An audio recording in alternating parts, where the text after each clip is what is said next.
Oh, yeah. I got one that got a water bird. I forget what it said. So we got about 9 minutes here, relatives. Like I said earlier, due to Mr. Davis's time schedule, he's kind of already, he was going to cancel out on us here today because he's already late for another obligation, but he didn't want to do that because he already confirmed, he already kind of did all his things that he needed to do. So in about 8 minutes or so, we're going to go live. Then when that is done, I asked the delegates earlier, I asked the older ones earlier, and after that, and then we'll call our meeting to order. We'll bring in our color guard, the singers will sing, we'll do a prayer, you know, things like that. So here with this little Zoom, we'll go off with breakfast prayer, you know, like that, and we'll go off all the prayers that have been happening since Thursday, from Youth Day. So I just don't want to overlook, you know, somebody thinking we didn't even pray or things like that. So just want to kind of let your relatives know. So take a little time. So we're just waiting on him on his end. I think our crew here, they're already ready. They're just waiting on him. Thank our secretary. Thank our camera crew. Yeah. So. And then also over here, Mr. Walker, we're going to need some flag bearers to help him out, bring in some flags. So you veterans, you guys can help him out. Mr. Walker, he has a list over here. So after the Zoom link, you know, then we're going to bring the colors in, and then we want to introduce, you know, the good relatives that are veterans here. So Mr. Walker's over here with the tablet, raising his hand, a blue shirt. So you guys can help him out here.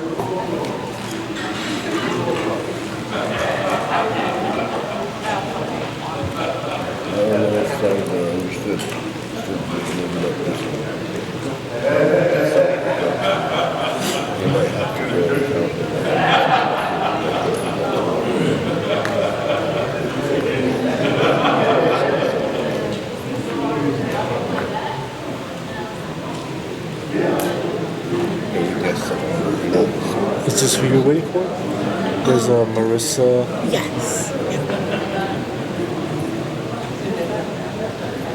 Salvador, you and your family can sit up here. We're here. You guys want? Yeah. Come on up here. And then, I know the camera crew has a lot more stuff, so I didn't want to kind of overcrowd you over there, but you guys can come up to the front here. He's online. Okay. All right, we're going to go ahead and get started here.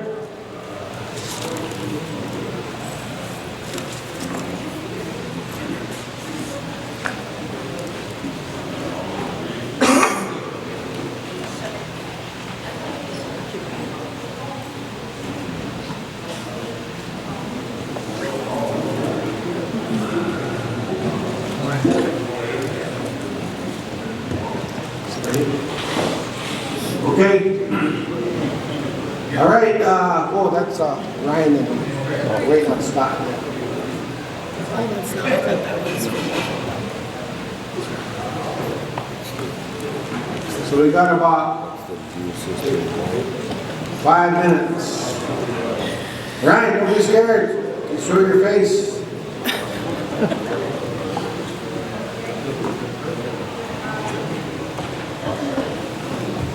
So Ryan, we're just waiting on Mr. Davis here, so we're all good to go on our end. Hey, there he is. Hey, so there's Mr. Wilson right here.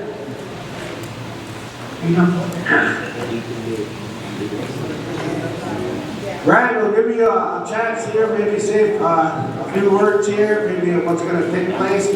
Scott, I'm just kind of waiting on him here, so, and then I'll do an intro for him. So, this kind of one should be on the slate too as well, because I know we have you down to a legislative, update here. So, today, this morning, but I was going to give you. Can you hear me now? Yes, we can hear you.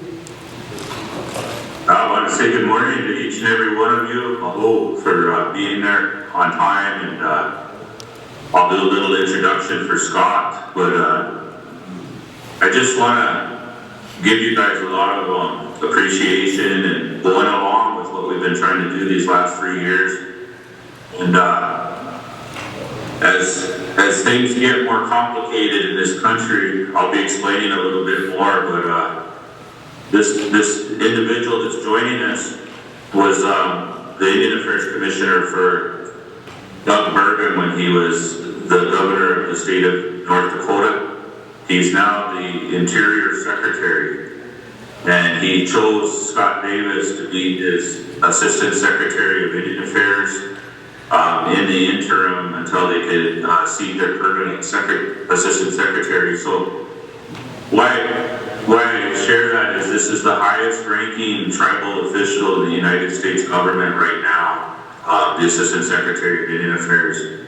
Scott won't be there forever, but while he's there, we want to try to do some good things for what we're, what our policy goals are, what our legislative objectives are, and also this whole issue with the root plowing of peyote land crop conversion and the funding of that by the United States Department of Agriculture under soil conservation and under the Farm Service Bureau and agency there. He's going to help us navigate that USDA better than what we had in the last administration. So there's some important things that Scott's going to say. There's also, so you're aware, you know, we know him. He comes from our home state, and we've been working with him on this issue, primarily Conservation Reserve Program in USDA. But he's over in Interior, and in Interior they have the Land Water Conservation Fund, they have the National Grasslands, they have a whole array of conservation efforts over there. So besides that, he's the primary principal responsible for executing the trust and treaty obligations and the policy mandates for the American Indian Religious Freedom Act. And we're going to talk about that a little bit later, the whole family of laws go along with that. So just cue me up, Pancho, when he gets on, and I'll stop talking. But I wanted to give you guys the context of why this is important, and thank each and every one of you for being there on time this morning, and this is what his schedule allows. What I'm so very proud of, just as I'm heading to Arapahoe Sundance down in Wind River, Scott's heading down to his Sundance in Standing Rock later today. That's why his schedule wasn't really flexible. But we actually have an Assistant Secretary of Indian Affairs that is a ceremonial person that believes in prayer. He's not a peyote man, but he believes in this prayer, this way of life, and that all prayer is good. He has a deep, abiding commitment to that. In my lifetime, we've never had an official as high as him that carried those set of beliefs. Most of the people that get in those positions have spent most of their politics and education and haven't really been grounded that way. So we have one of us that is sharing, making these expressions today, and it's really, I'm really happy about that. And I think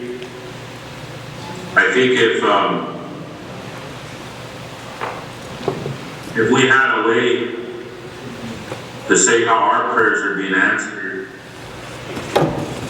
just get these little victories like this, and just to take time out and give thanks, because it's a good signal to me that we're heading in the right direction. So that's a little bit of the intro to him.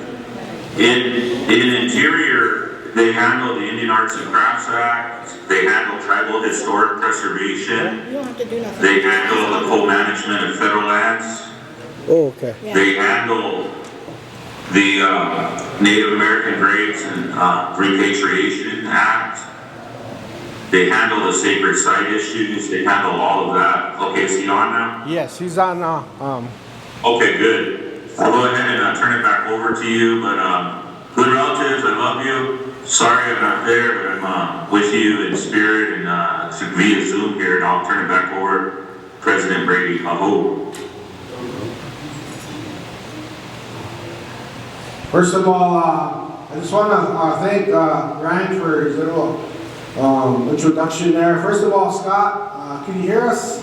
Mr. Davis? I can hear you. Oh, Can you hear awesome. Yes, we can hear you loud and clear. We're over here at the Ho-Chunk Nation, and I'm really glad and happy that I know you're a busy man, and I know around this time of the year, there's a lot of obligations, a lot of ceremonial things taking place, powwows, rodeos. So I know you do your best that you can, and I'm really glad and happy that you accepted to be on this Zoom. And the new title that you have, Ryan, he kind of made mention, kind of a little intro about your position and all that you're doing now. And I know it's appreciated very much, so we kind of put a little post out yesterday on our kind of like a tribal alert here, Wisconsin Dells. Ho-Chunk Nation, Native American Church, North America, announces that Mr. Scott Davis, Standing Rock Sioux Tribe, Turtle Mountain, Chippewa, he's exercising authority, the Assistant Secretary of Indian Affairs, and he'll be addressing us here today. So I've been telling the good relatives, to be here and hear what you will have to say, maybe some updates here in Indian country, and made mention, that yourself, is on our federal government, kind of the highest rankings of tribal official located in the office of the Assistant Secretary of Indian Affairs, Department of Interior, so I just give you this time here. I don't want to hold you up any longer.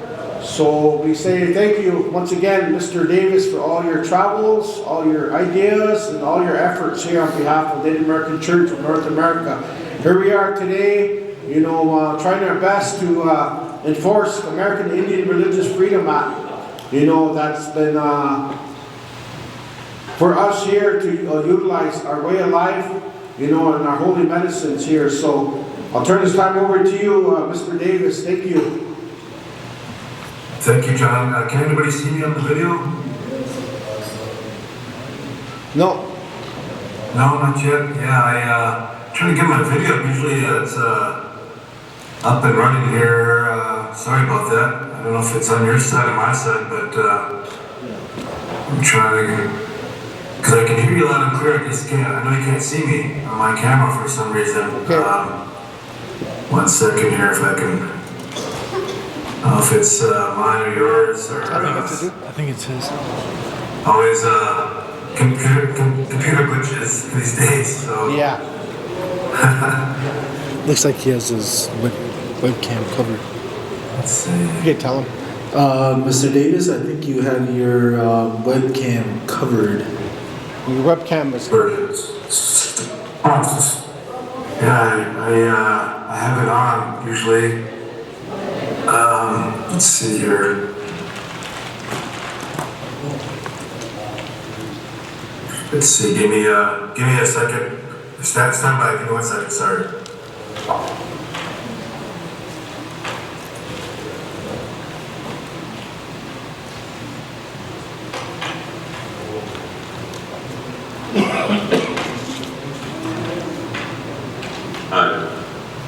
John, Yes. I'll go ahead and give a little commentary while Scott's warming up here. Okay, first of all, like I was saying, Mr. Davis and Ryan there, I'm glad you all came on. And then I told our delegates yesterday, to be here and to listen to what Mr. Davis, has to say. Also, too, we have our PO one of our PO here, Mr. Wilson, Mr. Davis, Mr. Johnson here and his family. They come over here, and different relatives. We have some new chapters, things like that. We have all the officers here, so I'm really glad and happy, Scott, that you can take that time. And I know Ryan, he's been really, you kind of know our story. I know we met with you and over there at Capitol Hill with Kramer, and Hovind, different North Dakota representatives. And I know you guys want to help the efforts that we're doing and things, so we're doing the best that we can, so I just want to say thank you again. Interrupt you real quick, brother. I see Salvador in the front row there, is that right? Yes. So, Salvador, good relatives, delegates, tribal members there, we've explained to the Assistant Secretary of Indian Affairs that in USDA and the Farm Service Bureau agency, there's a soil conservation program that actually makes a federal investment in the landowners to do crop conversion under the guise of soil erosion prevention. So there's a federal investment being made into the plowing of natural peyote habitat and converting it into a top crop to prevent soil erosion. Buffalo grass is one of those crop conversion crops that they use. So we've been explaining that to Assistant Secretary Davis and explaining that to the new officials in this administration. And why I bring that up is we just spent 4 years trying to sit down and actually meet with the Assistant Secretary of Indian Affairs, and we were unable to do that. So this is actually historic, and I wanted to share that, not to try to butter up the Assistant Secretary here or sugar him up a little bit, but we're very happy about that, and I want you guys to know that we've worked really hard over there in DC and across Indian country to try to share this message of what's happening and to try to get a federal response to it. But just to get to first base and sit down with the higher up decision makers has been really problematic and challenging. So as we look at all the stuff that's going on in Indian country now, I'll share more later, but this is really a special thing. So I just wanted to okay. I just wanted to share that a little bit while we're waiting. Okay. All right, Scott. Well, I don't want to hold you up any longer, so you could probably go ahead and make mention of maybe some encouragement update. I know you could address I know as an organization the efforts to improve relations between the federal government and our ceremonial practitioners, and the need the American Indian Religious Freedom Act to be reviewed and have some comment and some engagement with the Native American Church of North America, find some solutions to the challenges of our free exercise here. So I'll go ahead and turn it over to you, Scott.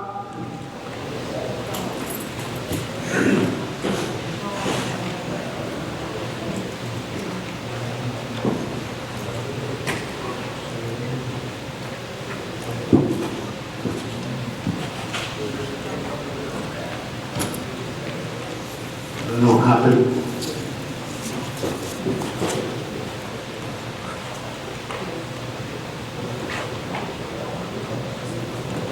I think he left.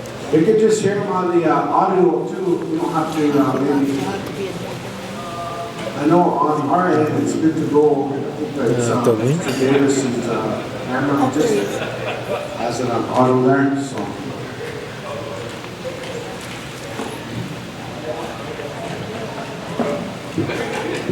Oh, he's back. Okay, Scott, you can go ahead and. All right, yeah, I apologize. I'm not sure. This thing, tech stuff, I tell you, sometimes it's a pain. Apologize for that, but, well, good morning, everybody. How much day? Scott Davis here. How we talk about Tequila, Chucky, watch the Tina below. Oshkate Tawa, Mr. Kima, Pitini Majape, Fanny Rock Mountain, Oyate, Davis, Buffalo Boy, Tayosh Bay. Good morning, good relatives. Pleasure to be here. Apologize I couldn't zoom in here on my camera here again, but first of all, thank you, Pancho and in your delegation there, and Brother Ryan for the invitation to say a few words on our behalf here at the Interior.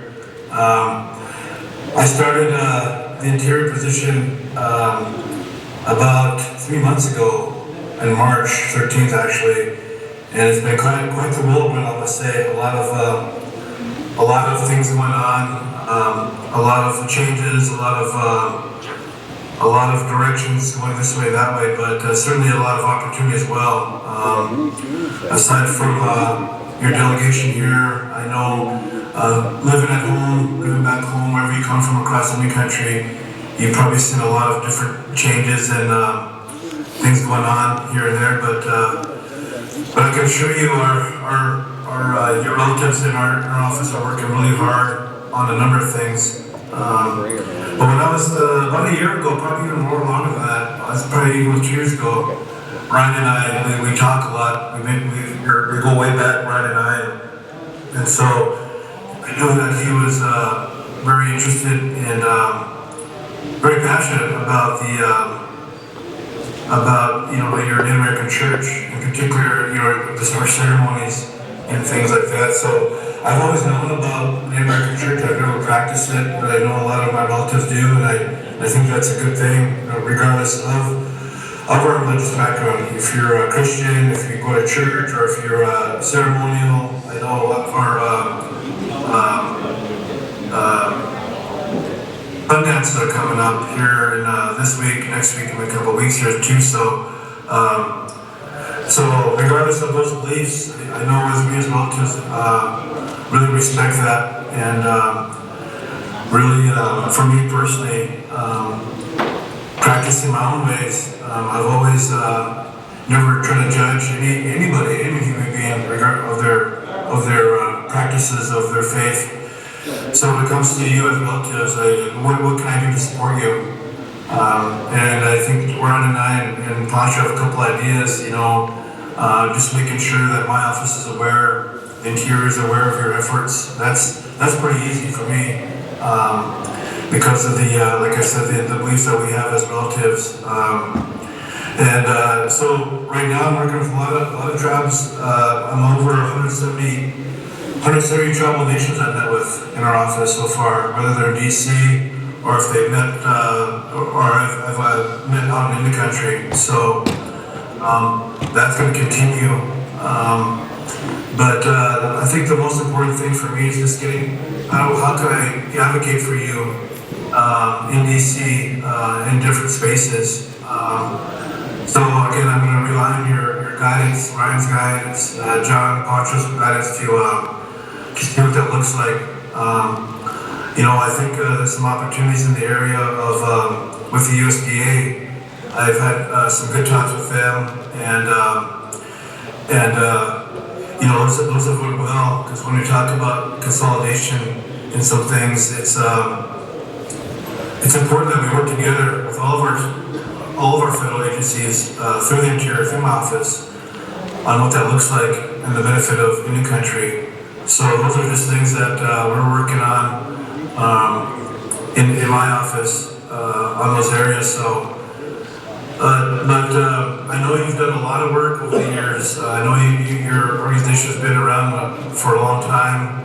I know you've advocated on the Hill. I know Pancho and I and Ryan met with Senator Hoven. I think it's been a few years now, but we're trying to make sure that all senators, congressmen, different agencies, knows about you, knows your efforts, knows your direction on what that looks like. So I can honestly say that will continue with me, making sure that you're seen, you're heard, and so forth. But I know there's some statutes that have been out there in federal law surrounding the American Religious Freedom Act, freedom issues. I know Pancho related to that. Our Act of 1978, the POD amendments of 1994, the National American Grace Protection and Reparation Act, and also the THPO area, all safeguards for objects and Patrimony Act as well. But again, my office is wanting to make sure that we're in that space, we're understanding that with our solicitors and our legal folks of what that all means. But I really want to commend you guys again for your work with the National Indian Congress. You work with them. I just met with NCAI. I just seen Ryan up there this past week. Past week here. So that was good to see you guys up there. Advocating, being on that level, and continuing to advocate, on your behalf. So that work is always going to continue. But the other thing I see is that, your strategy behind this, I think it's very fruitful. It's very, has a plan, and I think that's one thing it's one thing to have this idea and this emotion behind it, and you're right, but the other thing I think is to making sure that you have a very strategic political plan, if you will, on the Hill. So those things I'm seeing very clearly with you all, and joining your efforts with the National NCAI, Coalition of Large-Based Tribes, Great Plains Chairman's Association, your Rocky Mountain Tribe Leaders Consent Council, Affiliated Tribes of the Northwest Indians Office up there, Phoenixville, United Tribes of North Dakota, United Indian Nations of Oklahoma, and the Great Lakes Intertribal Council. So those are some really big groups that you are part of, and it's my understanding that you have resolutions from them for your support. So kudos to you all for doing that, because that's a lot of work. I don't see a lot of tribal entities doing a lot of that legwork. It takes a lot of time, a lot of effort, on articulating your efforts. So I really commend you on that. But I fundamentally believe in the right to use Paley. I've always believed that personally. I've never used it. Like I said, I've never been a part of your ceremonies. Someday I hope I will. But these medicines that we have, regardless if it's peyote, if it's our sludge, wheatgrass, or other bearwood, other medicines that we use for ceremonies, I just personally believe that peyote is part of all that. So how do we, exercise that right? How do we work with the private landowners in the Texas area who have that medicine for us, for you, and cultivating it and protecting it and so forth too. So there's those things run through Congress or the Farm Bill or USDA, I'm happy to help assist on that.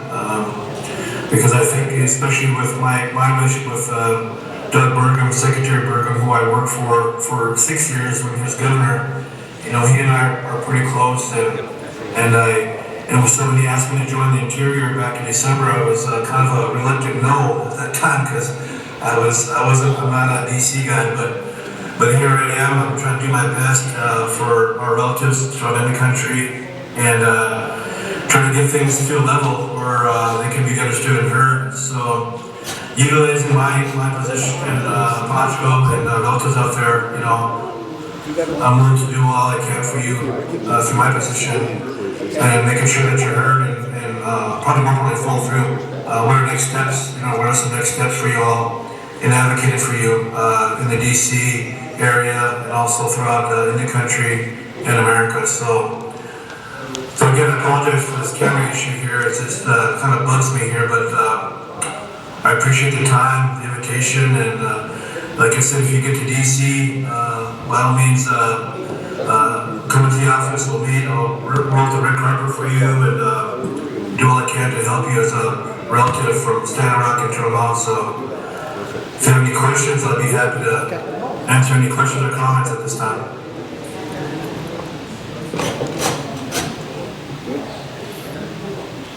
Thank you. Scott? Oh, okay. So, we'll kind of open the floor up, maybe some delegates or the officers. Any questions? Just the delegates. Take a few questions. If not, Justin, questions? Okay, one question right here, Scott.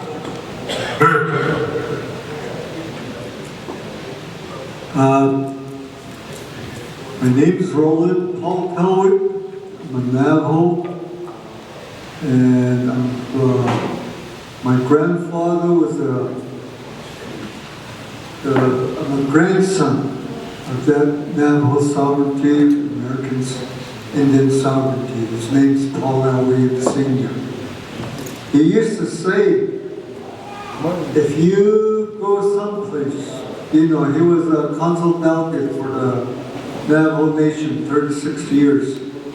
He used to tell us, I go to Washington, I go to all these places, and some of them, they write to us. And all we get letters is that. And then he said, there were certain ones that used to come see us.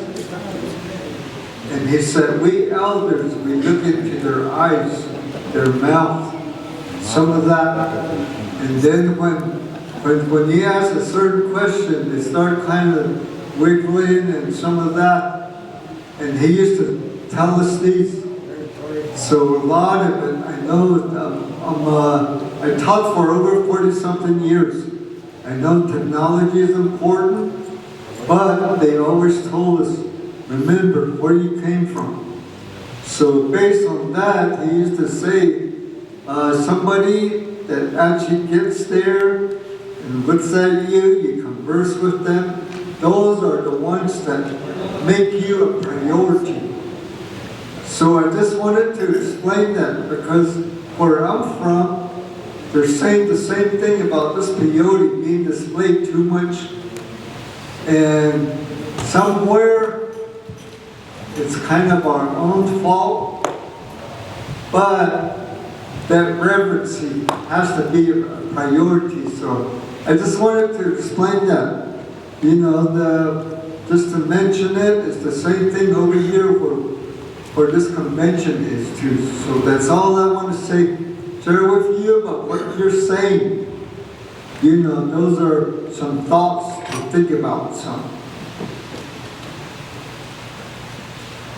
Great answer. Yeah, that's definitely one thing about me as a relative.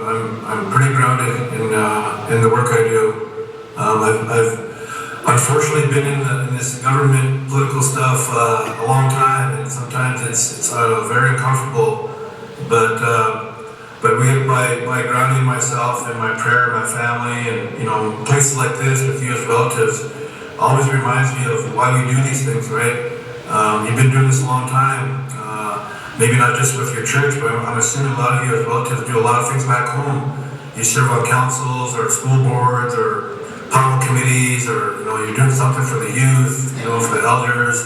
I'm sure a lot of you are veterans. We're all doing something, right? We're all doing something. We all have a purpose outside of our 9-to-5 job, you know. So, but to stay grounded in who we are, you know, as a relative, as a Lakota or Anishinaabe or Hidatsa, Navajo. You know, that's who we are.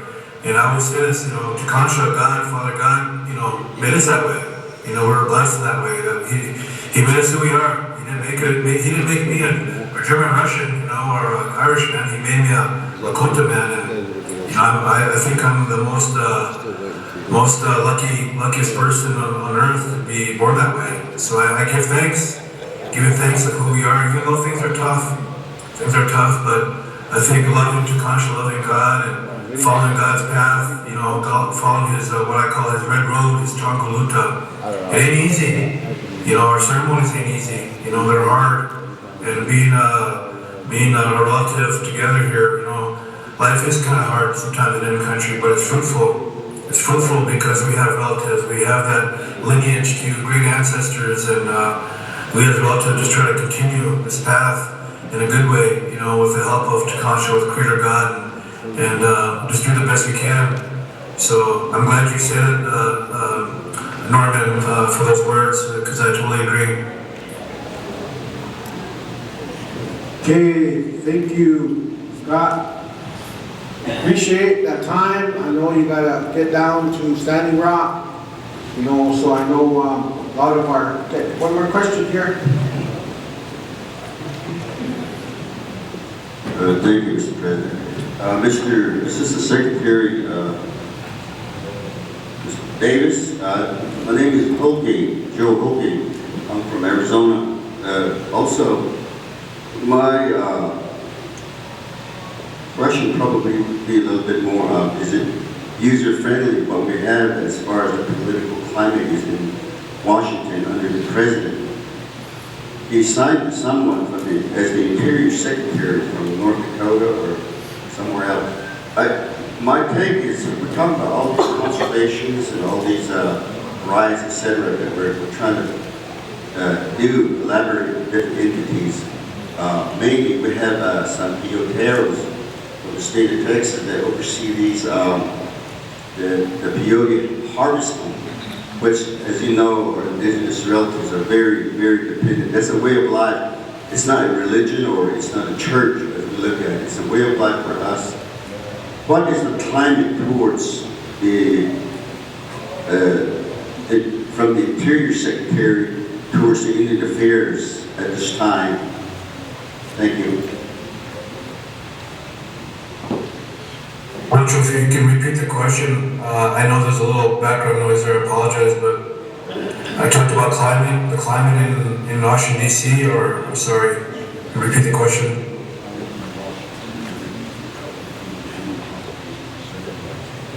Okay, Scott, you just kind of wanted to know the climate, the change in DC, all the efforts we've been doing here these past 3 years. You just kind of wanted to know how things are going over there on our efforts here. But I know you just got appointed too, so I know you're still trying to get familiar and choose all the efforts that we're doing. But I'm pretty sure Ryan, kind of let me know, update what we're doing. So the question was, how are they understanding the things that we're doing and things like that? So. Yeah, great question.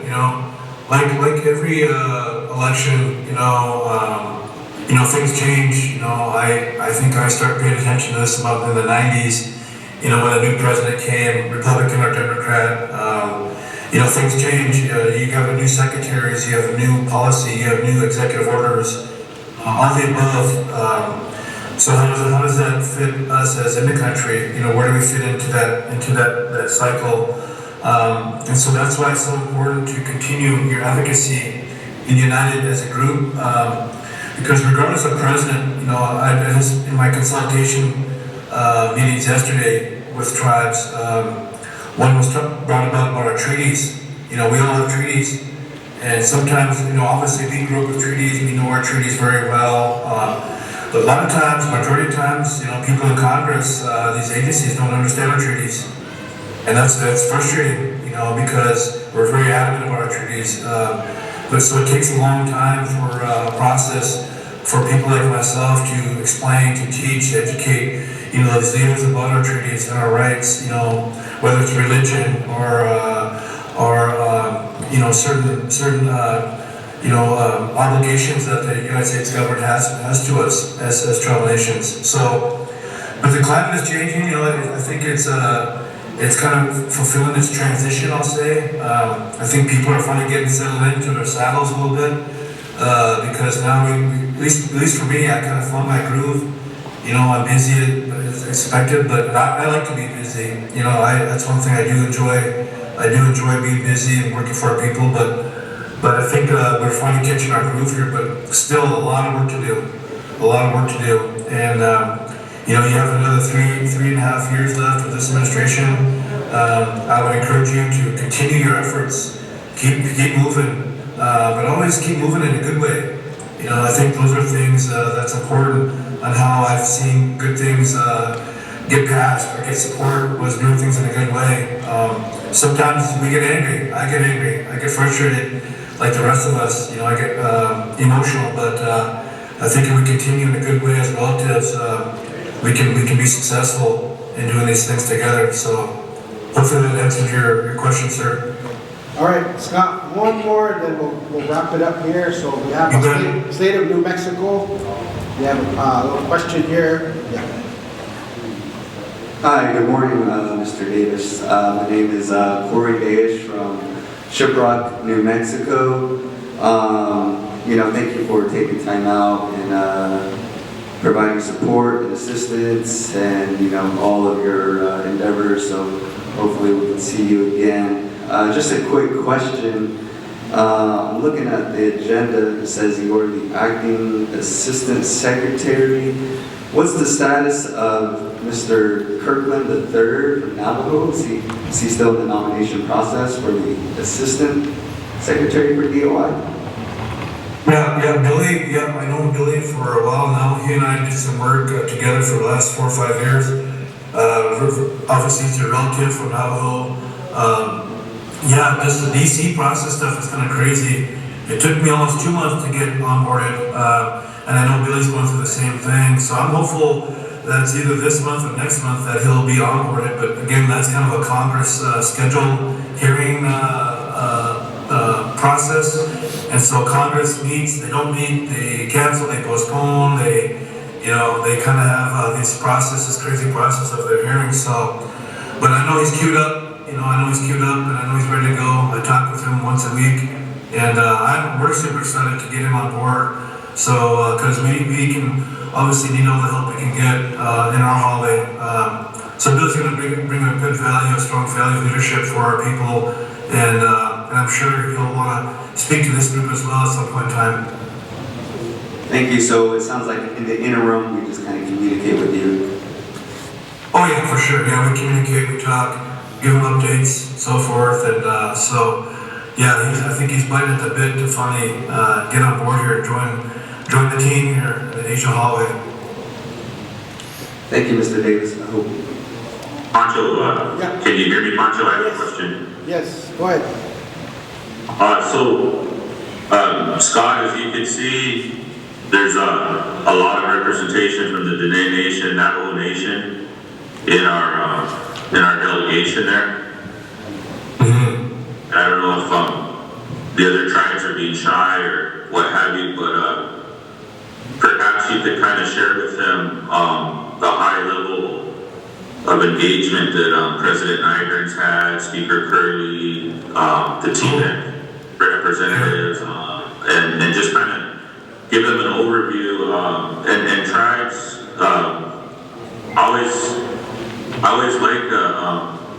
I like it when tribes have a healthy competitiveness. We're competitive people, but I think maybe you could share the lesson on when you engage, good things happen and you get a lot of access and so forth. And it's a good lesson that all these tribes can learn from on being participatory. Also, our chairman, president of the Ho-Chunk Nation, he recently had a heart surgery. And John Greenwald there sent our prayers to him, but he's a member of the staff. You saw him a few weeks ago, Scott. I did. I had a good talk with him. Yeah. With him, well wishes, praying for him. Good. Okay. Going back to Navajo, Ryan, I know there's a delegation at our consultation the other day here in Bismarck, and they requested a consultation with the Navajo Nation. At some point in time, I said, I'm happy to do it. So for the Navajo Nation in the room, as relatives, I'll be happy to set up a consultation meeting, an engagement, a discussion with you and your nation at some point in time. So look forward to that. I know President Nygren and I have talked numerous times in DC and phone calls and texts and stuff. So he knows I'm a big supporter of your nation and making sure that whatever the nation's direction wants to pursue, I'm behind that. So, and that goes for every nation in the room. Like I said, I've told all the leaders, asked all the leaders from the country, hey, invite me up to your nation, invite me to your lands. And like I said, we're over 170 tribes I've met with so far since I started. So we move pretty fast, and we move hard. So look forward to meeting more of you in the near future. Okay, all right, thank you, Scott and Ryan. I appreciate it very much here. I know we got our color guard waiting. We don't want to keep our veterans waiting too long.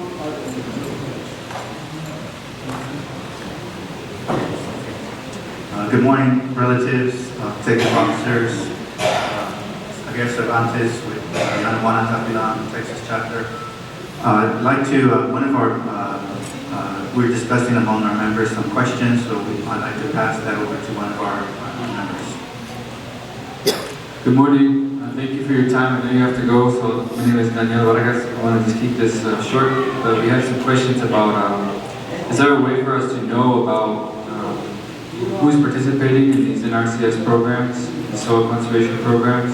What's happening to the paje, the peyote, when they dig it up? Is there a way that we can use the law to have some say in what happens to the medicine when these landowners participate in these programs?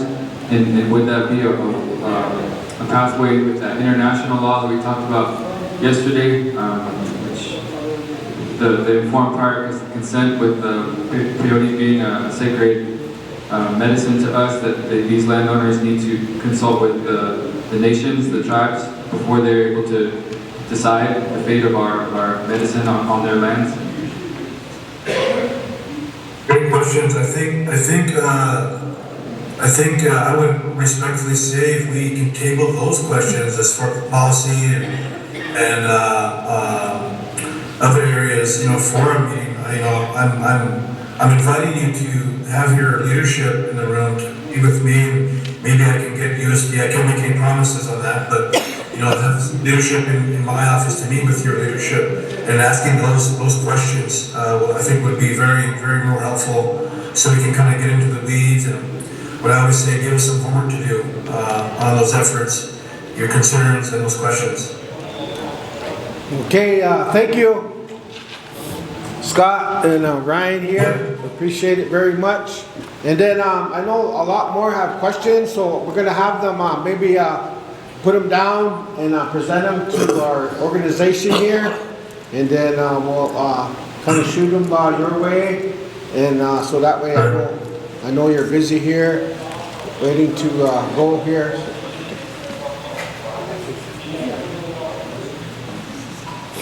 Yes, my name is Lord Johnson. I'm one of the distributors for South Texas. My question would be I know there's a law regarding the book plowing that federal government has regarding some of this races that apply for book plowing.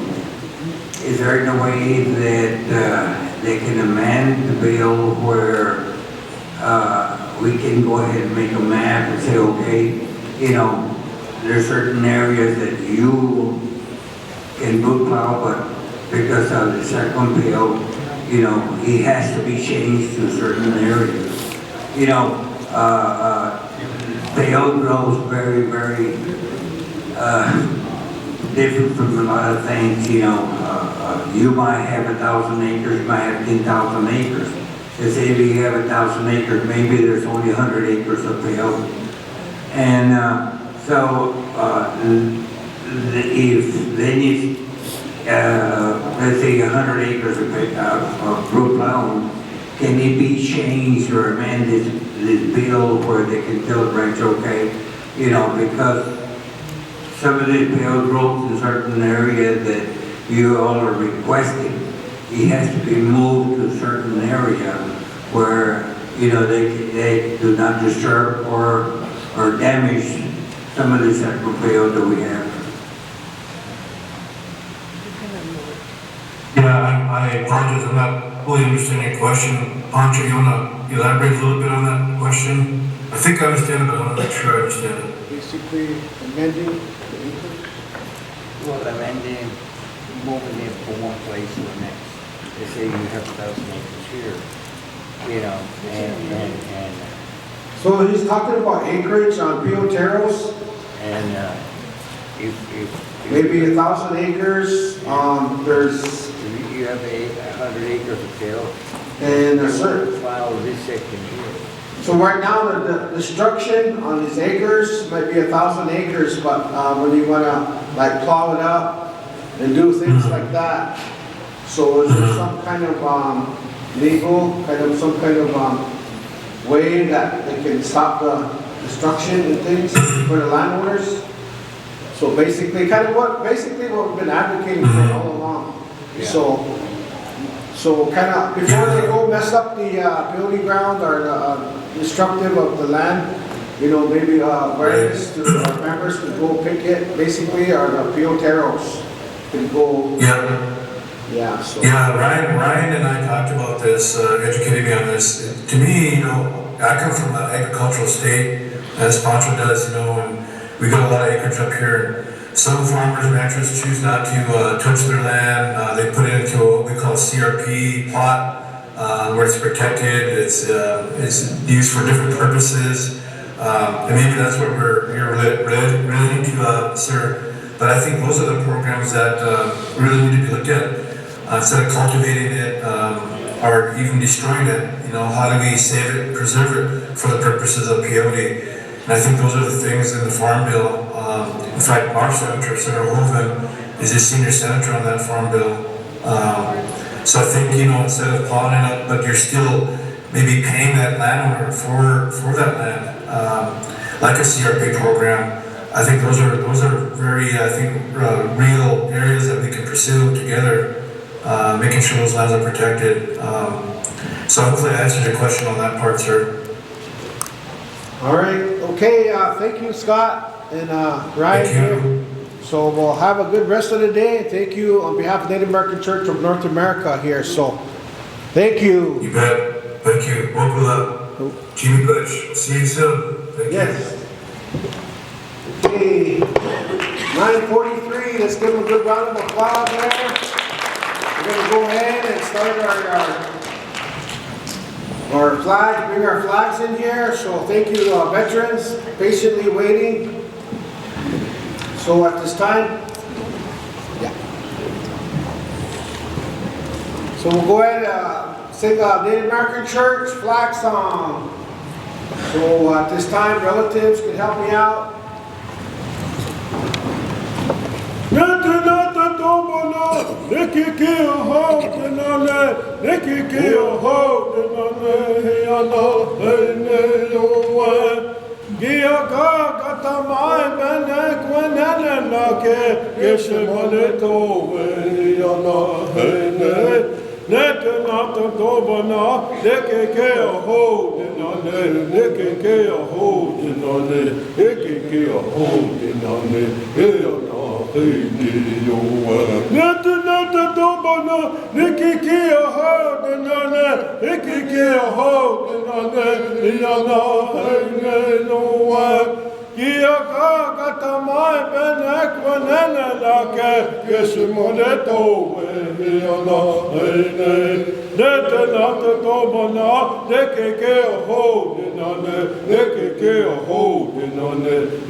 I want to thank our color guard, the Brady family staff, Mr. Justin Jones, the U.S. flag, Zach Thomas, our Canadian flag, Daryl Lone Tree, and our NACNA flag, Nathan Dayish.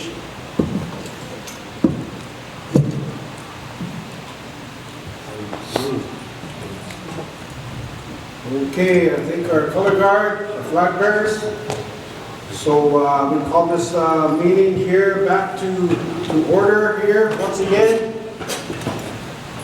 I'm going to thank everyone for your going along here with the Zoom. Like I said earlier, you know, we just kind of wanted to accommodate Mr. Davis there. And then after that, we would call our meeting to order here. So You don't need to be on. ask him. Ryan, ask him. Ryan, do you need to be on? Can't, you gotta use one of the microphones. I'm still here. Okay. Do you wanna stay on the Zoom or did you wanna? You want to? Am I? Yeah, you're up here after the update. You just wanna have them on? Yeah. So here, we'll call this meeting back to order here. I know our secretary wrote down our time already, so I'm going to thank our Coast Guard, our veterans again. Welcome to the 76th Annual Day number 3, Native American Church of North America Convention. I'm going to thank all our delegates at this time, so I'll turn this time over here to our secretary. We'll go with a roll call here at this time. I said, that's my computer for roll call. Oh, okay. I got it somewhere. We could use that. Here, I can.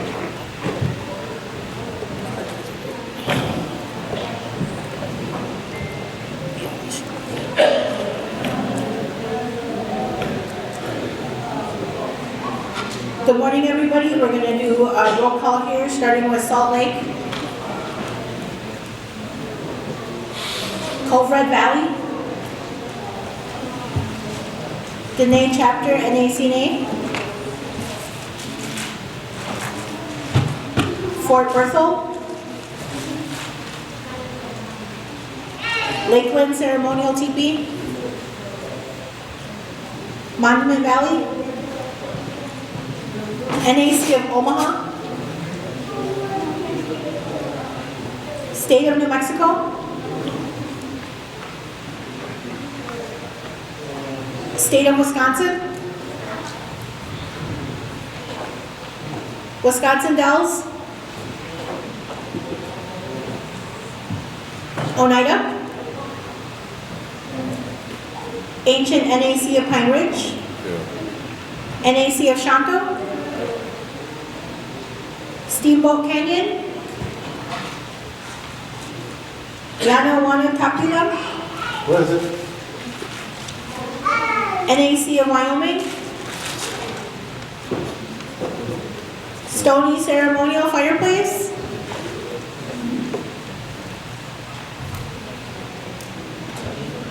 Steamboat Dene Half Moon Fireplace. Present. NAC of Tuba City. NAC of White Mesa. NAC of Winnebago. President Brady. Here. Vice President Red Cloud. Who? Treasurer Watson. Here. Editor Dayish. Here.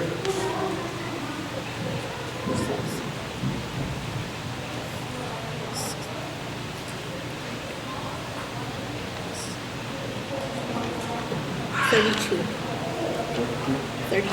32 delegates. Thank you all, 32 delegates. Okay, we'll have our encouragement songs here, and then we'll go down to our new business here. So, kind of set the tone. So, Mr. Winnebago could help us out again. And then instruments here, kind of set the tone here for today. And I'm glad and happy today would be Owen Cloud Senior Day. So I just want to say thank you to the Cloud family. Yesterday, Thursday, we had a good expression of how kind of everything kind of originated here. How the humble beginnings kind of took place, you know, having all these infrastructure here. So I'm really glad and happy here today. They want to shine light on one of the elders here. So I want to thank them very much here for helping and doing all what they can here, and on behalf of the Cloud family. I appreciate it very much here. So I thank everyone for being here again. And I know sometimes, 2 days, we can't, really get what we want to say and do and vote and all this and that. So, this work session is kind of an opportunity Thursday for our delegates to express themselves. A lot of times they don't get to really, maybe they want to, but they're kind of a little shy or whatever. So it's all new to us here, relatives. We're all making this journey together as an organization. And we're making these good efforts, improvements, being productive, being transparent, being accountable in every way, shape, and form. So most of all, we have our elders here, and we have good, kind-hearted relatives here, good, praying, loving relatives that are in these positions, delegates at large, affiliated chapters here at this time. So I appreciate each and every one of you for being that way and upholding to your duties and responsibilities in your communities. And we even have a few Otero here as well, Mr. Johnson and his family for all these many years. He's been helping our relatives, making it easy for us to go down there and just, get this medicine, But I know one day, it's going to be plentiful for all of us in a nice way here. So just kind of want to set the tone here today with some encouragement, some songs like we always do, kind of a tradition here.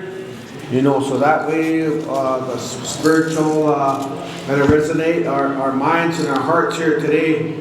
We're just about done winding down to the convention, the agenda here. So turn this time over here to our good relatives here at this time.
relatives, the American Church family here.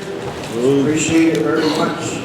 I know, try to do the best that we can, you know, as an organization, you know, not to show disrespect any type of way to our spiritual tools and all those kind of things, but, you know, it's just for people out there to let them know that, you know, we're for real. You know, but our way of life, we're not messing around or playing around. You know, we're upholding to our duties and responsibilities. We have those go-to aunties and uncles. A lot of times, you know, they tell it how it is, and a good spiritual spanking every now and then for us all, you know, in a nice way here. So I think our good relative for setting the tone here today. So we'll go down to Q, old business. There wasn't no old business. So now we'll go down to R here, the new business here. So I just want to kind of let you good relatives know here. You know, I know we have a symposium here in Denver, Colorado. You know, okay, so I just want to thank you all here. We have a lot of handouts here. Why we include Muscatine in opposition to decriminalize the peyote. You know, I know as far as our Native American Church of North America, you know, we are trying to do the best that we can, you know, as an organization. And a lot of times, you know, I was saying when you want to do something good, and always something comes around and tries to hinder, but nevertheless, we got to keep our prayers up. We got to keep our prayers, wear our songs, you know, in a nice way. So we're in Denver next week, 16th to the 20th. They're having a big psychedelic conference over there. You know, and lo and behold, we have some of our good relatives that are kind of on the panel as well. And it kind of, it don't seem right. It kind of don't feel right. You know, that we have our own, you know, that we used to see around the fireplace, that we used to go to steakhouses with, and tie drum with, and laugh, and do all these good things in a nice way. For whatever reason, 10 years ago, we were all okay. We were all right. We were all singing the same song. We were all in tune and harmony of all the goodness, the Creator, the good medicine was going upon all of us. And you've been hearing since day one, Thursday, everyone that's been expressing, you know, from our youth, you know, that really was an eye-opener, some of the answers that they came out with. You know, so I'm really glad and real happy here that, you know, we can make some of these efforts here and make some of these, I have a few things that I want to share here, you know, but what I'm going to share mostly, I'm trying to encourage you guys to come to the symposium.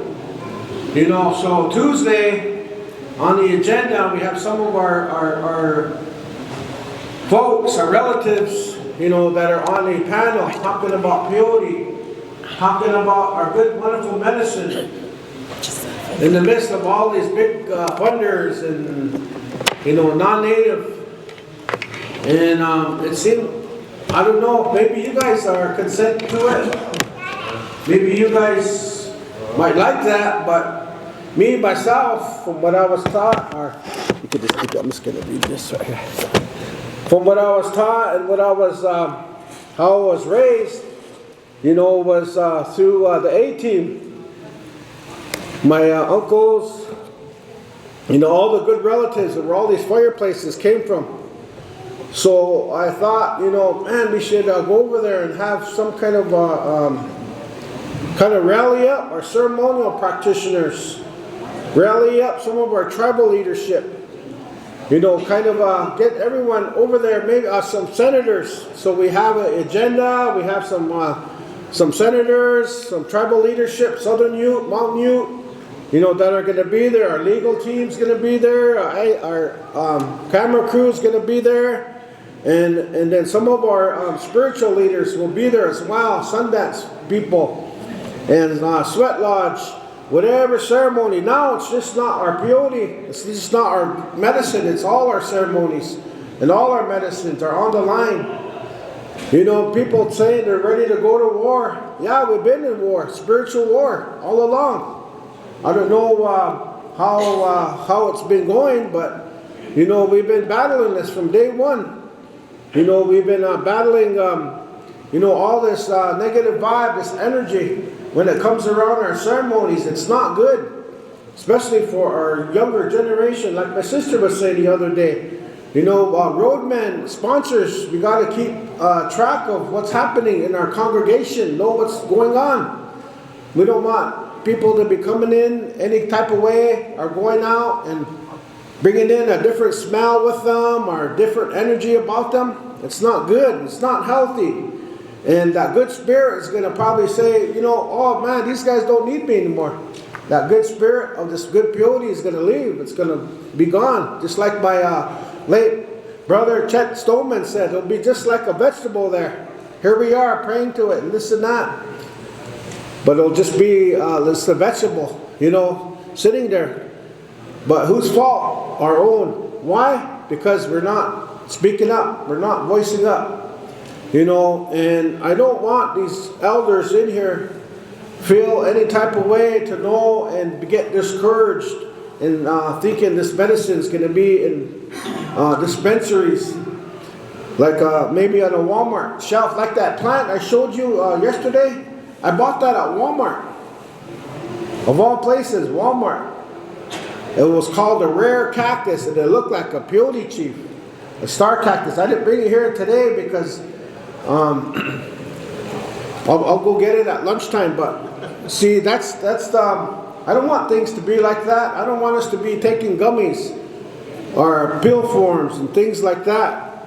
So we're going over there to have the symposium. We're going to go listen to these different organizations, you know, and what they got to say, what they got to talk about. And then we know these conventions, we have eyes and ears over here as well. But it's okay, because we're doing the best that we can. We're making these good energies for all of us. So the goal and the purpose as to why Colorado for this symposium is to increase the awareness on the importance of having tribal consultation with federally recognized tribes and to respect our way of life, ceremonial practitioners, and real national organizations when it comes to decriminalization of peyote efforts. It's not just peyote anymore, it's all our ceremonies and all our medicines. Back in 2022 in Colorado, there was a bill that was passed, Proposition 122. There was 5 substances, ethnogenic plants, 5 substances that were passed. 3 of them are in the system right now. Therapeutically, try to help, you know, health issues, all these kind of things. There's 2 more in the shoots, and that's the wild mushrooms. The wild mushrooms, they're trying to get psilocybin out of it, and peyote. They're trying to get muscarin out of it. So they said by 2026, they're going to have, they're trying to push these other 2, the peyote and the mushroom. So we have that, a 1-year relative to set down these legislative markers, to set down these awareness, what's happening, what's going on. You know, so that's what we're trying to do, relatives. I know a lot of times, you know, this money is root of all evil. We know that. And as an organization, you know, I'm sure all of you are here because you want the best for our way of life and you want the best for this medicine. We're thankful that Mr. Johnson could be here and hear our concerns, you know, in person and all the realities. You know, he's been doing this for many years, helping our relatives. You know, so we got a panel that we have tribal leadership, that we are ceremonial practitioners, that will be presenting. So I know a lot of times as peyote, it don't fit in the same sentence of ayahuasca and all these other, we don't have no business or medicine being in all these other psychedelic drugs. So some way, somehow, I know we're trying our best. While I'm in this position, I'm trying to be productive as possible. I don't want my name to be labeled, oh, that Brady administration, they didn't do nothing, they didn't say nothing. Now here today, you go to dispensaries, peyote, there are gummies over there, there's lollipop, suckers, there's even candy bars, there's even ointment for our ache or pain or whatever it may be. This has been happening for a while, relatives. And I was wondering why the past administration never saw this. So I got in this position and I'm going to do what I need to do because I wasn't asked to be put here in this position. Because I'm involving my whole family. I know today it's a cruel world that evilness comes around to kill, steal, and destroy. But as an organization, we are putting down these good markers of prayers and protection. And right now, maybe there's somebody not liking it for us right now. Maybe they're making comments on social media. It's okay. My uncle said, it's all right. You must be doing something good. You must be doing something good. Because if people want to talk, it's okay. All we can do is pray for them. All we can do is, I know one day, at the end of the day, we're still relatives. We're still good relatives. But sometimes some things, just need to be said. But yet, we don't want to, we're trying to be as professional as possible. We're not trying to sugarcoat anything. There's conferences and there's things that could be done and said, but what's that going to do? Cause ill feelings? It's going to cause those kind of thoughts and feelings. I always think the Creator, that good medicine, and our elders, I always say, just leave it up to God, the Creator, this good medicine. He knows what's going on. He sees what's going on, so He's going to take care of it, like that. So I just want to kind of shine light on that. And just like those quotes I read here during the work session, I could go on and on, but I know, what we've been trying to do all along. I know you've I know you guys come from good families, good teachings, and good ways. So I know we want the best for our future. We don't want our children to be any old way down the road, so now here we are today in these positions, to do the best that we can. So I'm really glad and happy that we have a camera crew to know and to see and to be transparent and doing all these good things in a nice way. So I have my legal rep. He's going to do a little bit of overview here. So he's going to kind of shine light on some of the topics.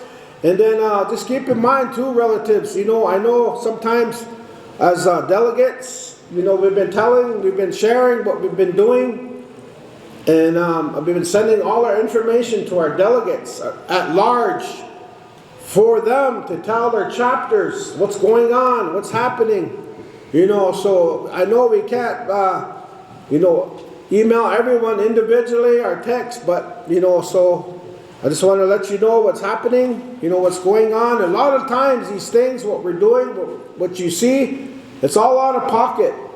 We have to forget about a bill over here because we got to go over here, things like that. So we're doing this for our future, our generation, and our kids and our grandkids that are coming up. We want them to know that it's going to be all right 10 years down the road. We got all the good ideas and all the good plans, a strategic plan, how we're going to be 10 years from now. We want everyone's input. We want to put all those good things together.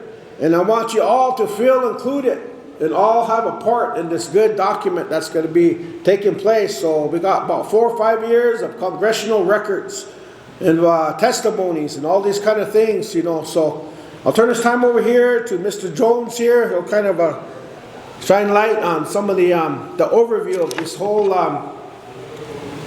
maybe the agenda. You know, I know a lot of times we people want to see the agenda and know who's on or who's not. You know, a lot of times we're just kind of waiting because we want some people to be confirmed. We don't want to put them on and all of a sudden they can't make it. So we're just kind of looking out for ourselves, things like that. So, okay.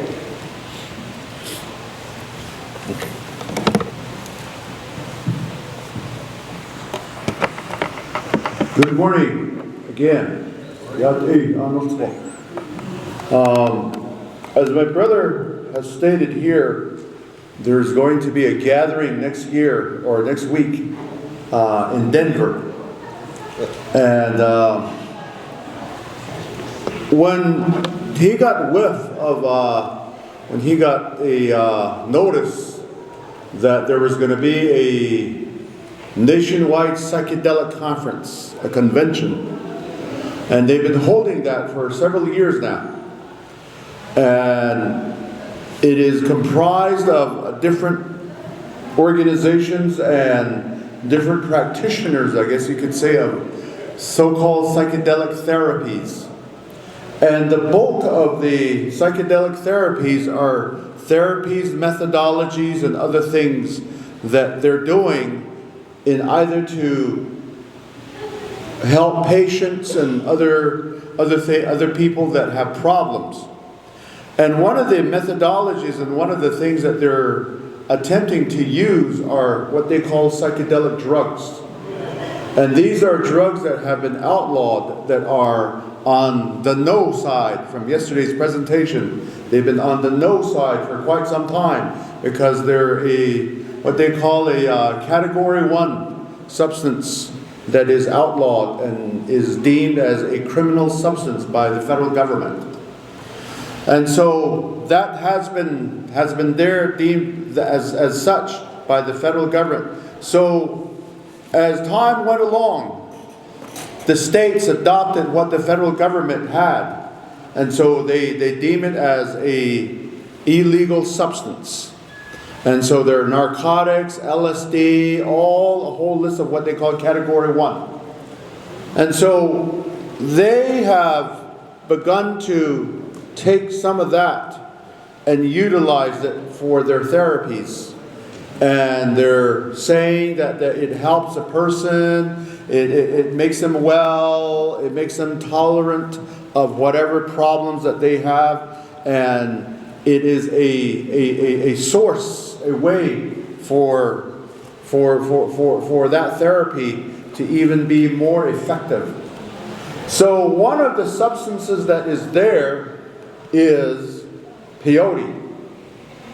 And so several years ago, this movement began to use peyote as a substantive therapy. So that they could have, let's say I'm a therapist, I could use peyote, prescribe peyote, and then to administer to my patient all of that.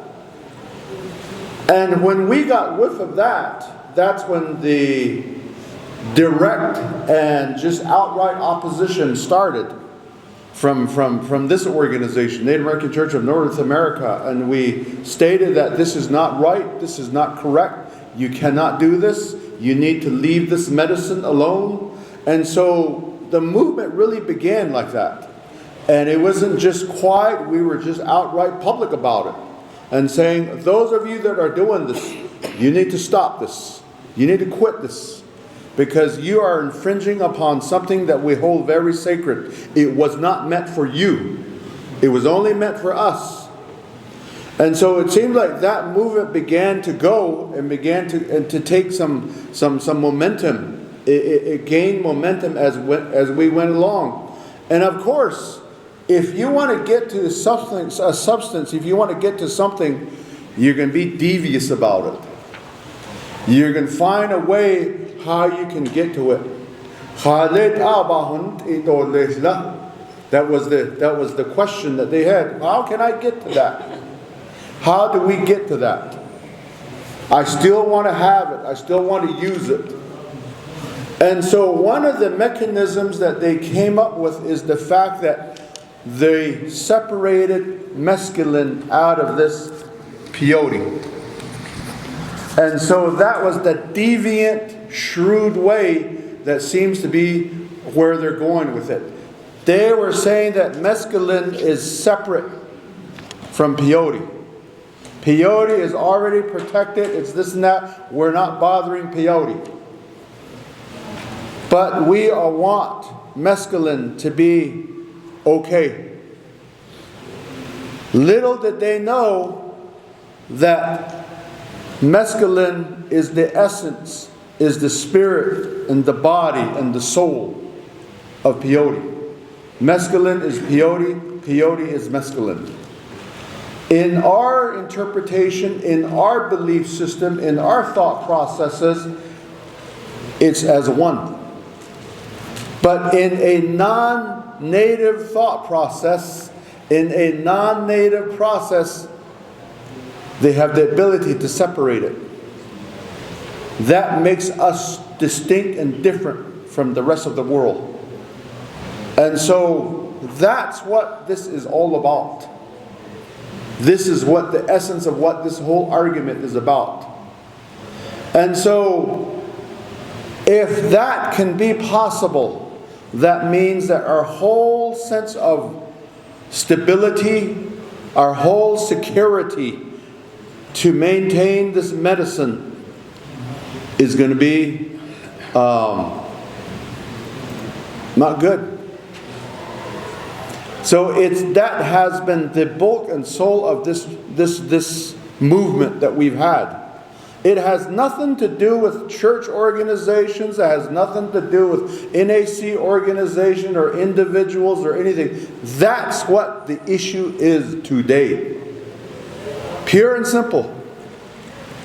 So now, that's what this whole conference is about that they hold in Denver every year. Whether it's peyote, whether it's mescaline, whether it's ayahuasca, whether it's psilocybin, they have a whole list of things. And because of the fact that these are categorized as Category 1 substances that are illegal to possess, transport, and ingest by federal and state law, then they're using state law to begin to introduce legislations into their state governments so that it would be okay to possess, ingest, and transport these substances. And some states have already done so. And so that's what this is all about. And because of that, it seems like we have to go to state now. Now, our biggest complaint to the federal government is that you made a law over here called the American Indian Religious Freedom Act. The law you made and passed simply says you have to be a member of a federally recognized tribe to possess, ingest, and transport. And it can only be used in a bona fide ceremonial setting. That's it. That's federal law. So why is it that the federal law is over here, but yet some of these states are allowing through their legislative process that these things can be used by non-members of the federally recognized tribes? That's the controversy now. So we've been going to Washington advocating for this, is that why are you doing this? Why are you just sitting back, Washington, and allowing this to happen? Did you make another law that you cannot back up? Which has been the case on numerous times. So that's what this whole discussion, concept, argument, controversy is about. So rather than understanding it like that, the spin now is that Native American Church of North America is against everybody. Native American Church of North America is trying to do away with the American Indian Religious Freedom Act amendments of 1994. They're trying to change it. All of this in my language is called Yochid Naatlo Tzrachane. That's been out there. And that's what we've been dealing with thus far. Nobody wants to talk about the truth. The truth is this, that there are non-members of the American Indians that want to get to this.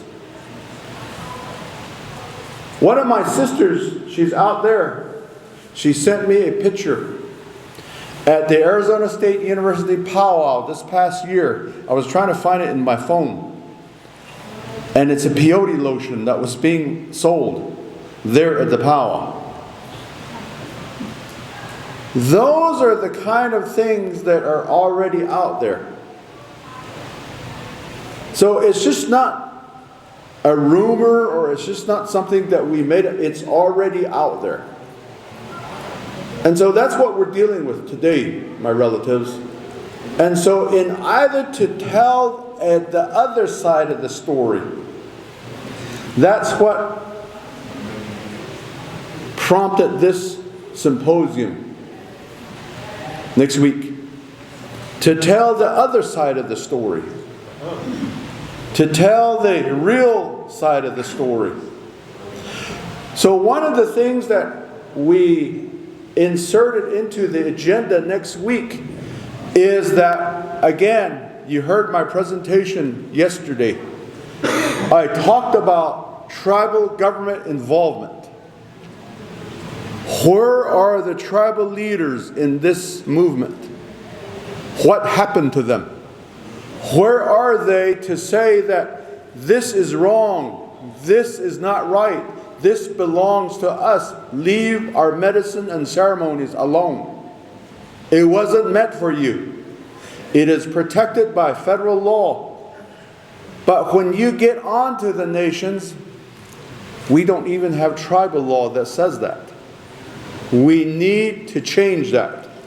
We need to bring the tribal chairmen and women and presidents and tribal councils to the table and say, pass laws, advocate on behalf of this in D.C. You can't just play stupid and dumb to this anymore. This is real. And so if we lose out on this, then that means that the floodgates are open. They're going to be selling blessing way ceremonies.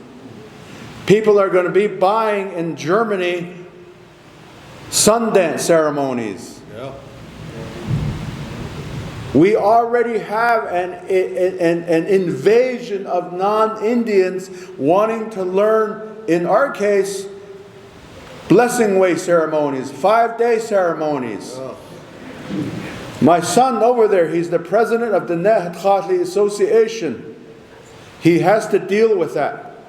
You have non-Navajos coming onto the reservation. Can you teach me how to do a blessing way ceremony? These are Germans and Italians coming from Europe. Oh. Are we going to get to a point where we're selling these and we're going to be conducting a ceremony through social media? This is where we're going, people. And this is what this fight is about. And that's why I said yesterday that this prayer and this ceremony, our way of life, our protocols, this is the last piece of sovereignty we have now. They've taken a lot of the land, they've taken a lot of things. But this one we still have. What are we going to do about it? Are we going to stand by and just watch it wither away again? And 20 years down the road tell our grandchildren are going to tell their grandchildren, yeah, I heard of this one day. My great-great-grandfather was talking about it. Jinnah. I just read about it in social media now. I just read about it at the library. I never saw it. I don't know. It doesn't exist anymore. Think about it. So when we say preserve and protect our medicines, it's not tomorrow, it's today, now. Now is the day. We have to continue to say this. So that's what this whole movement has been about. My brother Ryan Wilson has been busy trying to tell the story in D.C., trying to educate. Here you heard it again from the Assistant Secretary. We still have to educate Washington about it. I got so frustrated last year while we were lobbying in D.C. I said before the panel, I said, you've been here over 200 years and you still have not learned anything from us? We're spending millions, hours trying to educate you. Is it just that you're just continuous to be blind and stupid? How can you not know this? These are inhabitants. We have been here all along. And we still have to tell you about us? There's a problem here. I don't think you are. I think you just don't want to listen. That's what we're dealing with today. And I have to say it because it's frustrating.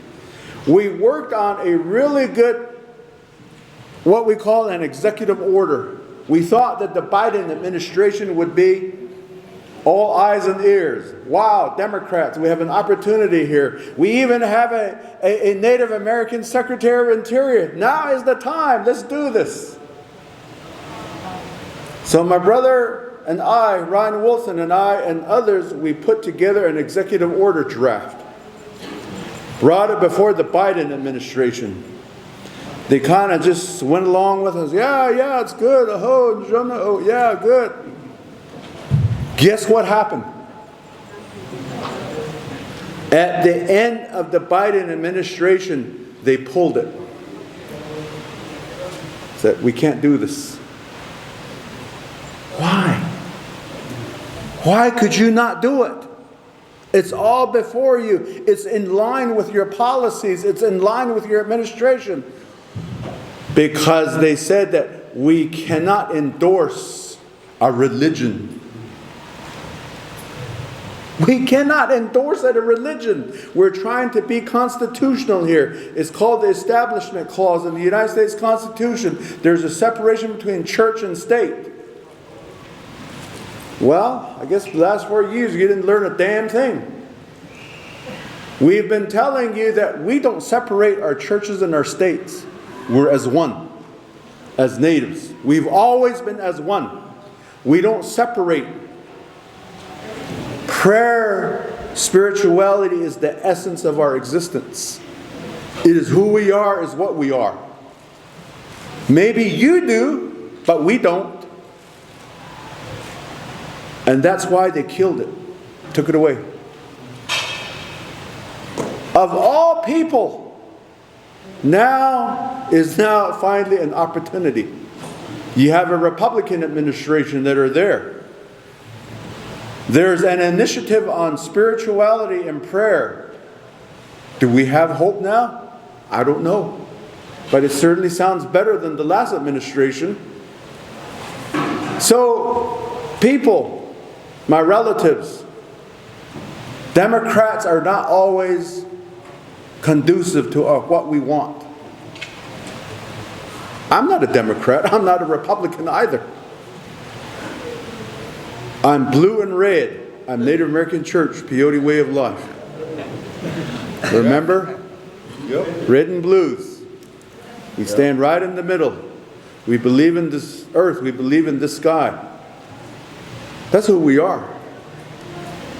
So, with that in mind, I just wanted to kind of give you some highlights on where all of this has come from, has evolved from, and today, where we're at with this. And so, the agenda next week is we have tribal leaders. We have a host tribe next week. The Ute Mountain Utes were in Colorado. So they wanted to be part of this. Again, it's part of coalition building. Here my brother is talking about it. He's going to talk about it some more. We have to bring these tribal leaders together. Not Native American church organization leaders, but tribal leaders, chairmen, chairwomen, and presidents and council people, policymakers. They have to come to the table. And so the chairman of the Ute tribe and 2 of their council people are going to be there next week. They're hosting the symposium. And then the chairman of the Fort Sill Apache tribe, they have a big Native American church chapter there. They want to be part of this. Then we have 3 Navajo Nation Council delegates. They're progressive delegates.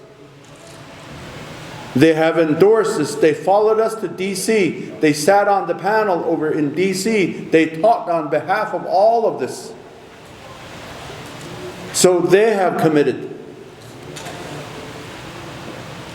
We have a very influential community leader talking about the importance of tribal coalitions to protect and preserve our medicines.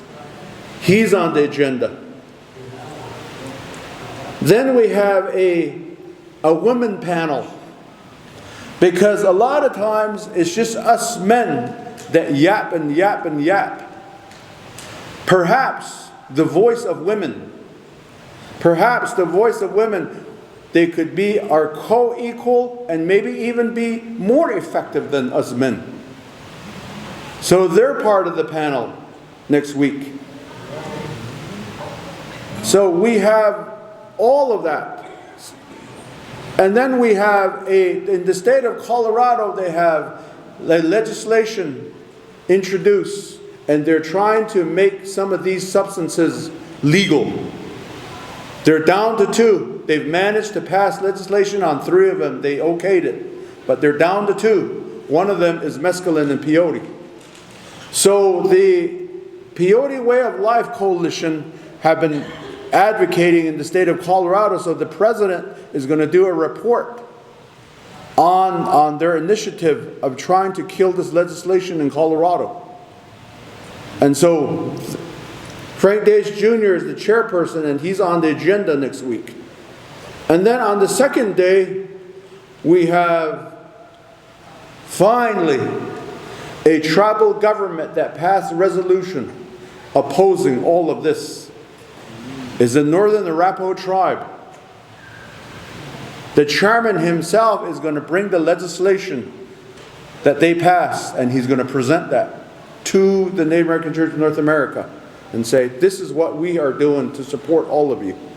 It's just not it's not their Native American church, or it's the tribal government that passed this. So Mr. Chairman Grosbeck will be there.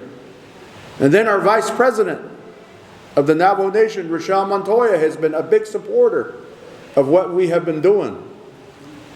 And she's also a member of Native American Church, goes to meeting, believes in this medicine.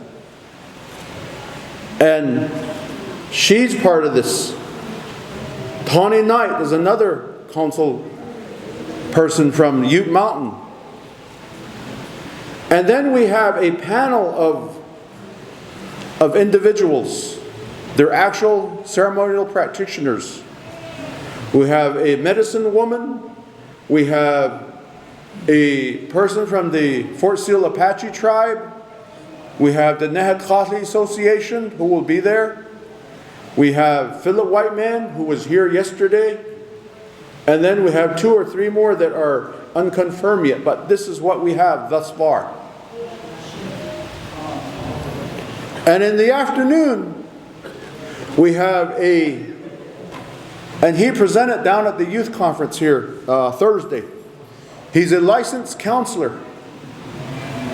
And so he has done extensive research on this whole idea of psychedelic therapies. And he has data and research to say it's all false. It's unconfirmed. And it's not right. Somebody that's in the trenches doing therapies. And so we have that presentation. We have the lawyer that presented yesterday from British Columbia once again. And she's going to talk about how their deviant practices of creating churches so that they could use that in either to get to the medicine. There's a whole movement on that. We're going to present on that. And then we have another Navajo Nation Council delegate that's going to be there. Mr. Carl Slater. He did testimony before the World Intellectual Property Organization on behalf of the Navajo Nation. And that's when he talked about protections and preservations of our intellectual property, meaning our ceremonial knowledge.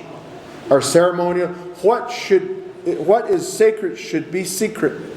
That whole idea. And then we have, going forward, where do we go with this? We have my brother and Herschel Clark. So this is pretty much the bulk of the agenda next week. But the whole idea for next week is to bring the tribal leaders together. Those that are there and those that probably will be confirming again in the next couple of days. So there's a whole movement that has started. The Kiowa chapter is very well represented by the opening statements by Mr. Andrew Kozad. And so those are a cross-section of people that are coming together at the tribal leadership level to talk about this and to say, we stand by this and we are not going to allow this. And so that's what this whole idea is about for next week, my relatives. And it's a task trying to get tribes together. It's a task. Either they don't want to do it, either they don't have enough knowledge of it. The flip side of it is they just want to hijack the whole thing and they want to run the whole show. So we kind of have to be diplomats and make it all equal across the board. And for the sole purpose of preserving and protecting this medicine, our ways of life and everything else that we've been talking about. So I wanted to preview this, and my brother wanted me to kind of do a summary on next week and what this is all about, so you would understand that. So it wouldn't be a rumor, it wouldn't be anything. And no, it's not a protest. We're not going to protest. We're not going to do anything like that. We are in a spiritual frame of mind. We're in a frame of mind where we want to preserve and protect this medicine and ceremonies. All of our ceremonies, all of our medicines, all of our protocols and demeanors and all of our local ways of life that we still have, and we want to protect that. And because we want it to last a long time, and we still want it to exist 100 years down the road over here. That's the whole purpose. I just want to say thank you, and I guess we can stand for some questions if there are any, and clarify some things. Be good.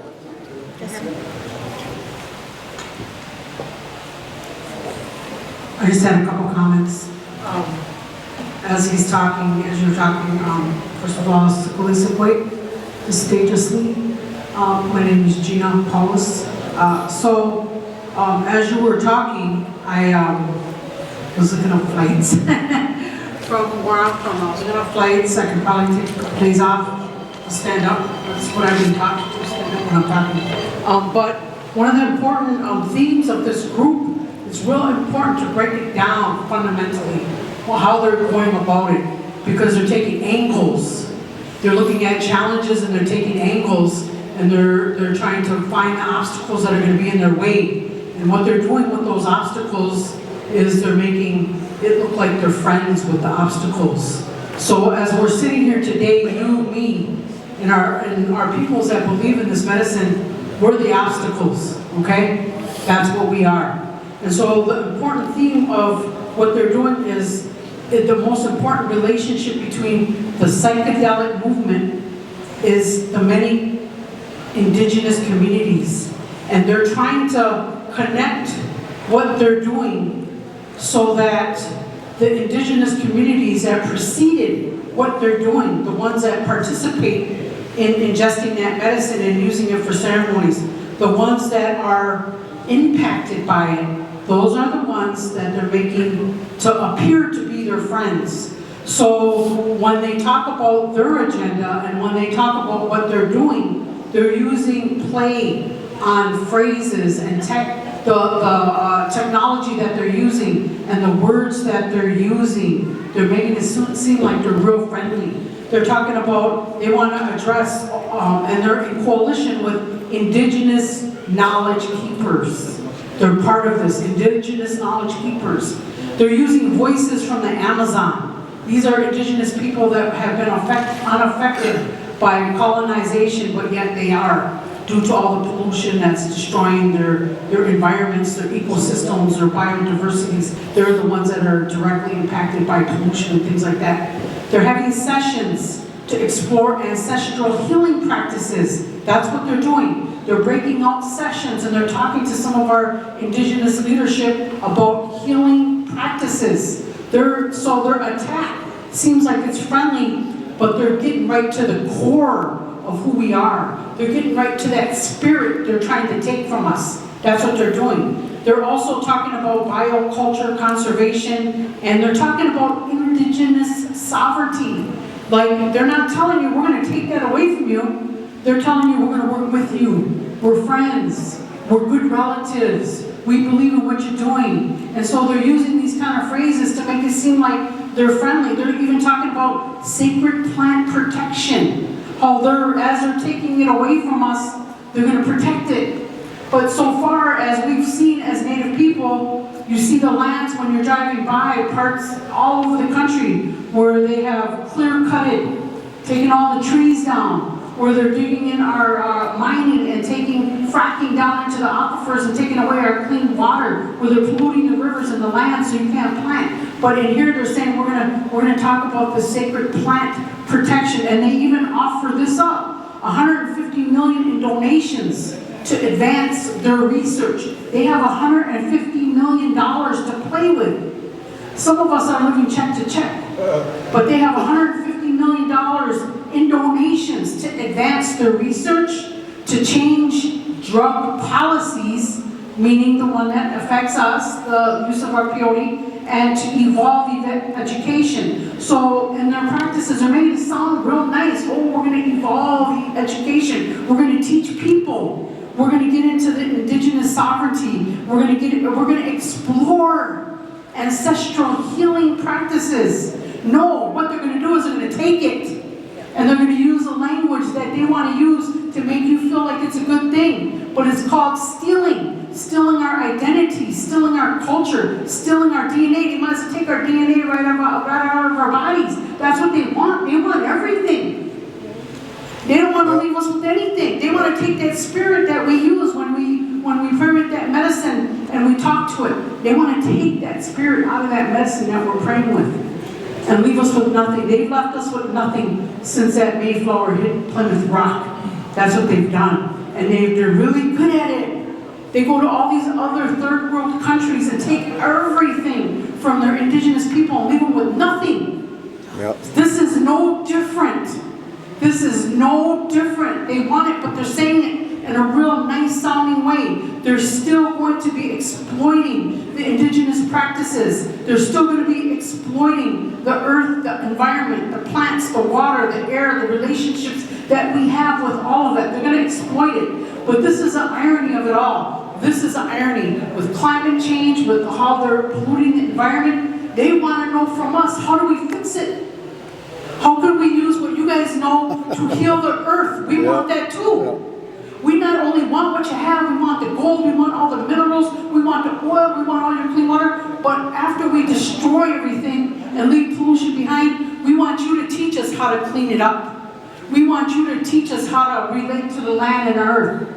That's what they want. They go so far as to try to figure out, why are we outside talking to a tree? Why are we talking to the environment? And they do their research. They do their research on what happens, and they've done the research on plants, on trees. They have tested the soils in areas where there are abundant growing trees, and they'll deliberately plant a sick tree amongst all those trees.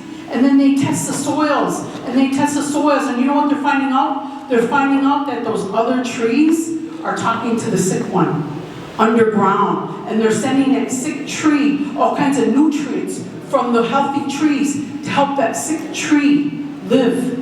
And so they know why we talk to the trees, and they know that why we talk to the environment, and they're trying to figure it out, and they figured it out that those trees talk to each other, so they know that there's a relationship. So be really careful and take this very serious, because when you go to their websites and you read it sounds so friendly. It don't sound like they're threatening us, it sounds like they're trying to do something real good. They're trying to research indigenous knowledge keepers and their practices and their healing practices, because they want to take it away. They want to take it away, and this is what they want to do. They want to take it away in a legal way. In a legal way that takes other tribes that don't know what's going on years and years and years to fight. So there is one thing my father always said. His name is Herb Paulus. He passed away in he passed away in 2018. He was a leader of the American Indian movement in Milwaukee, Wisconsin. And he brought us up in ceremonial ways. That's the only way I know. They never introduced us to churches. They never indoctrinated us into that Christianity. But they always taught us to respect everybody else's belief. But you still got to someone always has to be standing up, standing on business. You have to stand on business when it comes to they've already got everything. And now they want what we have left, the things that our ancestors protected in secrecy. And that's one thing I have a lot of respect for the Dene Nation, because my understanding is a lot of ceremonies, they keep them protected. Sometimes they don't even let other tribes come in. That's how protective of their ceremonies that they are. And my tribe does the same thing on our longhouses. If you're not a tribal member, Oneida, you don't come in. And especially if you're non-Indian, if you're a white man, whatever, you're not coming in, because you're not going to take anything out there and exploit it. So with that, I wanted to say that. And I just wanted to say that I was passionate about it, and I wanted to at least put some more, stand on my business while I'm sitting here. So thank you very much for listening. Yoanko. Oh, good. Yeah, good.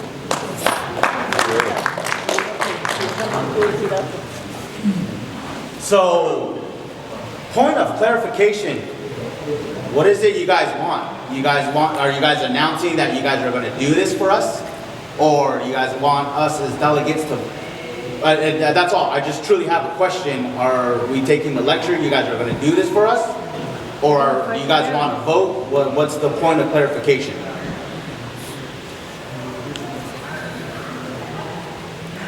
I don't think we asked you guys a question. So we didn't ask you for anything, or we're not asking you a question to decide on A or B. We simply told you this is what's going to happen. Okay. This is the initiative. This is we're charging forward. This is what we're doing. And what we're doing is not for John Brady or Daryl Redcloud. It's for the Native American Church of North America, but for all ceremonies, for all songs and prayers that we're trying to protect, just like what our auntie here just stated, that's what we're advocating for. So that's on its behalf. Okay, yeah, that's all. Trying to be transparent, Justin. And part of it is being transparent, telling you what we're doing and why we're doing it.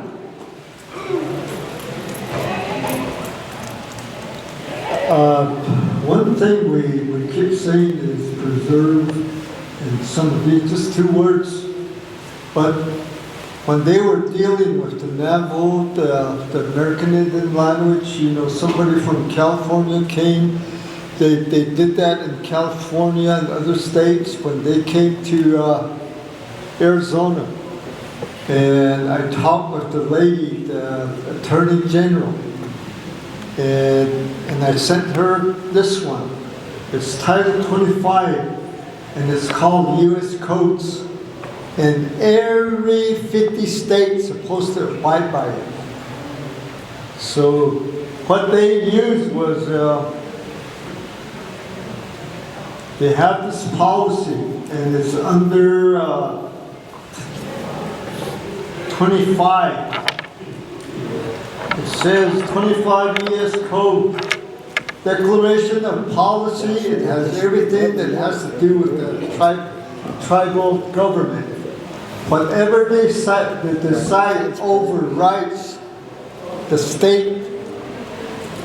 So the only way that to have our Native American language, it's stated in here. And the way it states is preserve, protect, and promote. It's 3 words that are more powerful, not the 2 words we have in ours over here. When you say preserve, let's say a little girl that has Navajo things and everything, like beads, moccasins, and she's climbing on the at the playground, going doing some of that, and that would be more like preserve. You go up there and tell her, hey, you don't do that. When you haven't CA'd the hair bun and some of that, and that on that one. But at the same time, you're protecting her to know her culture, and that's not supposed to be done when you wear those traditional clothing. Then the other one was to promote. We don't do that. If you're going to run around, jump around, put on some running shoes, some of that. And this came out of Washington. A lot of these, and sometimes it's overlooked. So after that, that man was told not to go around and say where every state should speak English. So that's how Arizona was the one that helped prevent some of that. But we need some of those hierarchy leaders to really get involved. So I saw some names on here. One of the council delegates is encouraging mushroom too. I've read about it already too. So, but a lot of it is the one that really supports. He comes from Tuba City, and Otto So, he has 3 guys that they're trying to really support, but I didn't say their names up here. So that's all I want to say. That's one of our problems. This is not done in secrecy. There's been invitations that have been sent in all 4 directions, and these are the leaders that respond. Where are they? It's not like they're being told not to show up. But they don't show up.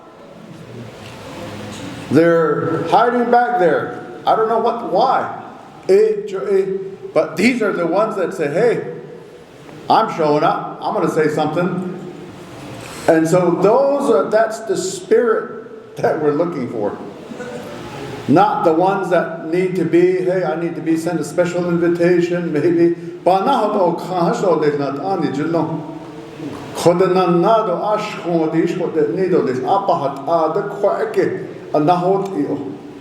So that's kind of the premise. We're a little tired of that. We're sick of it. Because if you're not going to be part of the bandwagon, then the train's already left the station. And we're on that train. Whether we're going to do it, just us 3 here, Ryan, whoever, we've started this movement already. And we feel that those of you that have been on the chapter, the delegations that we've lobbied with all this time, you've been on board with us, and we appreciate it, but we want to have some more. But rather than just us, we want to have tribal leaders here. We want to have council people. We want to have chairmen, chairwomen, and presidents right alongside of us. This is one movement. That's what this is all about. Did I see a hand up here? Maybe as a recommendation.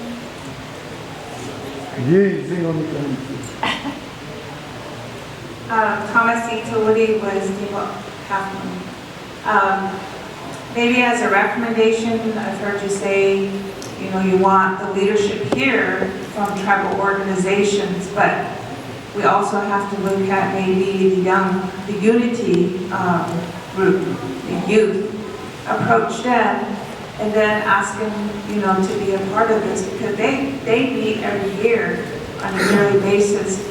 They're going to be our leaders in the future. So unity is one that you can approach, so they can start moving this movement that you have forward. Because we always talk about our youth, we talk about our children, and we want them to take this medicine and speak for it in a good way.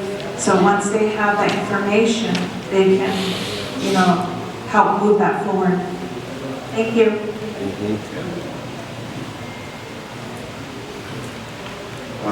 Thank you, Council. Appreciate your insight, letting us know the symposium is happening. And also, Mr. President, officers, and delegates, and relatives here. They talked about a lot of things. The gentleman from Steve also said some things, and also my grandson over here talked about, what is it that you're asking? These places, like Denver, like DC, they have a barrier, like barricades, okay? They're not physical barricades or National Guard lining preventing you from entering. It's called money. Money. Money. That's the big barrier to get to these places. That's what prevents your voice from being heard, to go out to the officials up there in these high places, if you will, in the political realm. That's where we, as Native American church members, need to support our organizational committee who are going to be up there, our legal counsel. However way we can support, this is what they let us know in a subtle way, that what they're saying is, we don't want to grow for you. So some way or another, either physically or contributing funding, however, to help these on our behalf, Indigenous people. And I really appreciate my sister's analogy of what he told us. That's where we need to be at. We need to wake up. They're already out there, these nanobots. You know, they can access your body with these nanobots into you microscopically, into your bloodstream. These are just some of the research that they're advancing to do these things. And not only tribal leaders, I myself have a local chapter officials, also have a county official, I have state representative, and also have congressional on the federal side. We need to be talking to these people. That's why Washington has a hard time understanding. When you're there in DC, you say, okay, you need to get back to me at my office with my staff. This is what they're talking about. This is the big march that way. And I want to reiterate that in support of this initiative.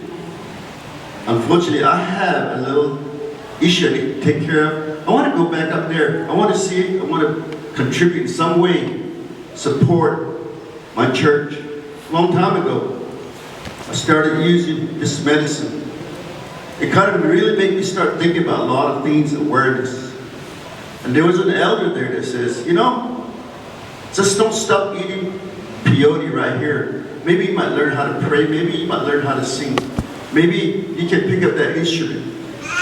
And he says, don't stop there. There's application on this way of life. You don't stop there. You keep going.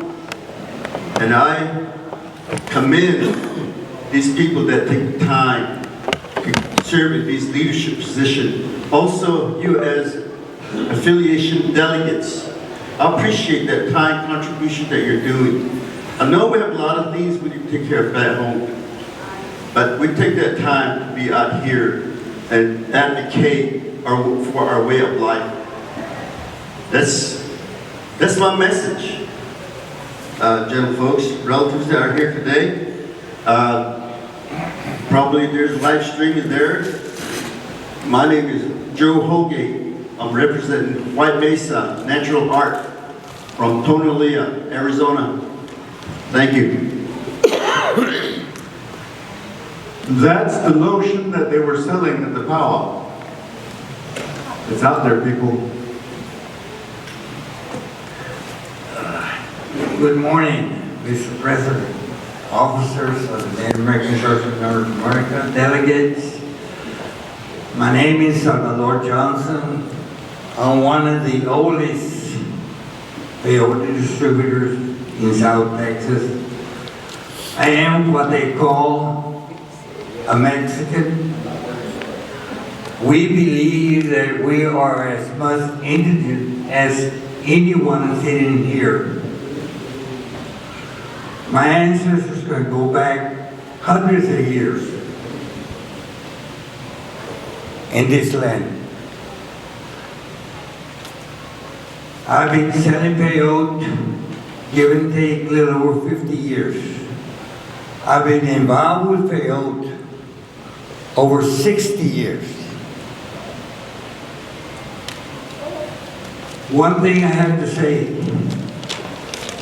is that you have to distinguish between what we have been harvesting, what we have been using for the past over 1,000 years.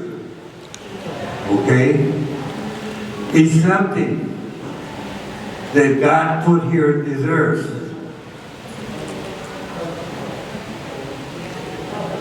And this is what we have been using for over 1,000 years. And we have documentation on it. And I tell you what, it's not something because I want to say about it or speak about it.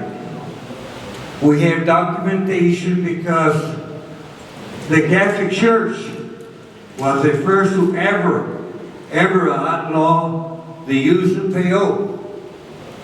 Okay? Now, mescaline, it came about again in the 70s, late 60s, early 70s. I was in the Air Force.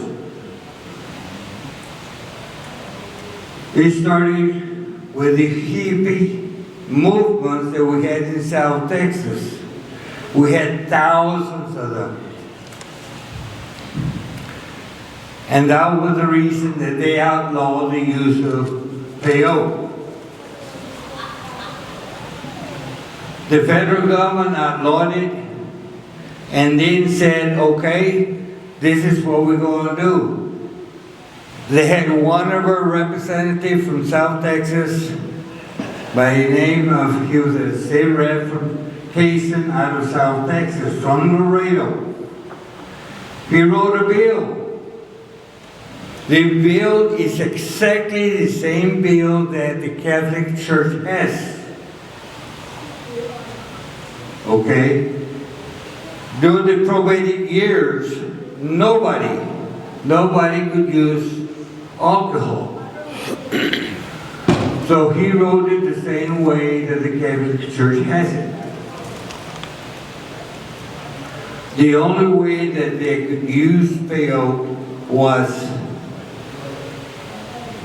turn it into a sacrament.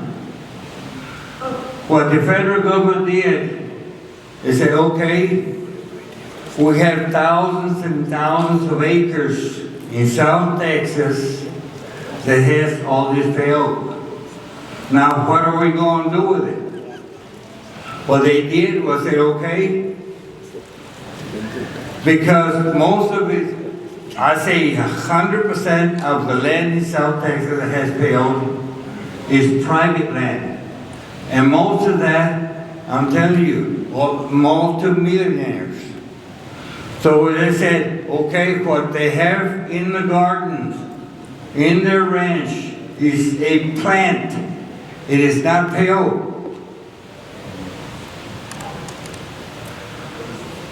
So what we're going to do, we're going to make some of these people distributors for the federal government.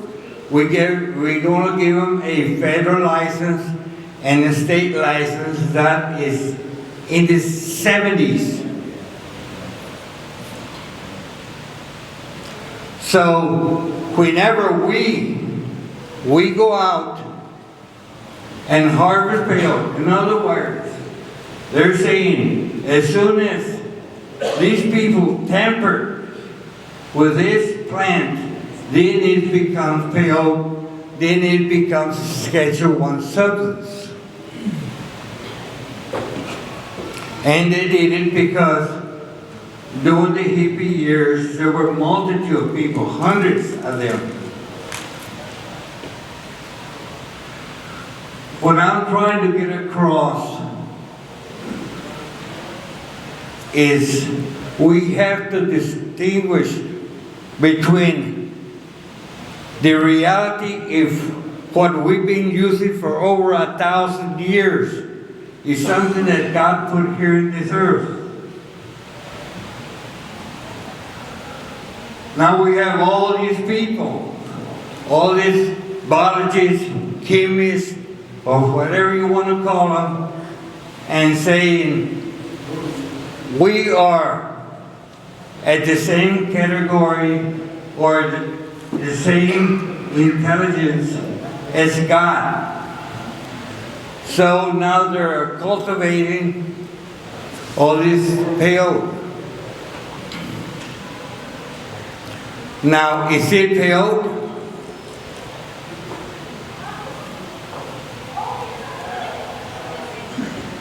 No.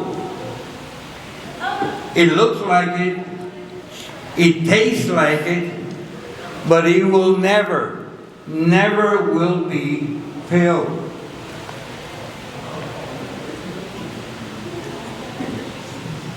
Peyote is what God put here in this earth, and that's what He has given us. Understand that you have to distinguish between what they cultivate or clone, whatever y'all want to call it.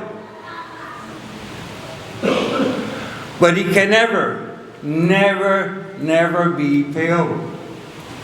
Like I say, it looks like it, it tastes like it, but it can never be. Because now they're trying to be God. They're trying to be superiors.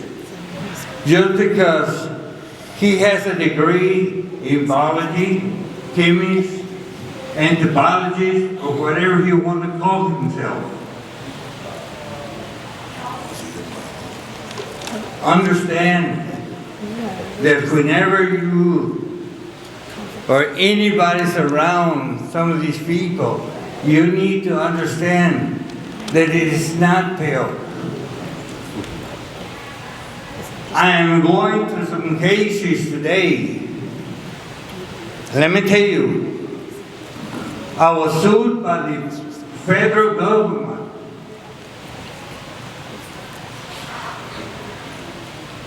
And the settlement with them was $1 million.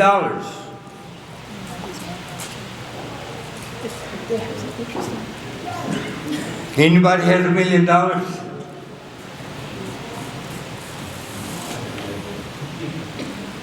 Then they dropped it to $500,000.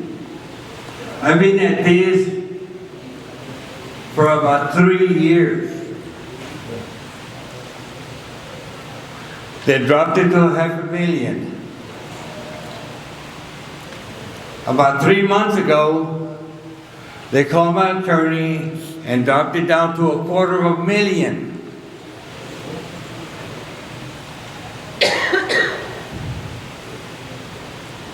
A couple of weeks ago, we finally settled at $25,000.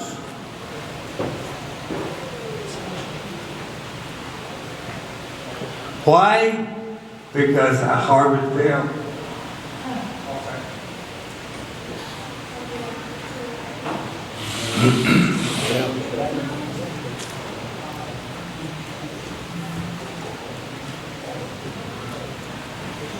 We paid him off right before I left.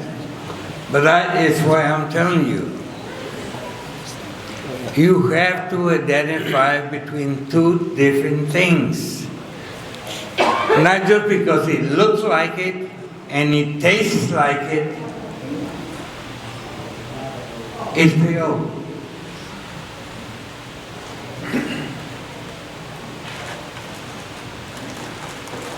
IPCI bought some plants out of Canada. They got a license to what we call manufacture pale. I got fined because I have a small altar in my house, okay? We started that years ago. Grandma Cardenas has some, she passed away 20 years ago. She had a garden there for over 100 years. Now they call it manufacturing.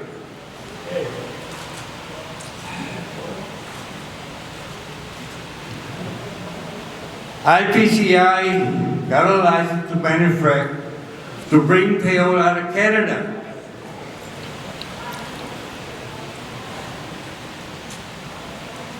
And they have what we call a 605 ranch.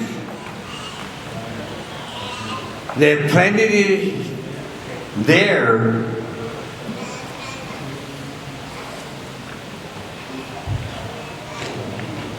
They have a license to what they call it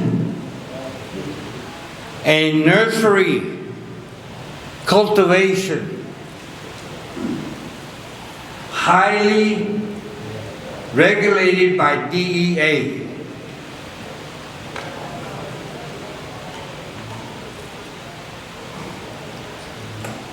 We did research, we saw that they do not have a license to distribute peyote. So they bring in 4, 5, 6 times a year Navajos to go harvest peyote in certain areas of the ranch.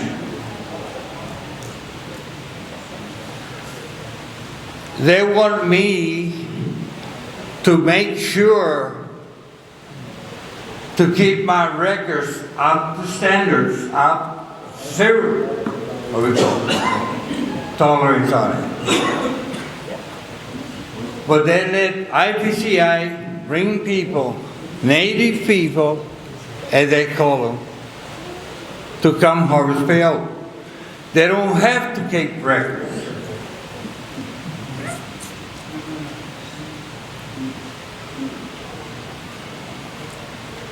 Now what I'm going to do, I'm going to go get my DNA. I know for sure that I am at least 3/4 Indian. Does that give me the right to go harvest, sell it, or give it away, or transport it anywhere in the country?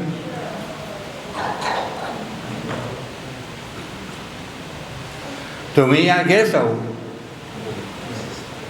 But we're going to challenge it. These people that are going to Denver, that's what I'm saying.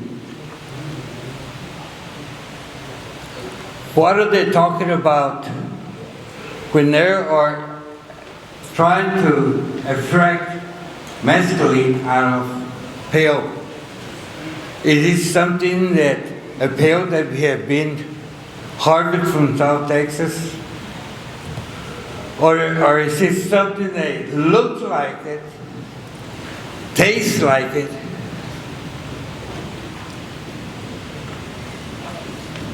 But can we call it payout?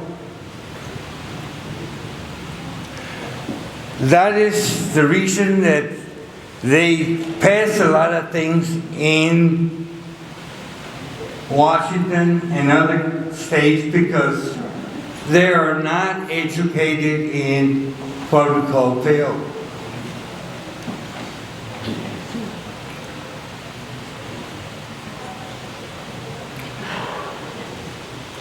You cannot.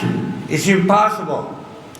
It is impossible to say that a human can cultivate payout. Yeah.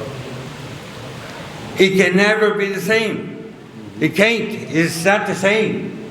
I don't care what you take out of it.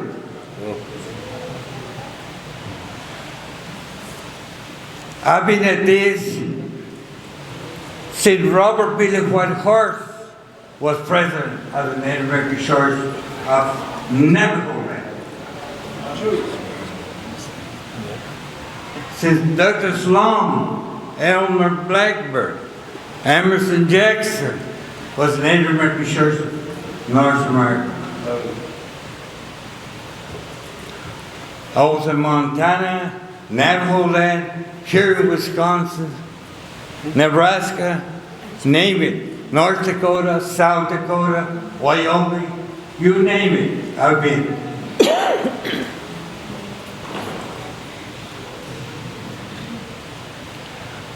That's why I'm saying you have to be careful when you speak about peyote. It is something, because peyote is something very sacred.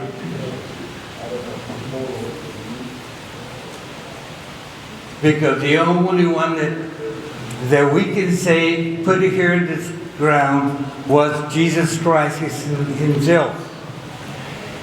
He protects it. We have zero, let me tell you what, we have zero control of it.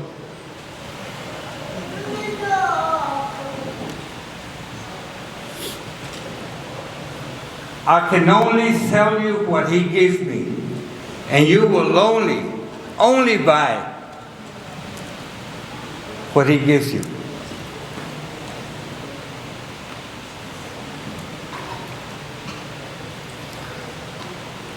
I tell people, understand, for certain reasons, you go to the Holy Land to harvest or buy peyote. There's a big reason behind it. It's not only to go buy peyote. There's a big reason that comes behind it. You have to find it yourself, not your husband, your son, your daughter, your father, or anybody can. You have to.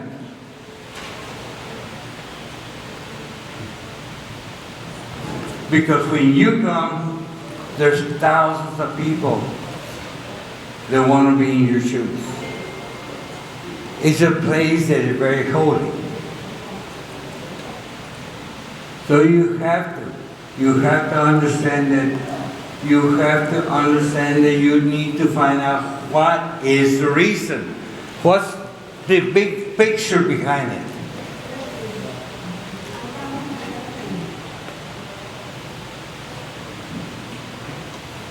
You have to believe in the sacrament peyote if you want to be in this church. It's not only to go by and bring it to your house. There's a big picture behind it.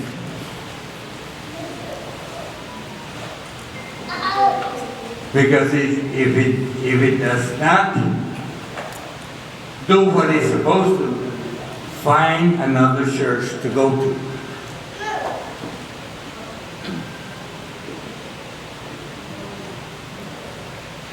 Find your people so that you can find yourself.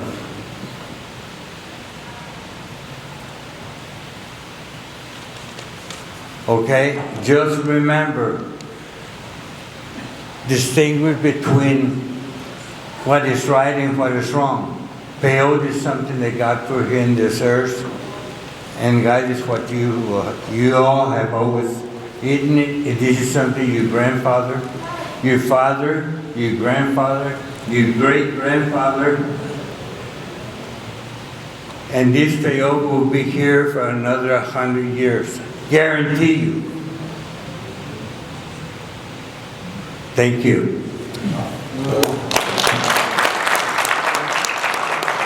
got a few more comments here, so I just thank you. want to have a brief comment to add on to everything that's been said.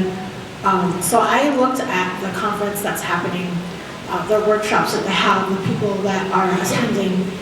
And so I want to implore all of you to attend the symposium that we will be having.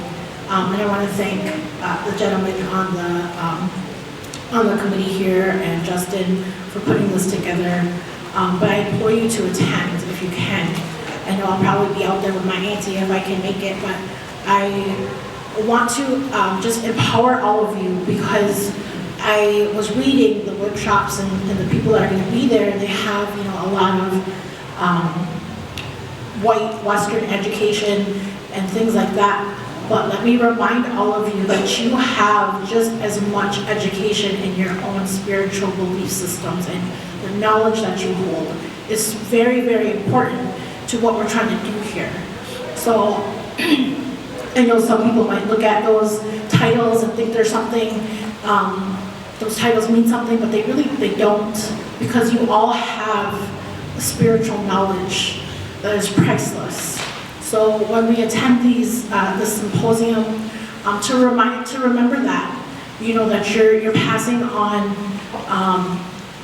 knowledge that is priceless to your children. But when we speak up here, to be confident and to know that you have all of the things that we talk about. All of us have that. And so I just want to encourage all of our membership to remember that when we're talking about peyote and we're talking about our ceremonies, you're an expert. You are an expert in who you are, because that is who you are. Because that is how you were raised, or that's what you learned. You gained all of this knowledge. So intergenerational knowledge, what Nicole was speaking to yesterday, just to remind all of you that when we are in these settings and we're talking with these people, maybe you know, opposite thinking of what we're doing, you have every right just to be in those settings just as much as everybody else does. So I just want to encourage everybody, if they can attend to the symposium, and just to remember that when we're going to quarterly meetings, maybe they're in Washington or somewhere else, that you deserve to be there, because this is not only just because this is your belief system, but you hold all of this knowledge to carry this on. That's all I want to say. Thank you, Jesse. Okay, a substitute here, also representative of Medicine Man Association, Mr. Avery Denny here. I represent Fort Puerto. Hey! Hey, right here. Hey! My brother. Yeah. Hey. Everybody, all my relations. And I'd like to introduce to my clans here. Che todik ozit the national tot sogni, bashe shin tatnesan is che chandrikin etash nalko. Che hat khatlin shlan. I'm here representing the NACNA Association from Arizona, New Mexico, and throughout Indian country. I could say that too, because we're talking and we are there to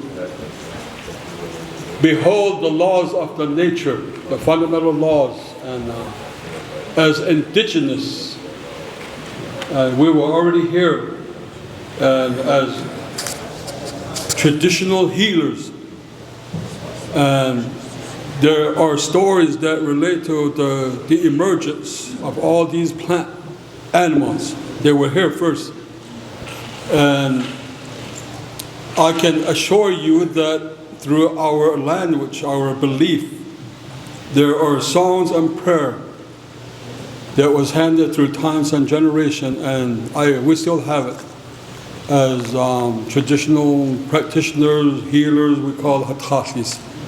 So over in Denver, Colorado, I'll be talking again on behalf of the medicine. Zatnich, Ilko, Aro, Inaj Azit. And in our world here, it's not just peyote.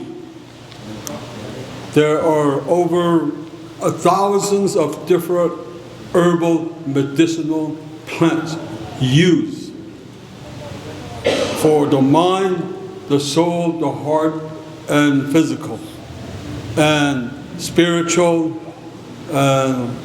etc., etc., etc. Many purposes for each of those plants or harvest gathered, put on the prayer and gathered and put together. Mix too, only for healing. And to do that, there is the language that is used to transcend, to deliver and ingest the medicine for the purpose of whatever your needs are and your wants are. So, and there is also a teaching that tells us that if any herbal indigenous plants are harmed and misutilized, these plants, they can relocate, they can move to another place and survive over there and be safe over there. And they have their own mind, their own thinking, and they can move away from attack, misuse, and each and all plants are placed or put here. If misused, they can cause damage. If it's not utilized in a ceremonial, bona fide, religious, ceremonial way.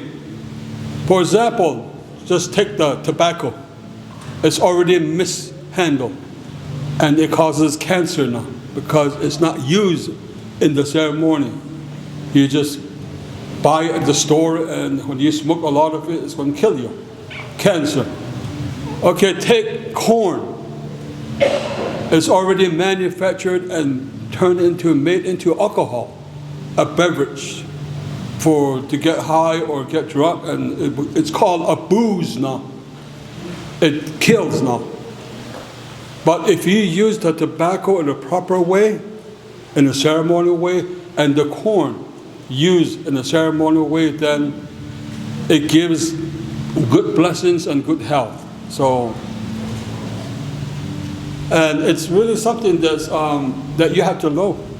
And a lot of our Navajo members that is trying to commercialize the peyote today, they have grandfathers.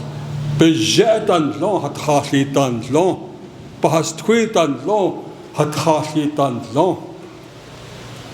doing that. And just imagine, where were you, when your father was saying Tota,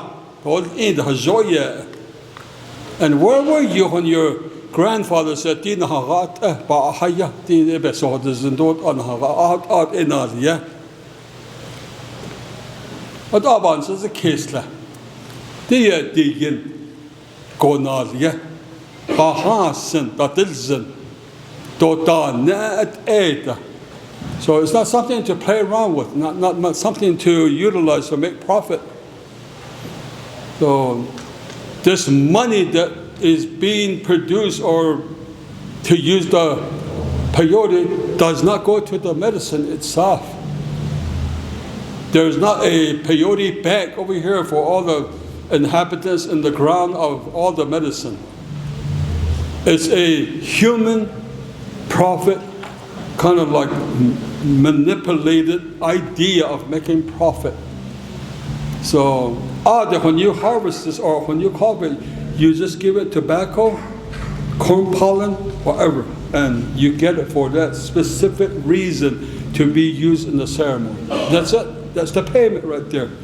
How you address it, how you talk to it, how you say your plans to it. Take it home and utilize it to help people. So, so over there in the ceremony, yes, they can make a token, yes, they can make an offering. But just to open your heart for that blessing to go into your heart, into your body, into your mind, and then it closes back up, and then you're all right again. So those are some of the teachings that are what we have. And if it's misused, again, it's going to hurt. It's going to cause sickness if we are not careful. So that's the way we are, and that's the way it is. So I'm going to talk about that some more over there in Denver, Colorado. So thank you. Just want to say that much.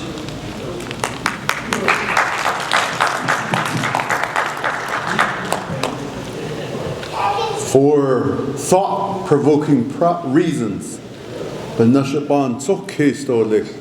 to think about it, and no other intended purposes, but just for you to think about it. I made this example in Washington some time ago, and I thought that Salvador kind of touched up on it here today. He talked about cloning. He talked about manufacturing, growing peyote in a laboratory nursery setting. And so in a way, yes, you can go through the motion, you use dirt, you can use water, light, put a seed in there, but it's a human being that's doing it. Is that really peyote? So that was the question he posed. Okay, now for you to contemplate now. My example in Washington was this. If we were to clone and grow Jesus Christ in a nursery and in a laboratory, let's say we have like 25 Jesus Christ here, and we sell him and put him here and say, hey, pray, this is Jesus right here. Would that be the Messiah? Would you feel comfortable with that? It's the same concept. And so it wouldn't feel right. It wouldn't look right.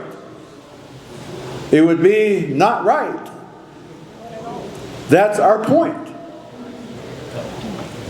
If the Holy Spirit didn't make the peyote, then it's not peyote. Pure and simple. And so those are some examples that we're trying to put out there and to say that this is what we're talking about. And so that's been the discussion. And again, how far and how long do we continue this educational process?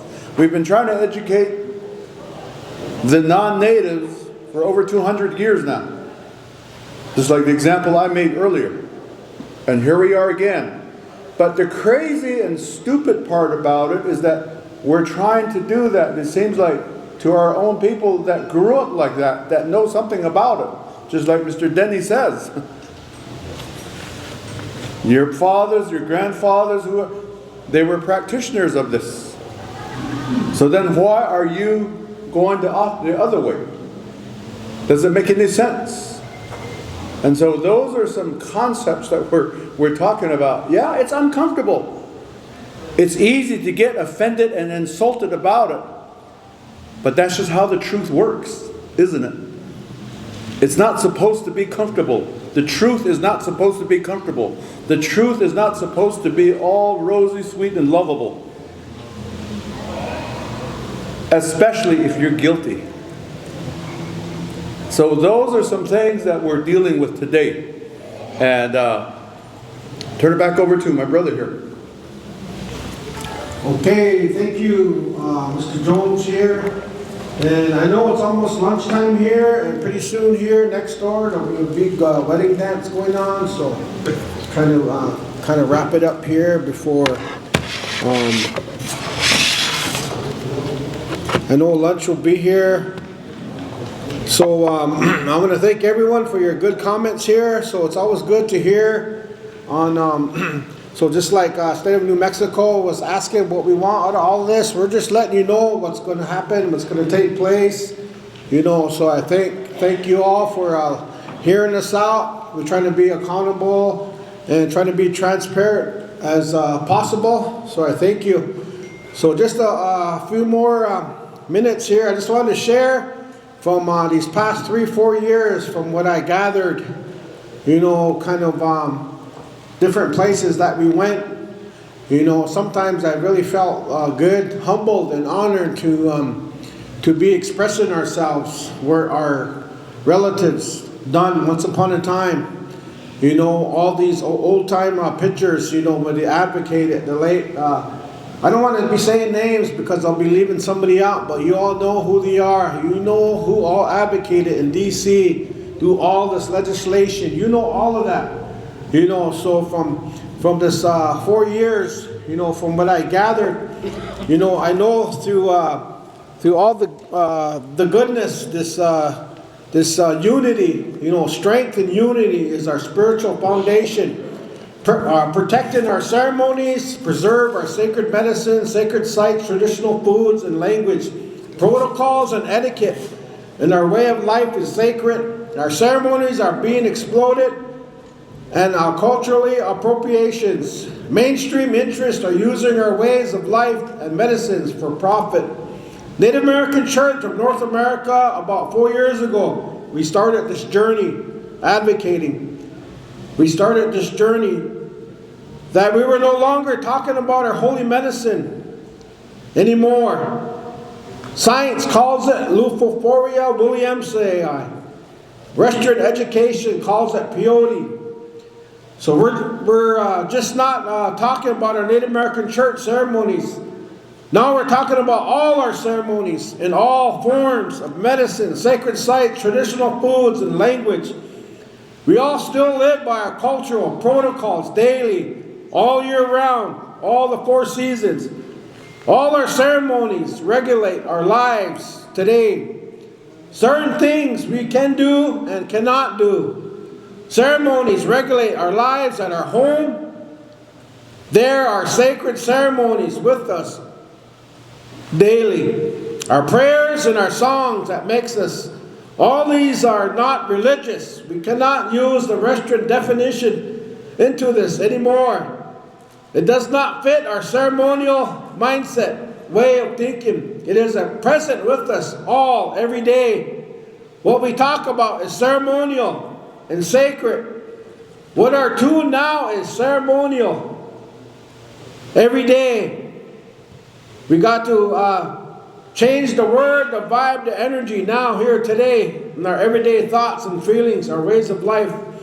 From the time we wake up, sun up to sundown, it is important for us all today to begin to perceive what was to have this approach of all the things we do in Washington, D.C., and all the advocating efforts, the way we educate others about to make the definition and distinction between religion and ceremonial.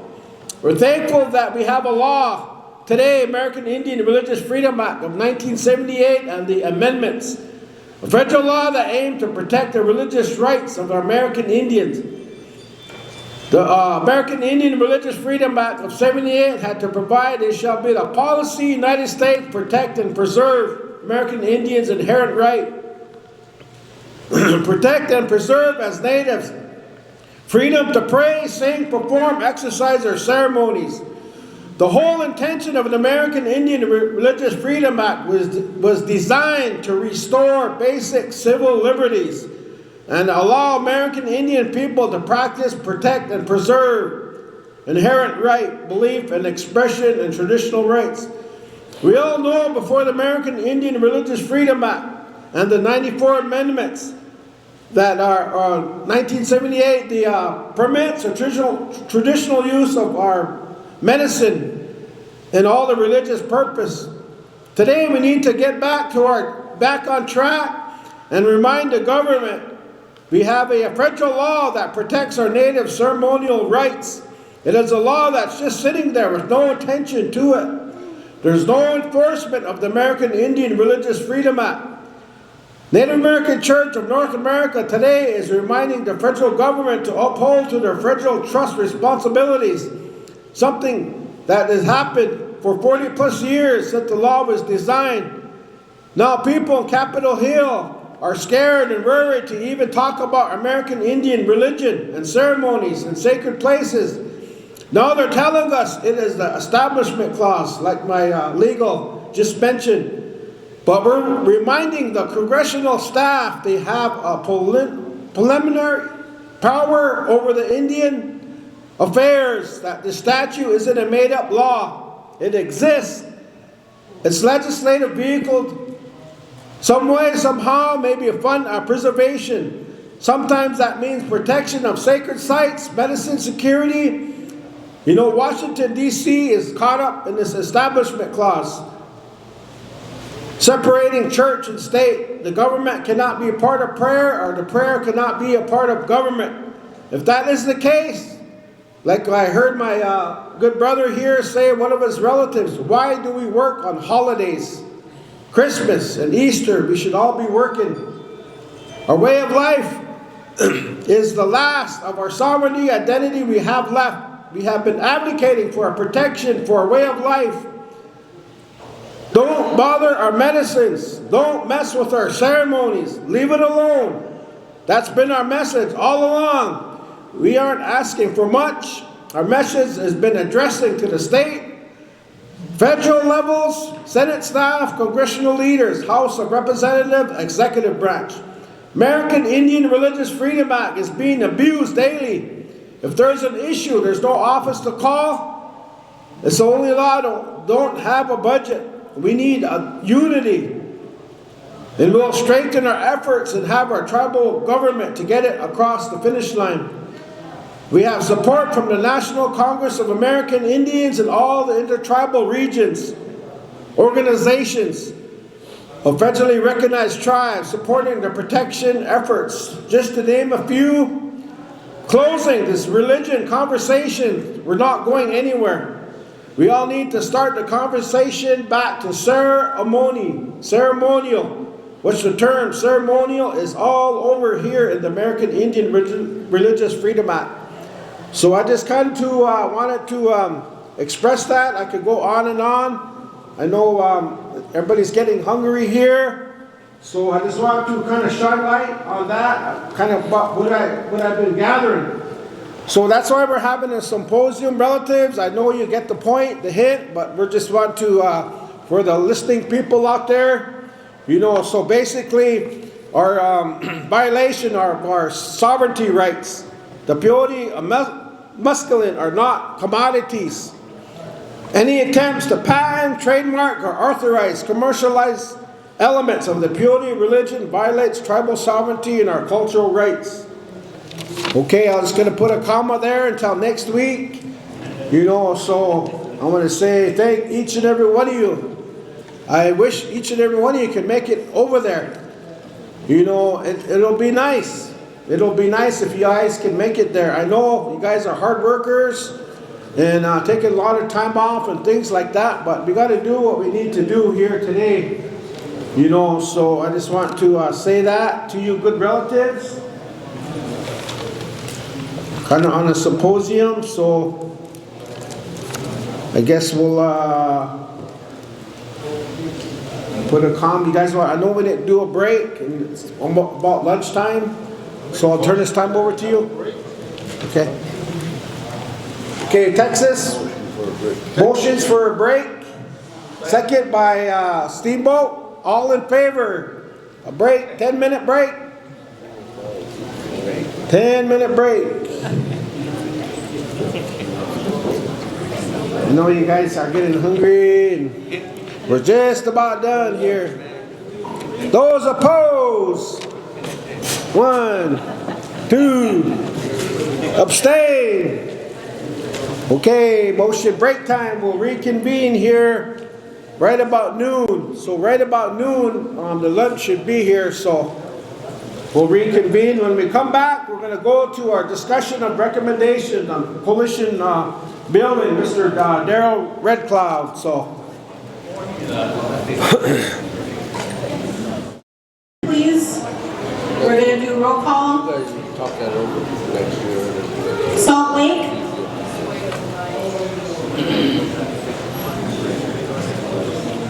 Cove Red Valley.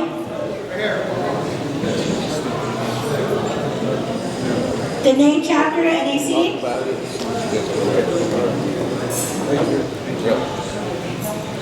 Fort Berthold.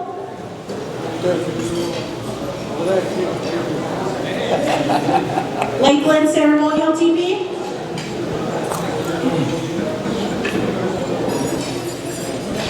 Monument Valley. NAC of Omaha. Omaha. NAC State of New Mexico. No. State of Wisconsin. I heard you talking. You laid it down. Wisconsin Dells.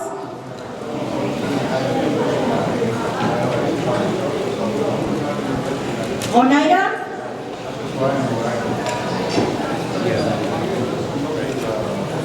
Ancient NAC of Pine Ridge. NAC of Shanto.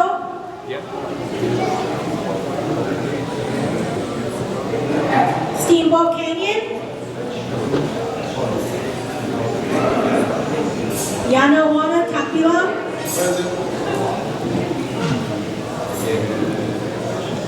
Stony Ceremonial.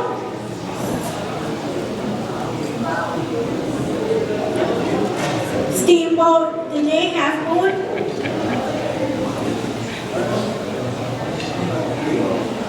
Tuba City.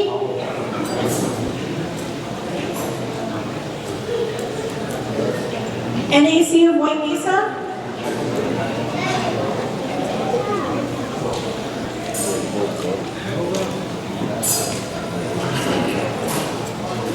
NAC of Winnebago.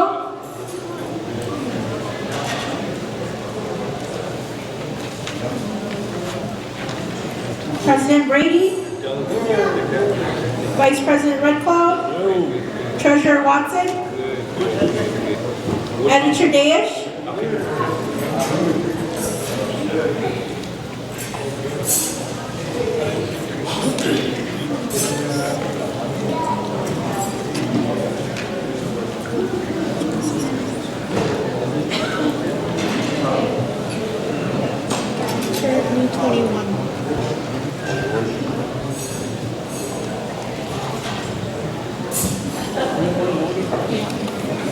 Okay, we have 21 voting delegates here.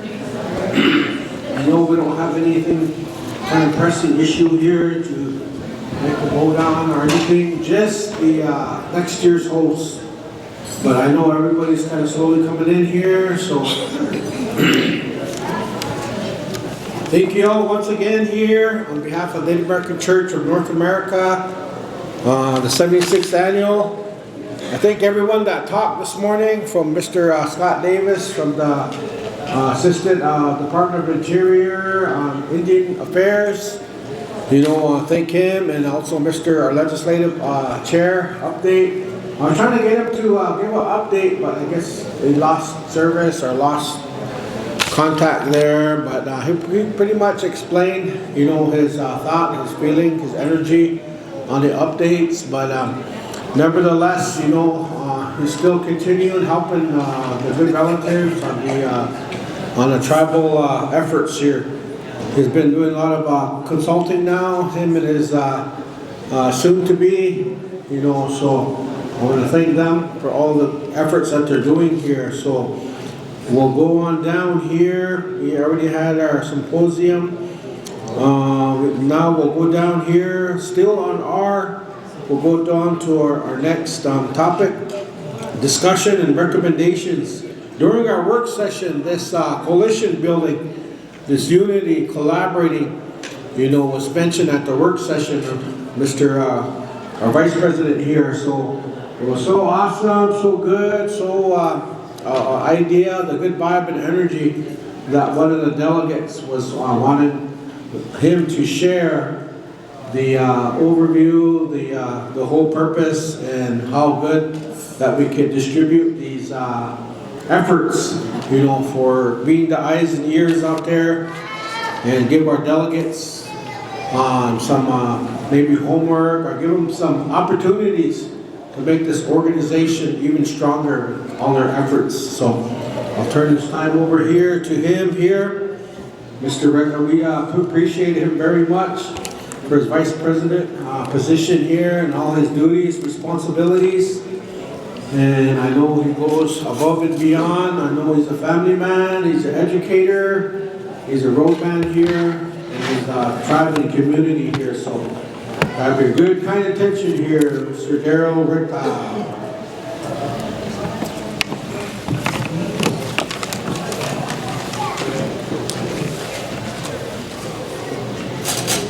Good day to everybody again. So far so good. It's been a real good experience here. Listening to the past couple days, listening to everything that's been talked about, everything that's been said. A lot of good words, a lot of good information, and a lot of good things that I've learned and I've come across and so forth too. And again, I want to give thanks to the people that are the sponsors of the convention here. The other day, I shared a little information about coalition building and what we can do, how we can do it. What is the meaning of that coalition building? How does this work? How can we do it, and so forth? And again, I want to say that I think it could be a positive thing for the Native American Church of North America. What we want to do is try to, for the next few weeks, for the next short time here, we're going to be collaborating with any type of response from the membership, if they're interested in it, and if they're willing to help and develop these coalitions, then we'll be discussing it, and then maybe by the next maybe quarterly or mid-year or something like that, we'll present our idea and maybe even talk about it even in depth more. And hopefully we're going to be able to develop all of these coalitions. So the other day I was talking about it, and I said these coalitions could be a big plus for the Native American Church of North America. So I ask you to look up, use your imagination and picture the country of North America. And then you take it and you cut it up into 8 different parts. 2 lines going across a line going across the center of the country vertically, horizontally I mean, and then 3 lines going across horizontally or vertically. So it gives us 8 different regions. And in these regions, there is Native American church relatives, there is Native American tribes, and tribal governments, and so forth. So if we start to come together in these different regions, and we start to collaborate together, be the eyes and ears of what's happening out there, not just on behalf of the medicine or anything like that, but anything that's happening towards Native American issues. There's a lot of things out there that could be at stake when it comes to Native American issues. A lot of the time, the government or the non-Native people out there, they assume that it's okay to go ahead and do something or take something away without acknowledging the Native people, the original inhabitants of this country. So a lot of the times we don't know about it until it happens, and we say, "Oh man, we should have said something.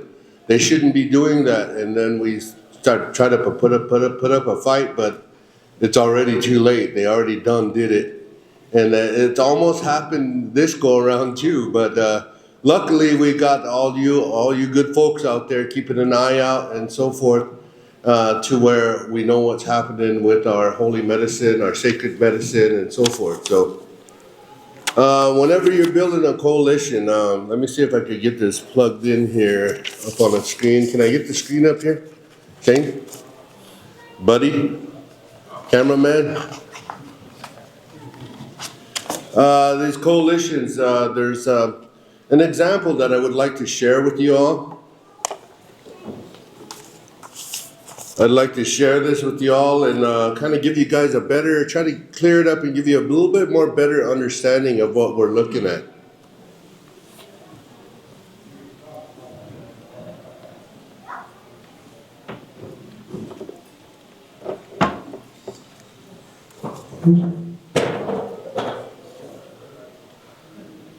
Yes, the top one.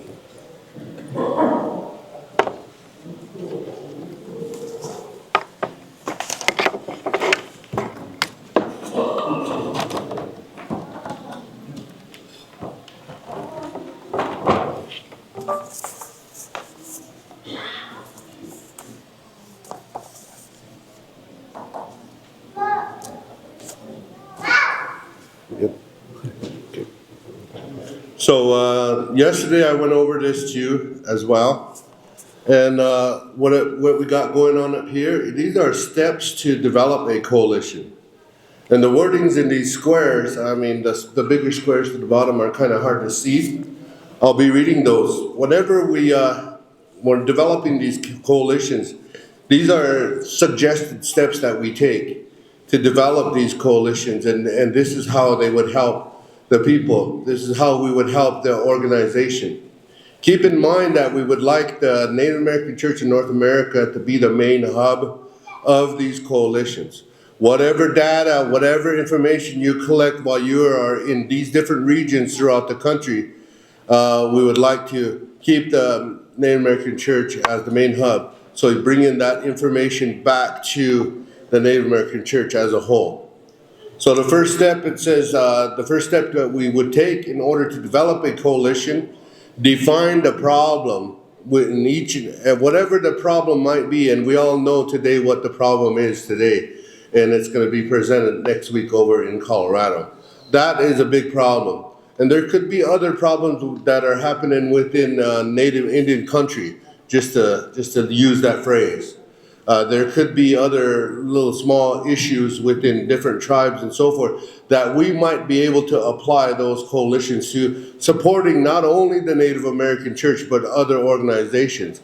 We would like different tribal governments to start reaching, these coalitions can reach out to their tribal governments and so forth and bring them in, not just the chairman of the tribe, but even looking further, your spiritual leaders, your medicine men, medicine women, and so forth, getting them involved in these coalitions and so forth, bringing them together so we could strengthen issues that might come up pertaining to indigenous way, indigenous cultures, indigenous medicines, and stuff like this. We would like to bring this together. So if you define the problem, whatever that problem might be, the steps you would go to in next would be define project goals. What is the goals that you need to do while you're pursuing whatever that problem might be? What are the goals you want to accomplish whenever you're pursuing those problems? Every solution begins with a well-defined problem, so we need to figure out what that problem might be. This lays out the foundation for the process. How are we going to do it? The process. How are we going to deal with that problem? What would that be? So the next step is gathering information. Each coalition will be able to gather information on what the problem might be, what might be some suggested solutions to deal with certain problems, or sharing data or anything like that. What would they do? They would gather information about why it's causing that problem or why it is a certain way. So step 2, it says this step ensures that the solutions devised aren't based on assumptions but hard facts. So whenever you're out there gathering that information, you need to make sure that it is a fact. Because a lot of the times it happens all over Indian country. Someone starts a rumor and boy, it takes off like a wildfire, you know. And before we know it, the facts of the matter are not covered. They're no longer exist. So we need to stick to the facts, and we need to be precise about those types of things, whatever that problem might be. We need to be on top of it. We need to make sure it's that way. These coalitions can be a positive for the entire organization. Step 3, it says generate possible solutions. How are we going to deal with the problems that might come about? How are we need to start thinking about solutions, how we're going to fix those problems. How are we going to go out there and we're going to gather this data. After we gather this, then we're going to start thinking about how we're going to fix this. How are we going to fix that problem that was started and so forth? With all these facts, and we know it's a fact and so forth, and then we bring in all of our spiritual leaders, our tribal chairmen, even our people from our state governmental offices and so forth, make them aware that we are actually educating ourselves, building ourselves to be a more better, stronger organization. This can help in that way. And I think it could be one of the best things we could do as an organization. So after we start to generate the problems, we see allocate project resources. What are the resources that we have that can help us to resolve the problem that we started with, whatever that problem is? What are we going to do? How are we going to deal with that problem? Allocate the resources we gathered, allocate those together, bring them together and decide which ones are going to be effective to deal with that problem. And then we're going to manage project resources. Whenever we manage the resources out there that we gather and so forth, we're going to manage them so that we're going to keep them so that they're understood clearly on how it's going to happen, how it's going to help the problem, how it's going to help to resolve that problem, and how the resources and so forth that we gathered will be understood in a good way. And then number 3, the last one, the goal is to have a gamut of solutions to choose from. So as we're out there and these coalitions are gathering and so forth, each coalition is going to bring different types of solutions. A gamut means a bunch of solutions that we can understand and we can talk about. We'll sort through those and eventually come up with the best solutions out of each and every one of them. And hopefully we could meet maybe 2-3 times a year or something through Zoom or something in that line and talk about these solutions, talk about how we want to resolve problems that might arise within Indian country and so forth, involving, like I said, the medicine men, the tribal chairmen, the state representatives and so forth, so that we're on top of our game all the time. So that these types of things that are existing out there today if they come up, they'll see that we're on top of our game and it'll dissolve right away and we'll keep moving forward in a positive manner. Section 4, it says select the best solution. Track efforts and effectiveness of planning. We need to start to give it those efforts, and we need to make those plans so that we're going to stick to those plans. If we're going to say, well, this coalition over here has a really bright idea, a really good idea, we need to make sure the rest of these ones are going to be in compliance with the rest of them. They're going to want to do it, they're going to agree to it and so forth. That way it's going to be effective on what we want to address and how we want to address it. So if we could do those things, it would be really, really, really good for our organization. Assess each solution in terms of potential impact, resources required. Again, assess each solution in terms of potential impact. We need to assess whatever it might be. We need to figure that out, whatever it may. Does it play an impact in those, in the whole congregation, the whole Native American Church in North America? Are these resources, are these things do they play an impact? How are they? Do they impact us in a positive manner or in a negative manner? How does that impact us? So we need to figure that out. We need to bring those resources, when it says resources required, whatever resources we went out there and gathered and so forth, how we gathered them and so forth, we need to bring all of them out and be able to discuss them and then select the best solutions, like I said, and if they have potential impacts for the better for the organization. Number 5, it says take action and close. Review project deliverables. Review the projects. Are they helping our people? If we apply this, how is this going to deliver what we want? How is it going to help our people to know and decide? With all these different people, like the membership being on top of everything. The medicine men, the state representatives, the tribal chairmen, and these different entities, different groups that are on the same track that we are, then this could be the most positive thing we could do. Not only just for the Native American Church of North America, but we might wake up people throughout this whole country. Or as indigenous people, no matter what tribe we come from, even our relatives up north, our relatives across the bottom down in south, if they see this coming together and so forth and making an impact, then the people over there, up there in that big white house over there, they're gonna be scared of the Native people. Not to be scared, but then we'll have a voice. We need to unite. Just like the title of my paper, it says, Coalition Building, starting a coalition. Getting it done with unity.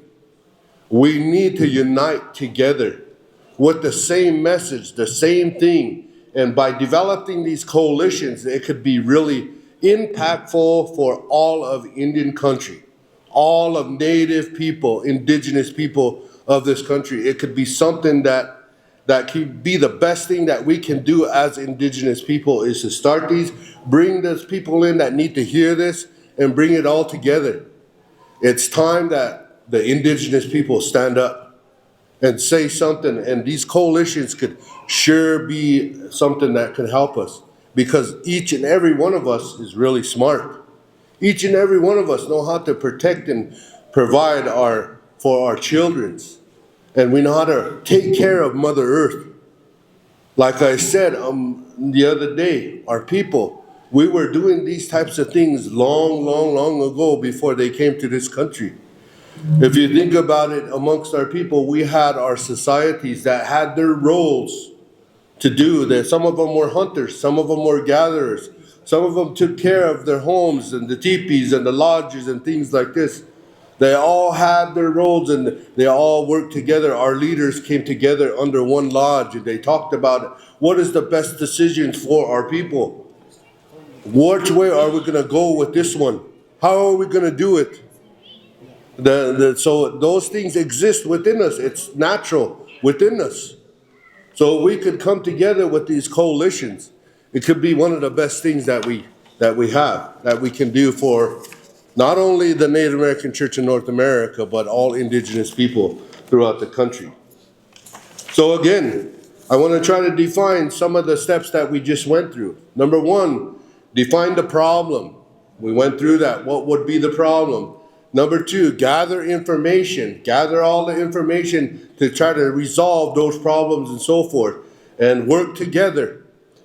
Generate possible solutions. How can we deal with these? And that's what we're working on right now, is working on a solution to deal with whatever situation is happening out there. But at the same time, trying to protect what we have here for the sake of our future generations, the children, the great-grandchildren, and so forth. And then it says evaluate and select the best solution. We need to evaluate everything we're gonna do, how we're gonna do it. We need to trust one another to be able to be honest and transparent like we try to be up here. Share everything with one another because we care for one another. We're all relatives. They say in our language, we are all related. And then we need to take action. We need to take action and follow it through. Whatever, however we want it to be, we could make it that way. Like Brother always says, we could make this Native American church the best we want it to be. We can do that. No more division or anything. Start coalitions. Depend on one another to share this language, share this experience together for the sake of our future generations. Preserve it. Just like the gentleman was talking earlier. I sure like that and I support that 100%.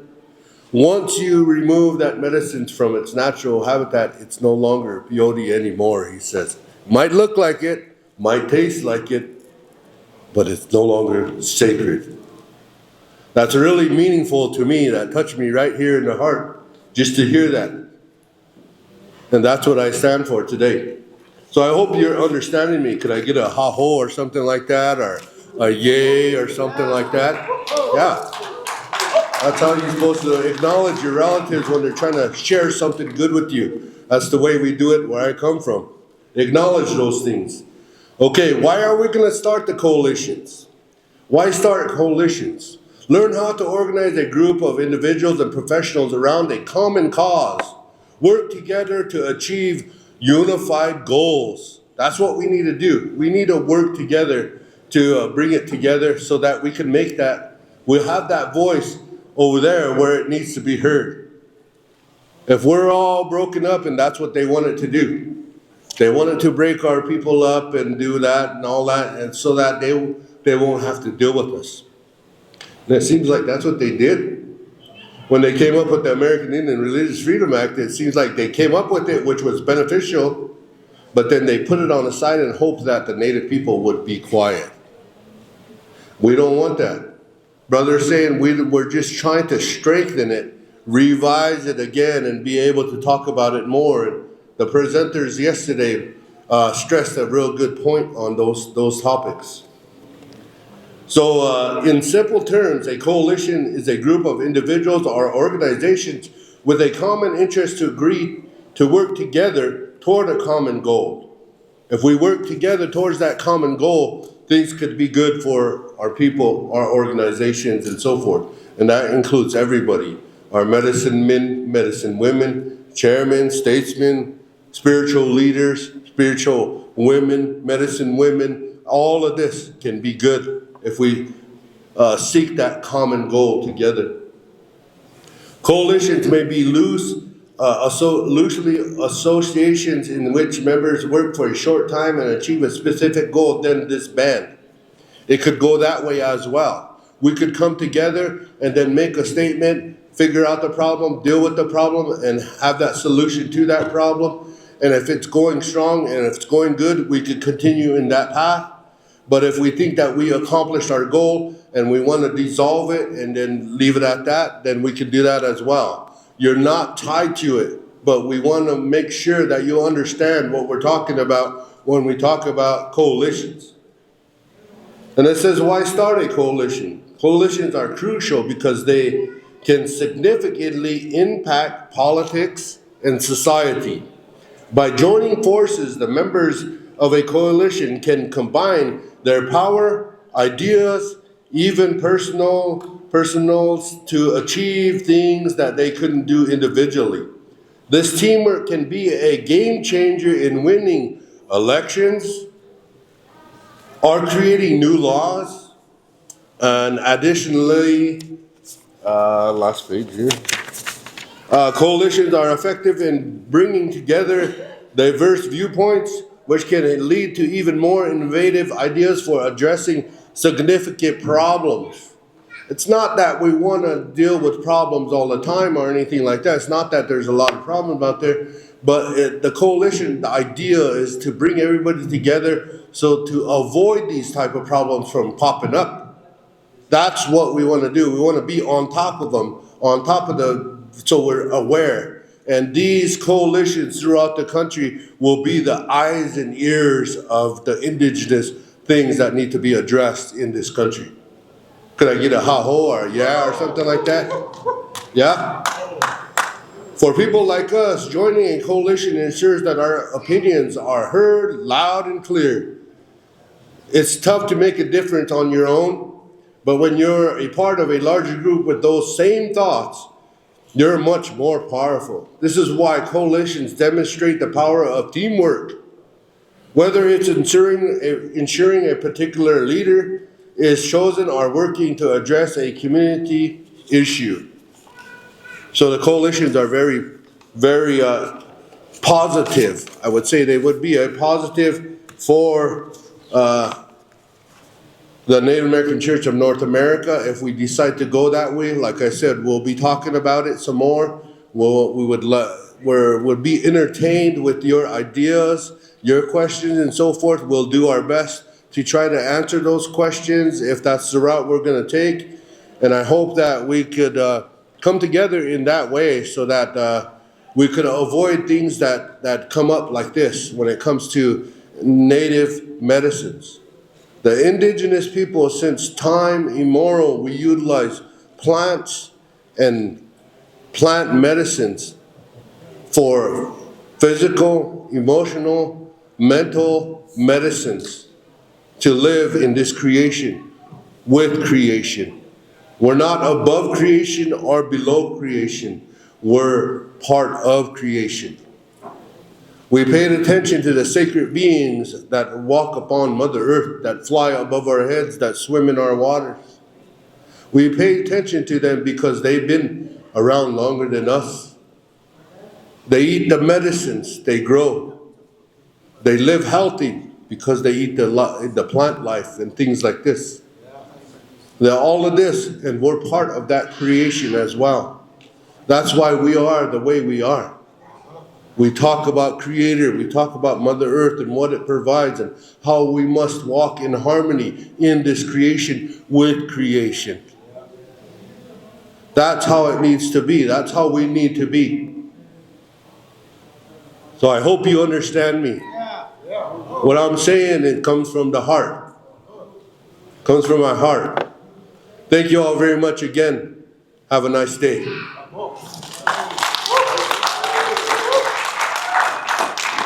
Thank you. I think Mr. Red Cloud here for the coalition, unity, good efforts here.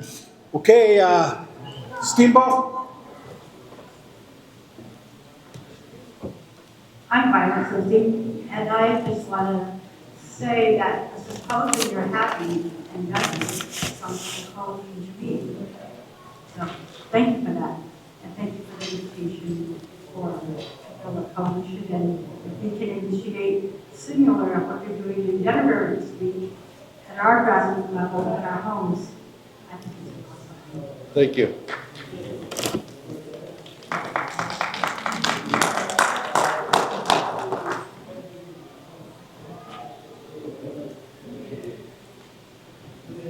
Lincoln Day, State of New Mexico, Mr. Red Cloud. What are you formally asking us? As delegate bodies here now, are you asking us to officially stand up a coalition? Or are you asking and telling us that you're gonna, you used the term earlier, or are you gonna loosely talk to different zones about issues? Again, my question is, what do you want from us as delegates? I want you guys to think about what I said, how I said it. Could these coalitions help our people? Could it help our organization? Like I said, we're in the talking stages of the coalition here, developing a coalition, and we want to extend it to everybody. We're trying to be as transparent as possible. That's why we're sharing what's on our mind with you guys as well. So think about it. I would like you to think about it, talk about it amongst your peoples, your areas, and so forth. And if it's a good thing, then that's good. Follow-up question. When did you want a response from us? Timeline now. Give us a timeline. I'm gonna have to sit with brother, the president here, and sit with legal here, and we're gonna talk about it along with our other officers here. We're gonna talk about it, and whenever that time comes, we'll either send out an email or we'll be able to extend that information whenever it's ready. Perfect, thank you. Yep. Hey, Olympics. My question is this, my name is Gina Palmas. So do you need a motion to put that action forward? Like, if that's what you're asking, this is the second time that you talked about it, did a presentation. So I'm thinking that it would be appropriate for the delegates to make a motion to move forward with this idea. And if they, people want to take the lead and start this coalition process, talk to other tribal members, however they want to do it and start networking, then they could do that. But I think there needs to be some direction, like, we could talk about this all day, every day, or we could not talk about it until you bring it up again in an email. So I'm kind of with that guy, I'm sorry I didn't get his name, but if you need the delegation to make a motion so that we can start the process of developing a coalition. My personal opinion, it's only going to make what you guys do, it's going to strengthen what you're doing. Because you're getting more, you're reaching out to more people, networking with more people. And it might be even people that have nothing to do with the Native American Church. It might be people that have nothing to do with the peyote, but they believe in what you're trying to do to protect the peyote and the medicine. They believe in that. And they don't want our ceremonies compromised. They don't want our ceremonies and our medicines and how we utilize it compromised. So do you want action taken on the floor to move forward with this or not? I think that would be the question. Yes, it is something that we should take action on, but I want you all to be absolute about it. I want you to be absolute about it. That's why I didn't want to say, hey, let's do this right here, let's do this right now. Because are you going to be willing to share that information clearly with the main body over here? Whatever data, whatever material that you're coming against, are you going to be willing to share that with the main body over here? Because we need to be careful how we develop these coalitions. Some people might get a big head and try to take off in a different direction with it. So you need to be absolute of this is what we want to do and how we want to do it. You might take off over there and you might hurt yourself and you're going to say the NAC said it was all right to go ahead and do this. We don't want that. We want everybody to be on the same page, and if anything, it's going to come back here and we're going to deal with it here. And then that's going to include each and every one of you, again, to make decisions, to do things in an appropriate manner and so forth. You want to add to that, John? Yeah, so like we were saying, we want to just put it out to each and every one first. I know we can get technical about it, get lengthy, but nevertheless, like Oneida was saying, if they want to vote on it, everybody's all in agreement, and then we can move forward. So we can do that. But be mindful of all what the whole intention is, because this is what happened back in the 90s. We established a national council. And today, I haven't even seen any kind of document, any kind of who is national council. We know there's different ones, different versions, and this and that. We don't want to get caught up in that. And now here today, this national council, we got some board members, promoting, getting money, and doing all this kind of stuff. And that's what we don't want down the road. So we just kind of want, something nice for everyone to be a part. We have enough responsibilities as officers as it is. This is your organization. You're paid affiliated. So we want you to be a part of it. Be a part of what's happening, what's going on. And I even heard somebody say all those youth questions yesterday was awesome. They should ask our delegates some of those youth questions. See where they are, see where they stand, how they're thinking, how they're feeling. I thought that was really nice. Anyway, go ahead. Get your pencils and papers out, guys. Got it in front of you? Write this down. Community Toolbox. Go to that link. You're gonna bring up the same thing that I got on my computer. It's gonna have options on one side, table of contents. It's gonna be learning skill, help taking action, connection, about, and services. And then you go scroll down the page and it's table of contents on this side, strategy of community change and improvement, and overview. Number 2, community locally development. Number 3, social planning, policy change. Number 4, social action. Number 5, coalition building, starting a coalition. Number 6, coalition building. 2, maintaining a coalition. I suggest you bring that up. You look it over, you read it and so forth to where you understand it, the do's and don'ts of coalitions and stuff, because sometimes they might be a little bit, from all the research I've done for the past couple of weeks on this, here, it could be something that could be really good. But then if somebody takes it in a different direction, it might not be so good. And we want to be totally transparent on everything that we say and do, so that you can understand it. This is all for the betterness of our organization as we go. So I hope you're understanding me. What is going to be our next step, John? Okay, we have a few more questions. Go ahead, Steve-O. Some of us, we were here for Thursday. And we had 2 presenters. I was the one that recommended the 2 to come back on. And the reason why is this collaboration. When you collaborate, I see a lot of this in education. And then where I'm from, we're doing ours. I don't know if they're aware of it. We're working those in the native way. Collaborate and incorporation. We talk about sovereignty. Sovereignty, the definition is a state within the state. So at our level, it's just going to be an organization within an organization. And you can develop, and he talked about the 8 regions like these. And over here in Arizona, we have about 7 or 8 chapters. We're already getting together. And what's going on in Tuba City? Tuba City is about a 3-hour drive from Fort Defiance, and some of this networking. So Clifford, Woody, sometimes it does Zoom meetings, some of those, what's going on at different places, how are we planning, what are our thinking on things, and we get together like that.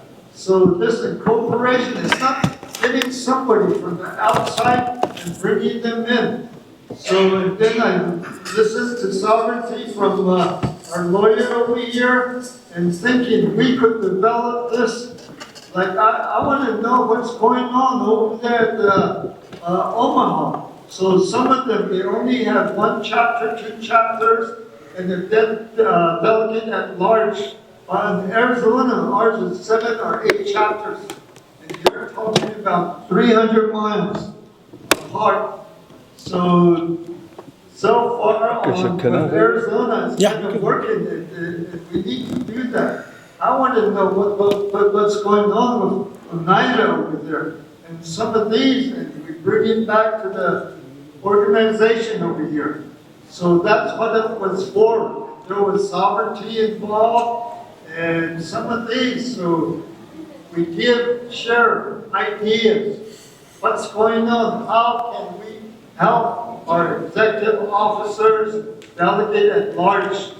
So that's what it was for. And when all the delegates, the voting delegates show up, then I wanted them to listen to this, then this next one too. So I just wanted to say that. And probably afterwards, we can talk about it, get in that planning thing, and they need help. And we say we're voting delegates, sometimes We don't even give a hand to some of these guys, and we need to do that. That was my reason, the idea behind this. Thank you.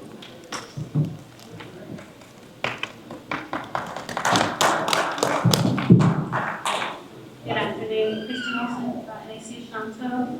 Mr. President, elected officials, delegates, city council, and guests. I just want to say in our bylaws, it says NAC is a coalition of churches and organizations. So we're already a coalition here, and I think what I understand here is the common cause to protect our medicine is also on top of this, and I think the way I understand it is each region maybe, as Mr. Kelvin has said, maybe work together and find ways to partner with our local community and our leaders and make sure NACNA is the driving force, so that way we are looking as one instead of separate silos to give us a stronger voice. Is what I understood. I just want to make sure that I was following the right line of thought. Yep, exactly. Good.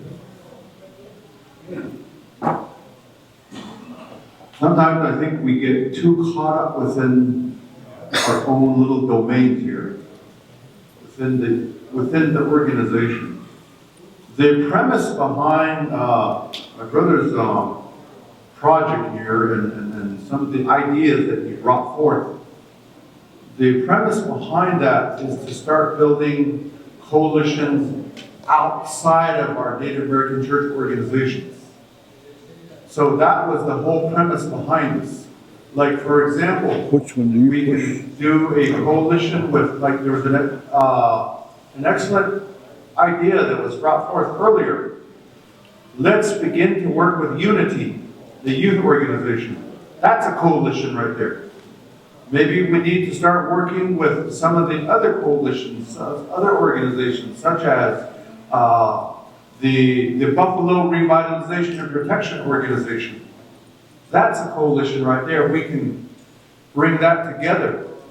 Maybe there are some, like for example, we have the NACNA Association there.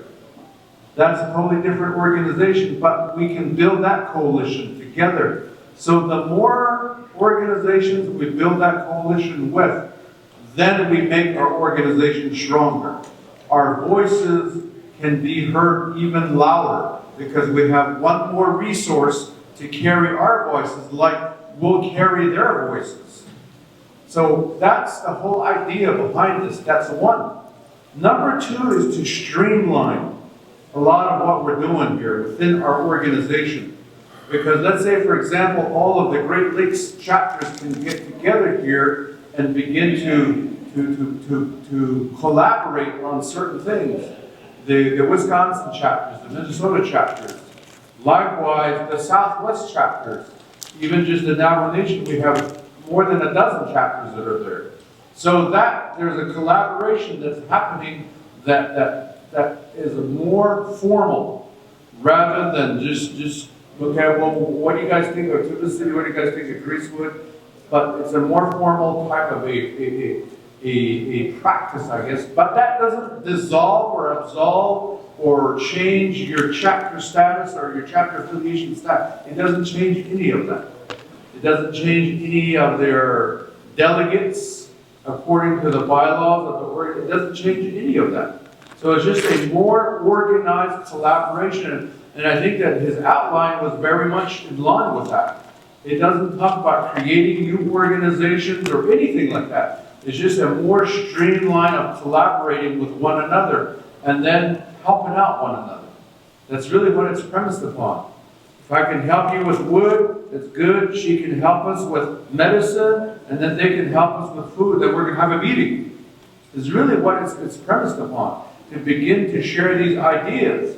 Because not one chapter or not one individual knows everything or has all the resources. There might be a time when I have to call upon his chapter. If I was a chapter and I would call upon his chapter and say, hey, can you help us with this? Yes, likewise, he's going to do the same. So that's really the premise behind that. So there's two things. Number one is to start building coalitions with other organizations that are within the same philosophy, line, and goals that we have. But number one is that we have to build that coalition with our tribal governments. That's what we've been emphasizing. We need to build that coalition with our tribal government. They're going to be the first ones that we have to put on the table. Then we go from there. And then internally, those are some of the coalitions that we're talking about, is coalitions / collaboration. But the idea, no matter what you want to call it, team, you can call it team, you can call it, but we're not going to call it a cult. That's the wrong word. So things like that. So I think you get Daryl Red Cloud's drift here, what he's explaining. That's really what we're talking about. So as far as giving it some legal momentum and give it some legal energy, it would be proper for this body to put it into a vote. So we bind ourselves to this goal. We're going to continue to do this. We're going to continue to make sure that we talk about it and we organize it in such a good way that it's going to work for us. Rather than just have talked about it and walk away from here and forget about it. At least let's bind ourselves to this by virtue of a motion and a second and a vote. Say, yeah, we voted at the convention in Wisconsin Delta that we're going to continue to bring this together and talk about it and organize it in an organized way. So from that point of view, yes, it would be proper, it would be in order to have a first motion and a second and a vote. And then we'll go ahead and document it and record it as such. Mr. President. Okay, you heard all the comments and our Vice President on the coalition, on the legal lens. So I guess we'll turn it back over here to the delegates at large. How you want to handle this? I know Oneida had a good point here. You all had good points. So go ahead, Texas. Thank you, Mr. President, executive officers, host Ocean Nation, Isaac Cardenas from Yanawana, Kapila, Native American Church of the Americas. One of my tribe people came up and made a suggestion, and he came up and made a really good suggestion. That's why I bring my young people, because they have really good ideas. And, I think a lot of our organizations, like when we work with another organization and we make a coalition, like maybe we want to do a program to help young boys or young girls, rites of passage or whatever. If it's an agency with another agency like AITSCM with maybe the Dene chapter of our church, it would be an MOU, a memorandum of understanding. Now it's not legally binding. But the memorandum of understanding, the two parties would know what they're going to do. They have a guideline, if we would do this, they would do that, and we would do this, and this is what would come out here. The MOU is really helpful as far as answering some of the questions and concerns of the body that we have here present in Wisconsin. And maybe an MOU might be helpful also with this coalition. Each coalition would have their own MOU, and of course, we're talking about funds, that would have to be that MOU. If there's funds that are being made, what's the paper trail? Does it go to NACNA? I think that would be something to think about as a tool of community, as a community tool also. Thank you. I'm over. Okay, so we had all the good questions. Do we want to vote on this to move on? Or do you want to vote on it, take it back to your chapters quarterly, and we'll decide. I know my uncle's here waiting. Here, so.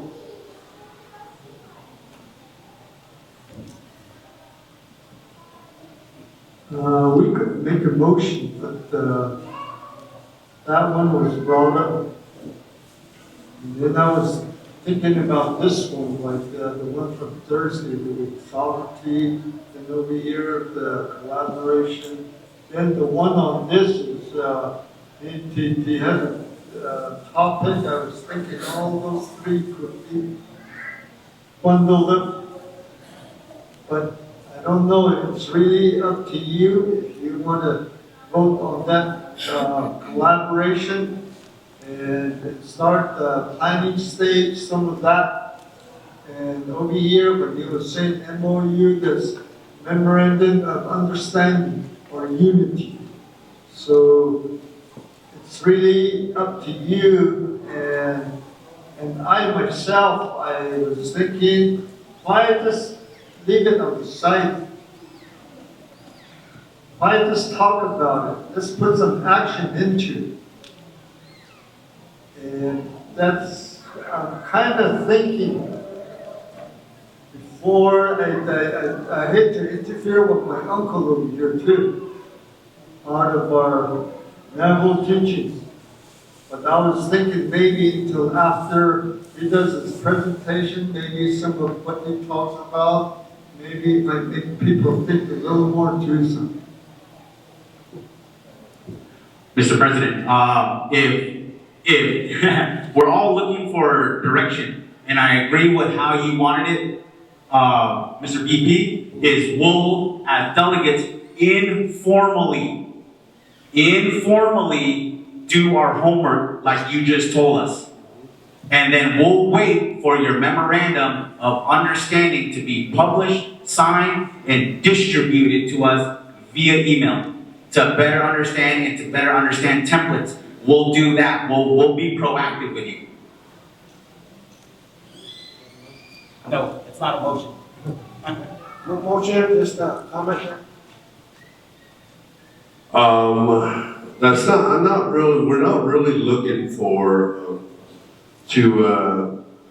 I would say, make all of these, MOUs and all of this type of stuff. And I agree with the sister over here. And, maybe it is something that, I'm sure you understood me. I'm sure you have a good idea of what we're talking about, unity. Talking about, how we need to come together and use the Native American Church as the backbone of these coalitions and so forth. So I would like you guys to be educated on the material like I told the young man over here. I would love for you guys to understand exactly what your decision is going to be. Because once we can start going with it, and it doesn't work or something other happens, you know, let's hope it doesn't happen that way. If that happens, then it's gonna make it, you might get in trouble, we might get in trouble, it might not look good on our record and stuff like this. So, because we're that way. We got assimilated and we tend to sometimes get sidetracked and go off and do something else, and we find ourselves in places that we shouldn't be at. So I'm trying to avoid that. I mean, look at it really good. Some of our own relatives, like Brother was saying earlier, they're over there. We prayed with them, we sang with them, we ate coyote with them, and they're over there doing what they're doing. We don't want that to happen again. We want you to be absolute. We want you to think it through and talk about it amongst your congregations. Okay, you heard the expressions. Meantime, the host, we got some things they want to take care of. At the same time, we've got our elder here, patiently waiting. So, however you want to proceed, you want to wait till it's done and offer some action. However. Okay, the topic here from Mr. Wilson here, for those of you that were here for the work session. So he's just going to touch base on the learning and maintaining your Native identity through beauty and ceremonies. Okay, Uncle, you're on the air. Take it away.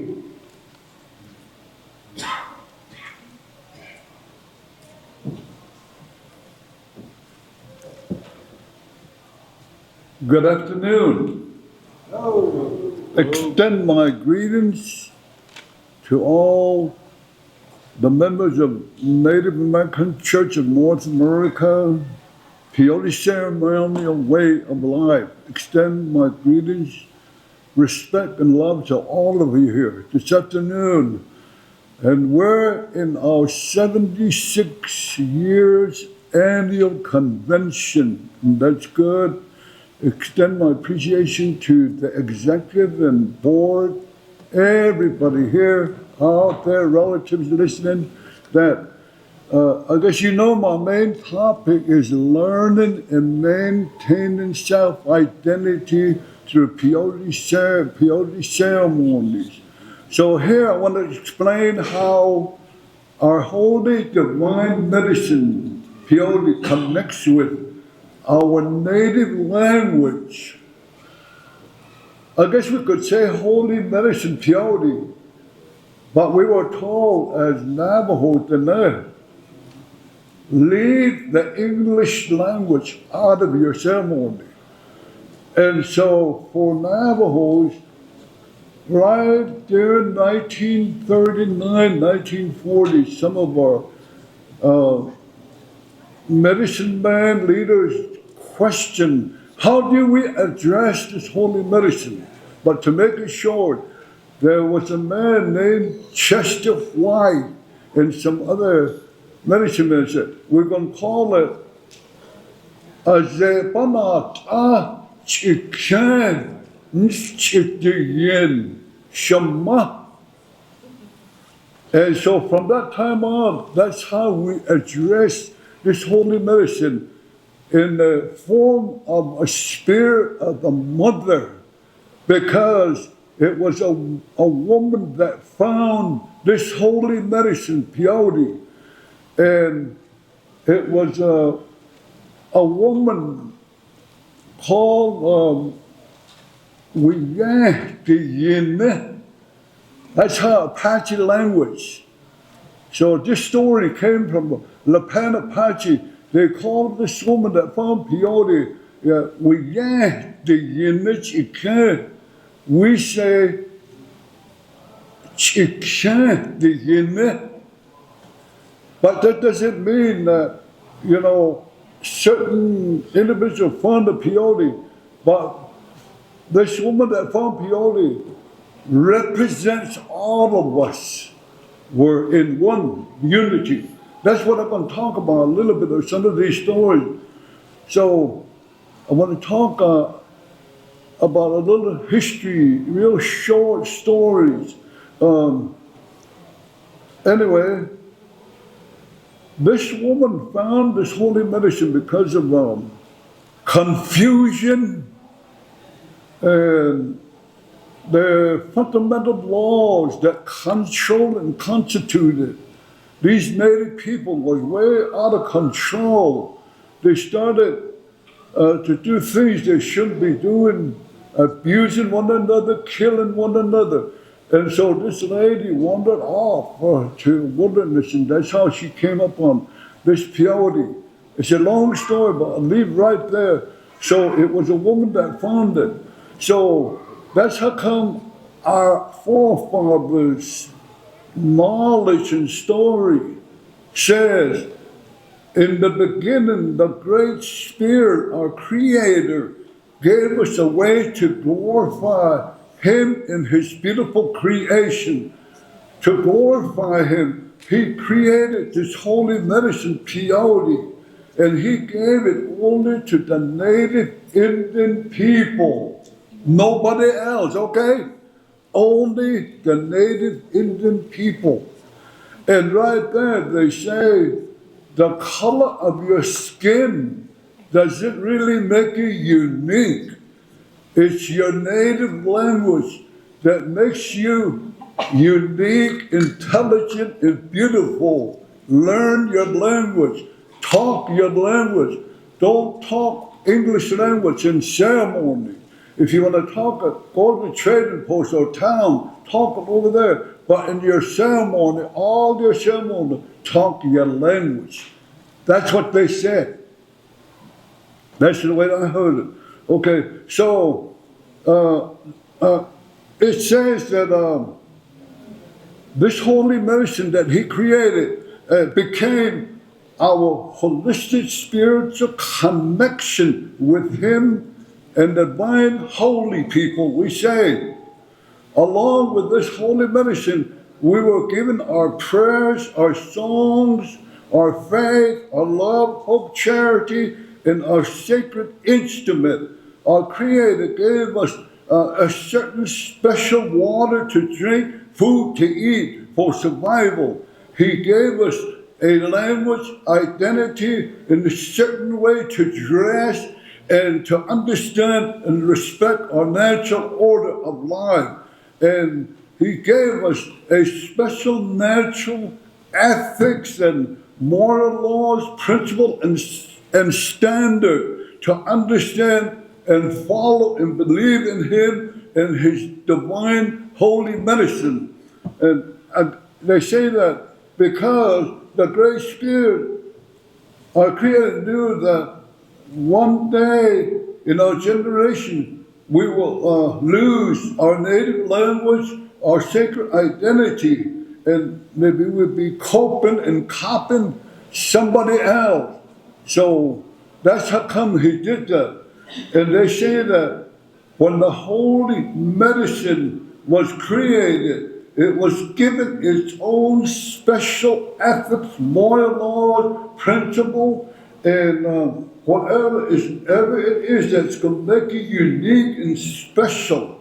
And there was a time they say this holy medicine expressed it themselves in so unique way. They talk, they sing, and they pray. And here is what our holy medicine said. If you follow me and use me, put your bad habits and attitude and personality aside. Number one, don't lie. It's a bad attitude. Don't steal, for it's a negative thinking. Don't cheat, for it's a bad behavior. Don't cause adultery, for it's an evil mind. Don't criticize one another, because it's a bad personality. Don't be jealous, for it's a bad nature. Don't be prejudiced, for it's a bad feeling. Don't be ignorant, for because it's a bad thought. Don't gamble, and don't have any internalized any form of liquor or drugs. Don't do that, because it causes poverty, they say. And they say, don't hate, for it's a bad attitude. Don't be mean, for it's a bad behavior. Don't be selfish, for it's a bad personality. Don't be stingy, for it's a bad thinking. Don't be honoring, negative, mean, or angry, for it's a bad personality. That's what the holy medicine said. That's the way I heard it. You know, I was thinking about it all this time. When I was a little boy, I heard that, and then into a young man. And then I questioned myself, hey Wilson, how long have you been using peyote? But when I was asking myself that, you know what, as far as my knowledge about this peyote, it's way smaller than a mustard seed. Teaching was a couldn't share. I couldn't was a and so I answered my own question. I must have been using this peyote over 90 years. So I'm 92 years old, but I just know a little bit. But based on that, this is what I learned too. As in my church, and members in a holy divine medicine, remember, our holy divine medicine peyote connects with a bona fide practice of NACNA church ceremonial belief, values, discipline, and spiritual holistic exercise in form of a sacred sanctuary. A holy medicine is used as a sacrament. That's the way I heard it. And then next, when we ingest this holy medicine as a sacrament, we ingest a beautiful flower and herb of our great spirit and its knowledge for healing, comfort, guidance, to keep our spirit, soul, mind, blood flow, and body clean. And then one of the outstanding Native American Church peyote ceremonial way of ethic and standard is love, faith, hope, charity is a gift of blessing to be truthful. Prayer, songs is our happiness, achievement to learn to listen to the truth and to listen to one another and understand the principle of your life. And this way, we will never doubt our capabilities. That's the outstanding teaching. There's more. I'll leave it right there. And then today, I want to explain how we make some connection to this holy medicine to remember that it's one of the highest important. Also, because our holy medicine, peyote, can truthfully help us spiritually to reconnect to our native language, our self-identity, our native emotional being, our native mental being, our own native education, our language, to protect our way of life and to protect this holy medicine, its values and belief, and because that's important. So then today I kind of realized this too. To me, it seemed like we got disconnected from our natural native language. And today, when you go to peyote ceremony, you hear nothing about English language.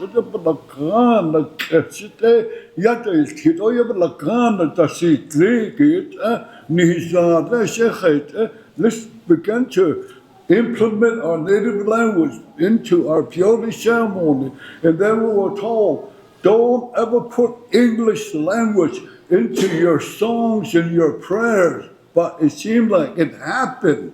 Aquila, Eti Nahagait, Ihip, Sotizindo, Simpione, Pelakan, Bazata, Bihorse, Lako, yea, don't just eat the. But we're educated. I know a lot of you are professional. You have a master PhD degree. That's how come you talk English. But you need to come back to your language. Because you see that we've disconnected from our native personality, our basic clan that identifies us, our emotional capability, our mental capability, and a lot of other things. But there's real nice spiritual hope is through the power and the faith of a holy divine medicine in our own native language to reconnect to the values, belief, and teaching of knowledge and wisdom. I think we can try to start today. So I made a diagram, and we're going to follow it real quick.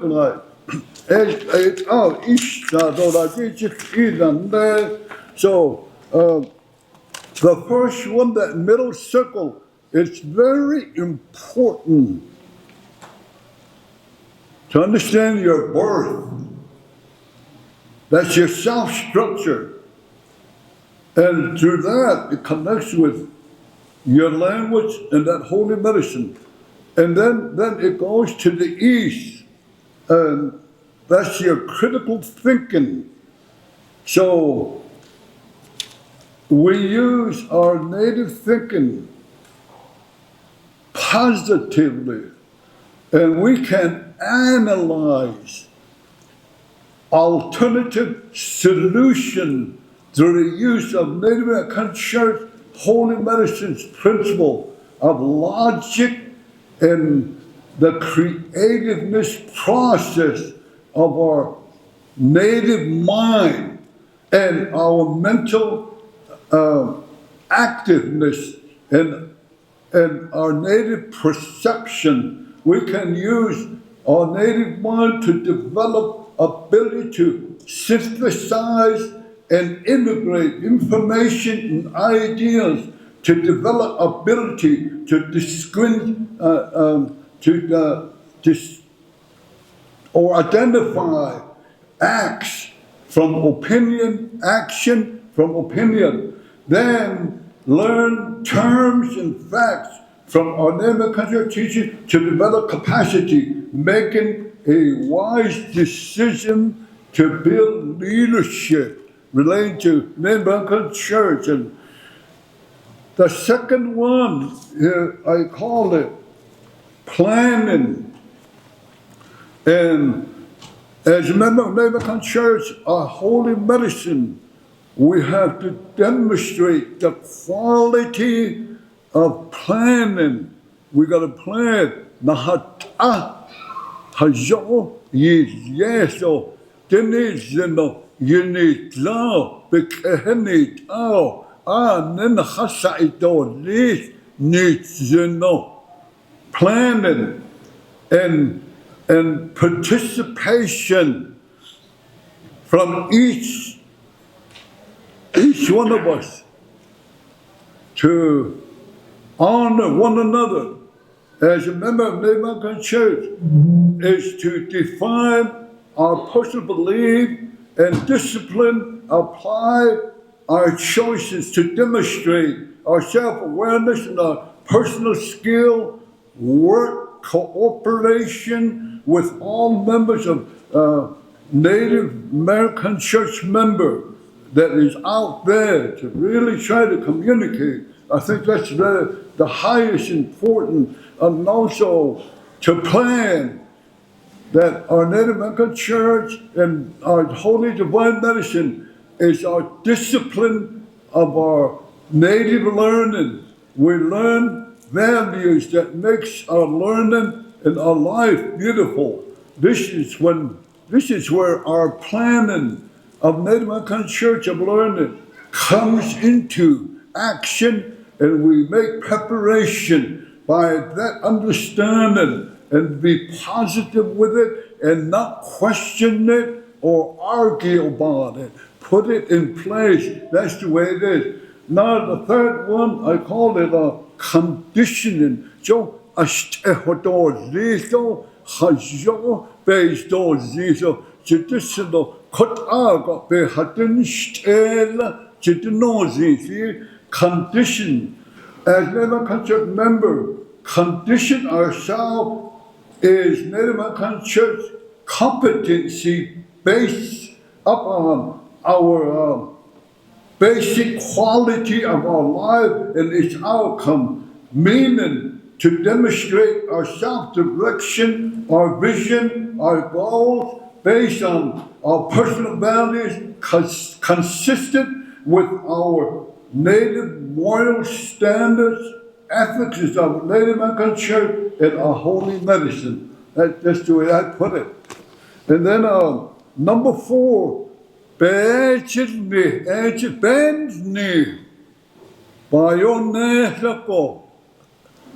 we lost that. Memory, don't forget what you said. Don't forget what you said in your prayer.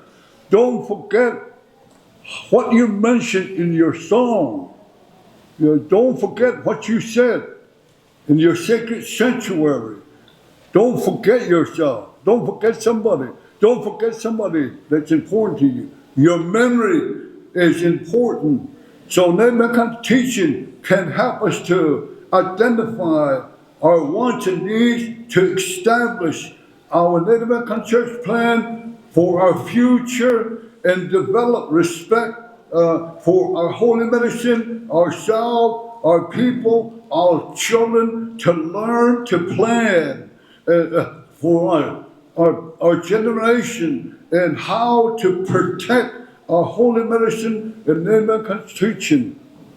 That's a memory. Don't forget it. By your name, because like that. And this is how we as Native American church members will, possess respect and reverency. This then, in your memory, you're supposed to have respect and reverency. And that's where your natural faith comes in. Your natural faith is natural. You were born with it. That's you. Now you don't learn it from somewhere.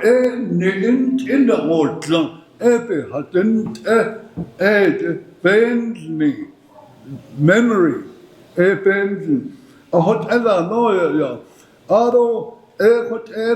Then we can go to diagram 2. Our native brain, Nichigan.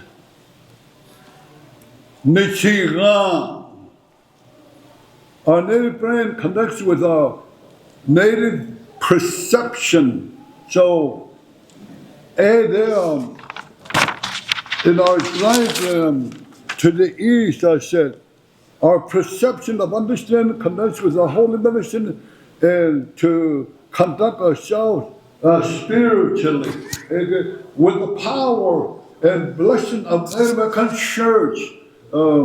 This holy medicine is how our native perception, our mental capabilities are interwoven with our feeling, our thought, our thinking, our mind, and our intelligence, and our discipline, and our knowledge, and how our hopes, how we connect with our hopes in life. And with the teaching of Native American Church Peyote ceremony, our perception, mental capability is to listen to the truth. Listen to the truth. Niki, Asian,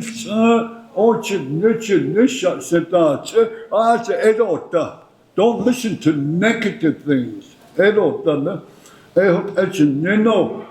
Listen to the truth principle of the knowledge. It can give us the capability to think, to understand, and to use our native mind to think, which is equal to anyone else. We're not above anyone. We're all equal. Our thinking, keep it like that.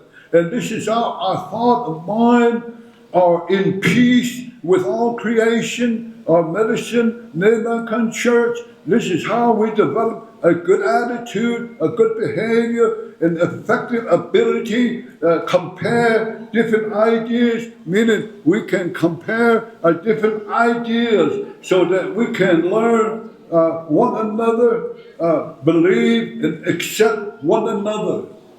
Does it make a difference who we are? Then number 2, learning. Our native perception is important. Learning begins inside your mother's womb. And when our mother gave us birth, we came into the world for a good purpose, and we are here to fulfill that purpose. And this means we know how to set our pattern of life, our vision, our mission, our objectives, our goal of life, using Native American Church Peyote ceremony way of knowledge and teaching. That's our capabilities of our perception.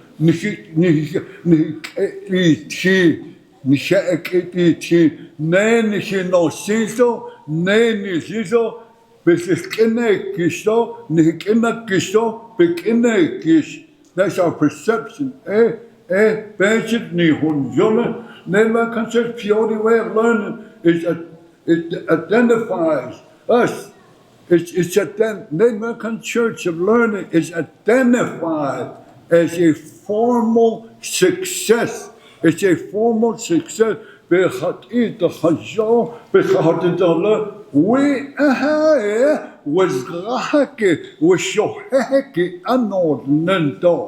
that's success. Native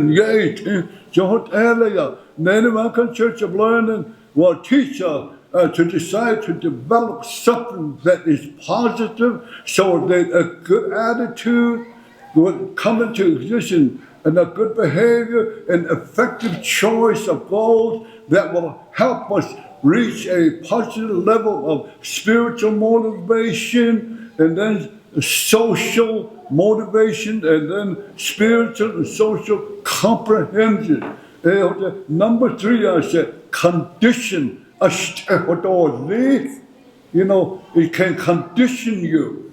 Native American Church and purely way of teaching can condition your brain like a chemical change in our brain account for condition and learning. Native American Church teaching can condition our mental, emotional being to condition our learning, because that's where joy and happiness is. No fear, no pain, no emotional trauma, no physical pain, no anger. When we use this theology, it can decondition our mind. It can help us develop a good personality. That's how it can condition us. Number 4, memory. Another area, we have that same thing, memory, but in a different form. So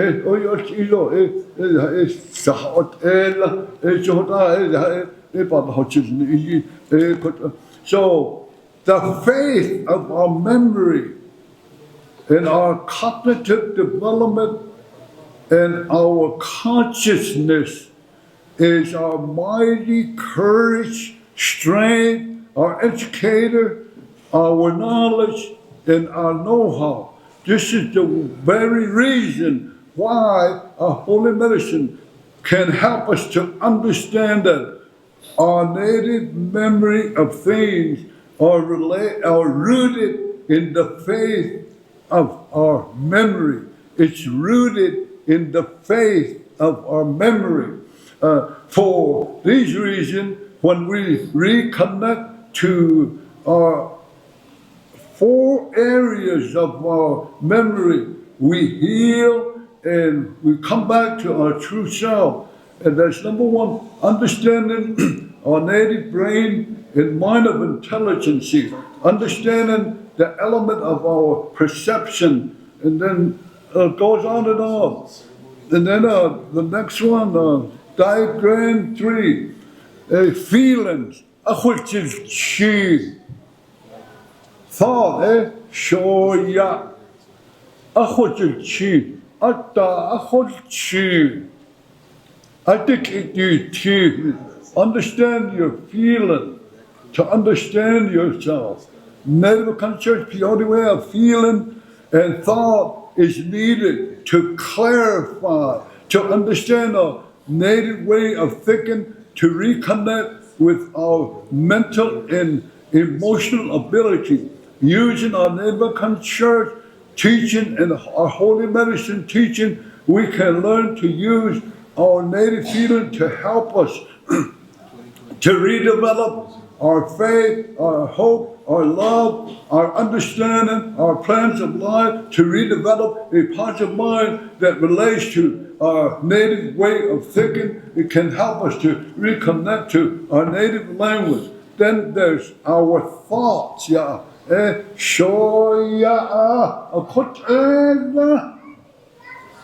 your thought.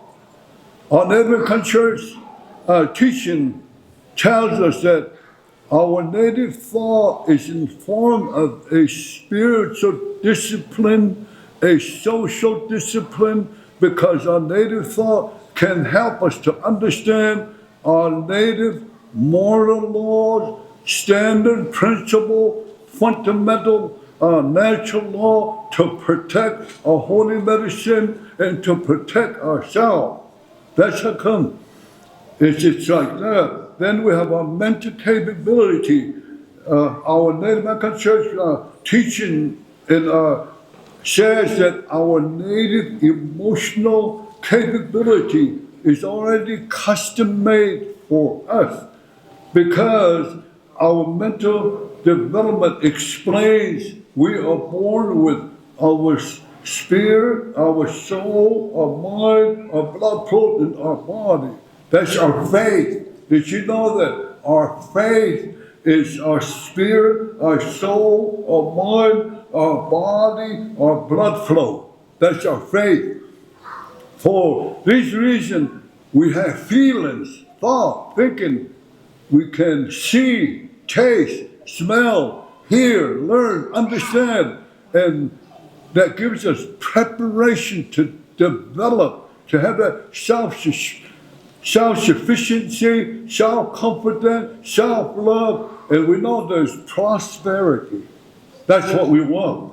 Then there's our emotional capability. Yeah. Our Native American teaching says that our emotional capability is custom made for us too, because our emotional capability develops with our native intelligence, our perception, our attitude can give us a nice positive behavior, attitude. It can give us a good personality, understand our self-image, self-identity, self-concept, all that beautiful self-understanding. And Native American Church Holy Medicine can teach us to condition ourselves, to understand our capability, how to train and condition our emotional ability, and then our mental ability, so that we can speak with a beautiful talk, thinking in beauty.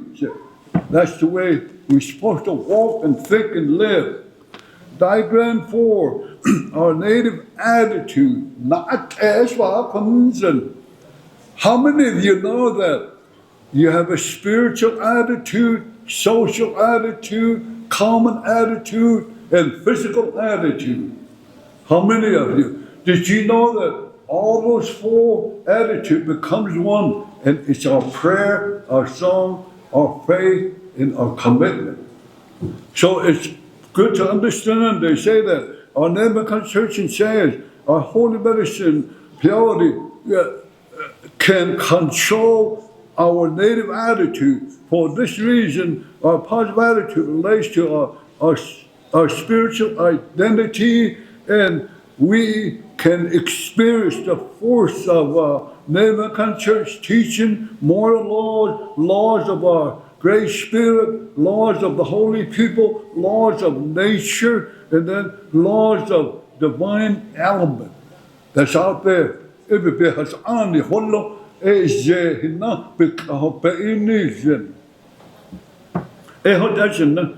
Although we have our character, did you know that you really look a real beautiful, intelligent person? That's your character. So Native American teaching says, don't ever say you're not good enough, you're ugly or stupid or crazy. Don't ever do that. You have a beautiful character. So Native American Church Holy Medicine can give us the teaching of our own native characteristic to understand our self-identity, our pattern of life, our native teaching. It can help us to understand our characteristic, to be involved, to have a desire for freedom beyond fear and insecurity. And then we have our personality. Hey, did you know that you all have a good personality? Because of the American Church Peony ceremony. But in our belief, we have 4, although it's one personality, but in there we have 4. We have a spiritual personality, social personality, common personality, and physical personality. And it comes from a woman. And that's the way that we understand it. There's more to it, but I'll leave right there. And then you have to have that balanced nature. You were born with your nature. That's that faith.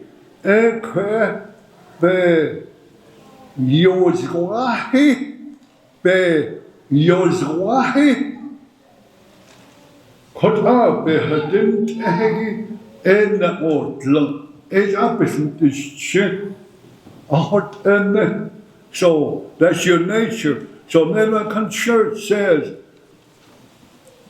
your nature comes from a warrior spirit. There's a male and female warrior spirit. And it gives us our natural native nature to look like a warrior, a hunter, a leader, an educator, a spiritual ceremonial leader. And always remember that. And through that, they say you have to understand that it takes love, faith, respect, hope, being truthful, being honest, having understanding, listening, having the patience, having the understanding, being alert. They say, don't be so easy. Say no to negative things. Be alert. I don't, what is it over to London, isn't it?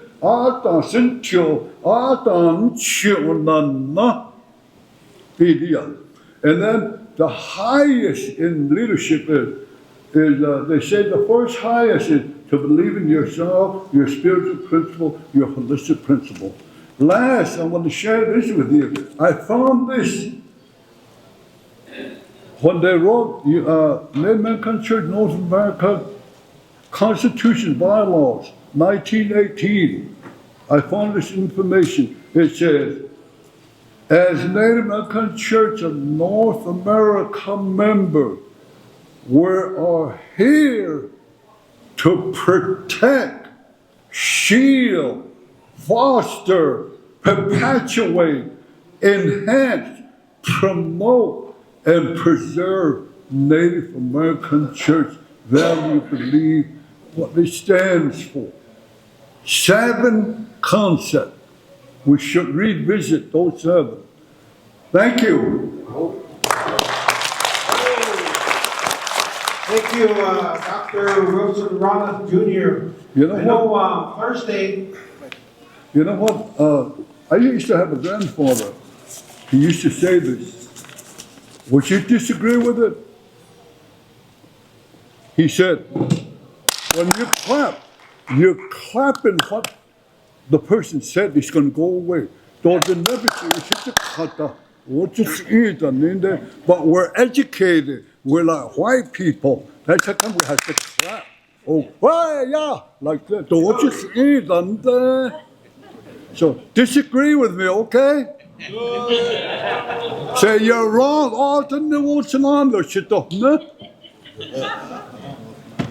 Okay, thank you. So, okay, delegates, I know the host has some things they want to do, so I guess we'll put it back to you guys. Maybe, not trying to sound difficult or anything, I know everybody's tired here. Maybe entertain a motion for chapters to take it back to discuss with their members. And then quarterly, meantime, we'll get some guidelines, recommendations for everyone here. So, Steve, motion?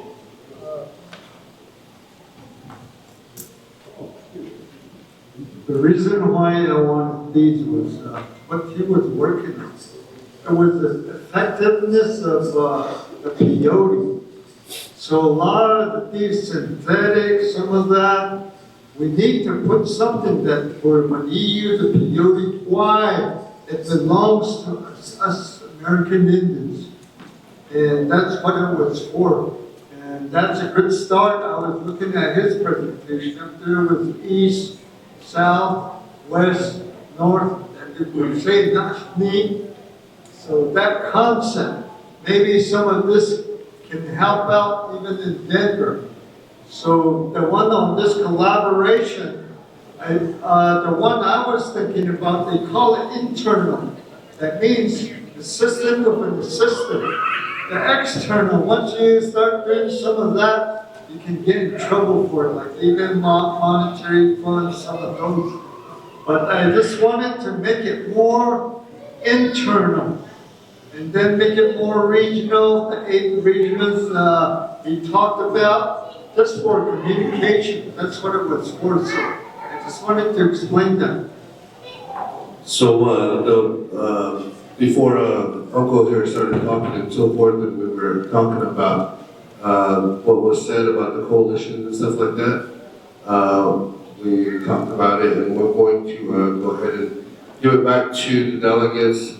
We need something to make a motion that we're going to send it out to the delegates. They're going to take it back to their peoples, talk about the coalition and so forth, and And if it's a good idea, then come back at us on our quarterly meeting in September somewhere around there, and we'll be able to deal with it then. That's what John is talking about. Okay, so you're on the air, over.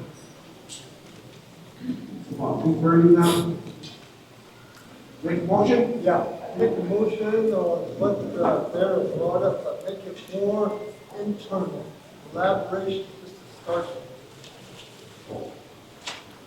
Yeah, like I said, take it home, talk about it within your own communities, even mention it to your tribal chairman, mention it to your district representative and all of that type of stuff. Try to elaborate within that, all that, make it more, like he said, internal within your organization and so forth. Okay. Good? Yes, go ahead. Make that motion of the internal, Steve-O wants to make a motion to have the internal brainstorm ideas, second by Red Valley Cove. Okay, all in favor? We have plenty of discussion. All in favor?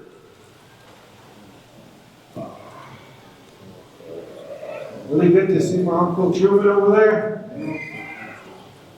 Ooh.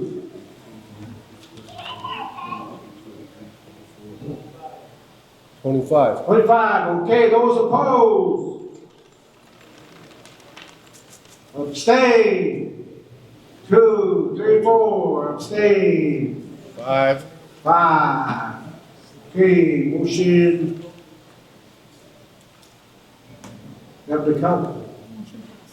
Motion passed, 25, 0, 5 abstain. Motion carried. Okay, at this time, we'll go down to S here. I know, we'll turn this time over here to the host chapter. Thank you for your patience. I know they were trying to do it about 2 o'clock, about 2:40, so we'll turn this time over here. Thank you for your patience and going along with all the discussions here.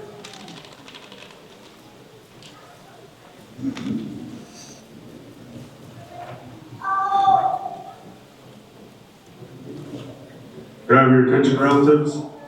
Say good afternoon to all of you. We just wanted to make some presentations here on behalf of the state of Wisconsin Native American Church. We're gathered some gifts here, some items, and we're just appreciative of the local chapter and then the Native American Church of North America officers. We wanted to acknowledge them and say thank you to them for making their way over here. And then we wanted to present some gifts to them. The way my whole chunk relatives, the way they believe, you know, they say that when another tribe comes around in the area, you know, they try to share something with them. So with the Native American Church of North America officers made their way over here, and then so we wanted to share something with them, and then at the same time we wanted to say thank you to our local chapter, Native American Church, Wisconsin Dells, all the hard work that they did to put all of this together, and we're real proud of them. We're real happy for them. So we just want to do that. We don't need to interrupt anything here, but we just wanted to present these items. So my vice president here, my name is Glenn Lee, by the way. I'm the state of Wisconsin president. My English is so I just wanted to introduce myself here, and my vice president here, my secretary, they're gonna do the presentation. Thank you, relatives. Hello, good afternoon, relatives. Again, with the words that the president said, my name is Larry Walker Jr., Vice President, Native American Church, State of Wisconsin. Officially, we are not the sponsors. We're not, but we're assisting the the local Native American Church Wisconsin Dallas chapter with what they wanted to accomplish here. Hosting the convention this year and having the opportunity to make some efforts. There was way more than what you see of us here. Most of them are behind the scenes in all that the actions that they did. Not only did we have assistance from our Ho-Chunk Nation, but also from a lot of our relatives, a lot of the different, even some of the different tribes that are here in the state of Wisconsin. We have 11 tribes that are here, and we have assistance from many of them. But beginning with Youth Day, which the portion of Youth Day that was held at the House of Wellness here, just around the corner. We had a lot of assistance from our Potawatomi relatives up north that came over and did that, as well as just reading her notes.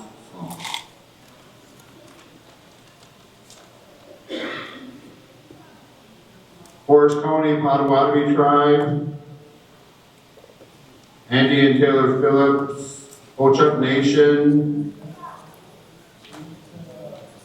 House of Wellness staff, Chad Pfeiffer, Precious Funmaker, Selena Hall, Andy Joe Cloud, Jamie Funmaker. There's another whole list of people again on the other side that assisted with that day as well. These were made by some of our relatives up north, some of our family members, and I wanted to have an opportunity to share some of this with you. The good thoughts and the feelings in giving all of us the opportunity to come over and to allow us to be hosts to you. For all the prayers that you said here, it's going to take us a long way.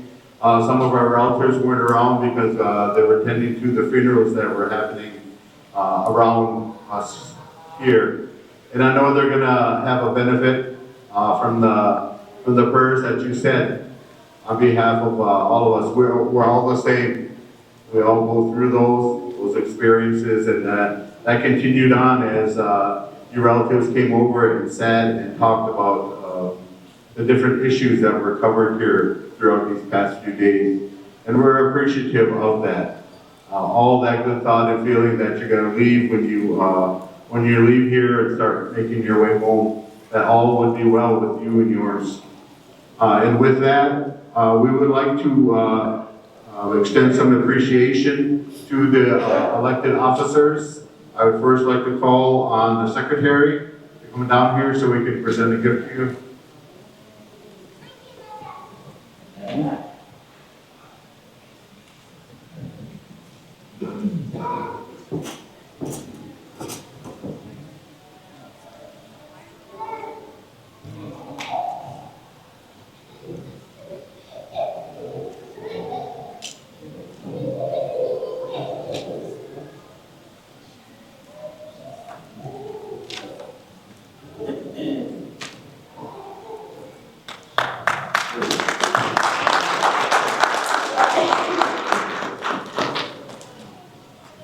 Next, we'd like to call up the chief.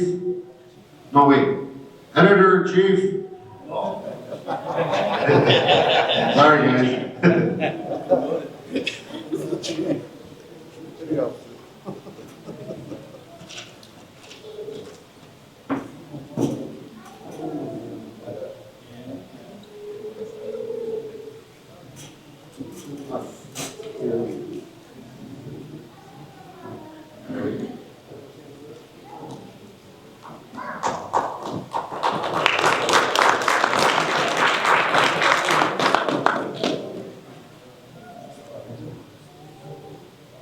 Next,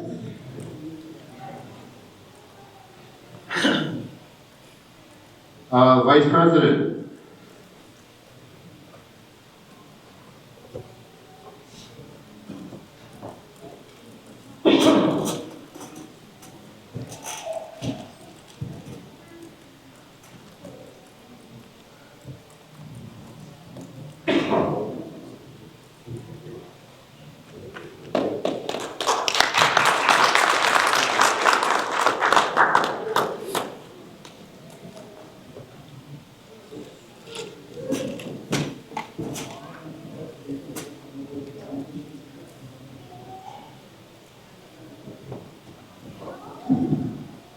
Treasurer?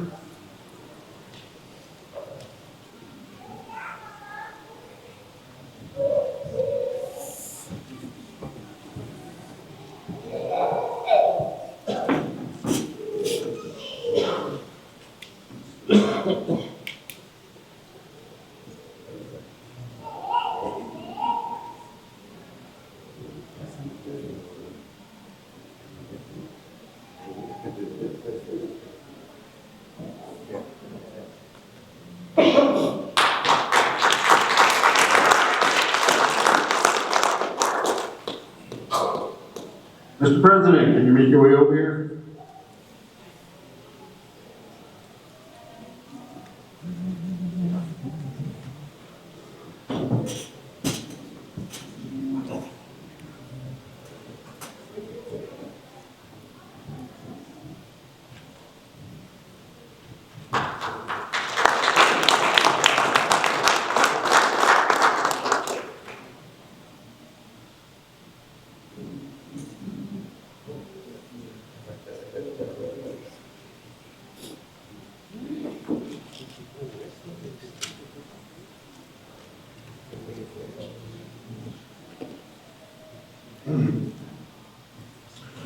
And like I said, relatives, we had the opportunity to be working with the host chapter here, Native American Church, Wisconsin Dallas chapter, and we would like to recognize them for their hard work, dedication towards our ways of belief.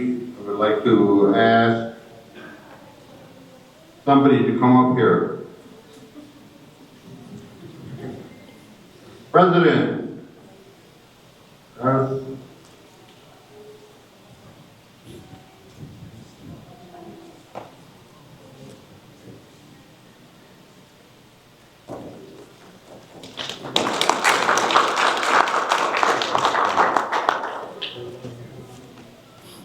Vice President.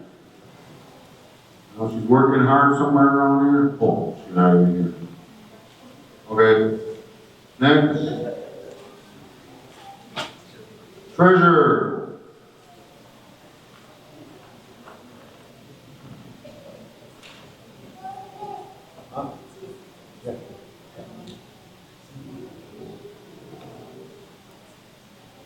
This is on behalf of the Vice President here.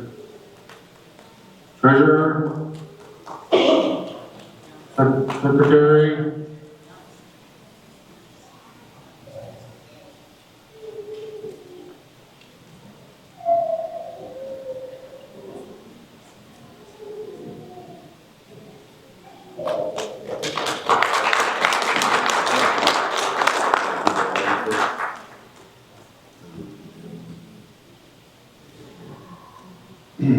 Then we have a gentleman that maintains the church there. I'd like to call that egg up here.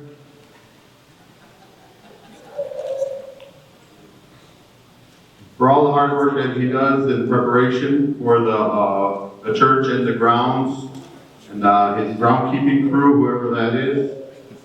Maybe he did it all by himself, I don't know, but we're all going to be utilizing the facilities over there. And this is the guy, it's all his fault, it looks really nice over there. So, okay, that. Oh,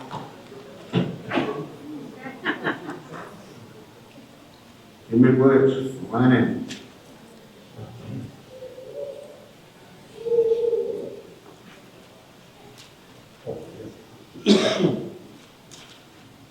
Hello. Lynette Walker here. Moham Chikirega, Ingaye, from the Ho-Chunk Nation as well. Thank you for being here to everybody. And thank you to the host for asking me to work with the young people. My passion is my profession, and I really appreciate that opportunity to do that, and to be a part of your team, and then to work with these guys. To work with these guys over here. And thank you to all of the visitors and to the officers here today for all the words. And I know Glenn was trying to be real nice and say he didn't want to interrupt, but you know what? I wanted to interrupt all day long. Not. The words and the things that were shared with the people, I really appreciate it. The research that you did, the things that you said, the way that you put it together. And I know it doesn't always come out the same way to everybody. It doesn't. And so, but I was really glad to be here. Last year I heard most of you speak when you were in Winnebago. And it was good for me. And I really appreciate all the words that everybody said, that have been saying to one another, and all the efforts. I did want to share something with you, and if it's going to take me a little while, I'm not going to apologize for that. I've sat here for a reason. And so what I want to share with you is about 2 years ago, we lost our dad. My sister's sitting back there. And we lost our dad about 2 years ago. And something that I didn't ever think how I would take it, grief. Like I was thinking about that, and it really got me by the throat. And my dad, he taught me a lot of things. And I was his oldest child, and I'm a woman. And he taught me how to do things that probably were frowned upon back then. And one of the things that he said to me one day, he said, "Babe, you want to learn how to sing?" And I said, "Okay." So he taught me how to sing. And then he said, "Babe, you want to learn how to drum?" And I said, "Okay." And then he said, "Babe," he said, "you want to learn how to tie a drum?" And I said, "Okay." And so I did all those things, but with him. And then when I married Larry over here, that changed. A lot of things changed for me. The way that my dad brought me up, and then the way that he made a way for us to live. Two different things, but still in the same way, like still in the American church way. And when I lost my dad, I didn't think I would.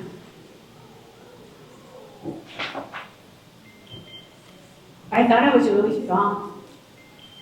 I thought I was going to be all right because we spent a lot of time together, all the time, ever since I was born, all the time. And then when he got sick, the sacrifices that we make for one another, those things are real.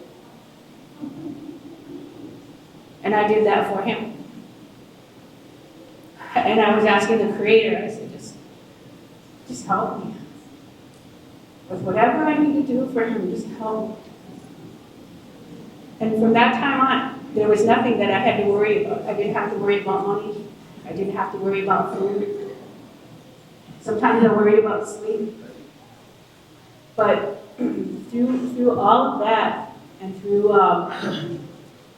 understanding that I needed help, that I really wasn't that strong after all, to lose my dad, that the way that he taught me and the way that him and my mother, the way that they left us around here, Native American Church, was very helpful at that time. And I needed to elevate my way of thinking, and my way of doing, and my way of being. And I didn't realize that right away. But through the ways and through the medicine, I was able to do that with a lot of help from my husband and from my children and especially from my grandchildren. And so all the things that everybody talked about for the last 2 days, all of these words, I guess I'm kind of a testament to that, we need to protect it, we need to preserve it, and we need it to continue on for us. So all the hands that have a part in that, Mr. Johnson, I always heard your name. I think I even bought Moncal from you one time. But to actually see you get up and speak up here in your words, thank you very much for that. Made me feel really good. And the things that people want to do to our medicine, to our Moncal, they want to pick it apart. I heard everything you guys were saying about that. They want to pick it apart and they want to make something. They want to make money off of it. But they're forgetting one thing. They're forgetting that they don't have the one thing that we have, and they will never have it. And that's the way that our parents brought us up in this way, the way that they taught us. And not everybody does it the same way, but we're all here together because there are similarities and there are things that we do to help one another around this way. And so the way that they left me, I'm a testament to that. That even though they may be able to pull those things out of there and reproduce it the way that they want to make a lot of money off of it, they will never have the real thing that makes the medicine the medicine. Yeah. They will never have that. Yeah. And so that's what we're going to hold on to. That's what we're going to believe in. That's what we're going to stay strong for. Is the one thing that makes us us and the people that we come from. All of us from all over Native America. Not the United States, not the United States of America, it's Native America. Turtle Island, our relatives call it. So I want to say, when we give these blankets to you for your work, these blankets are a symbol of our love and our prayers, and we wrap you in them so you can continue on doing what you're doing right now. And we may not all agree. We may not like whoever says what, and we sit in the back and want to interrupt all day. But it comes down to the love and the prayers and the strength that we have and that we can give to one another. And so I'll leave you with that today. I sure am glad you're here in Ho Chunk country, and hopefully you'll come back soon. Thank you to the parents and grandparents, brothers and sisters out there that allowed me to work with your young people the other day. We had a really great team, and I thank the guys for letting me speak. So thank you, Wisconsin Hills chapter. Thank you, everybody. God bless you.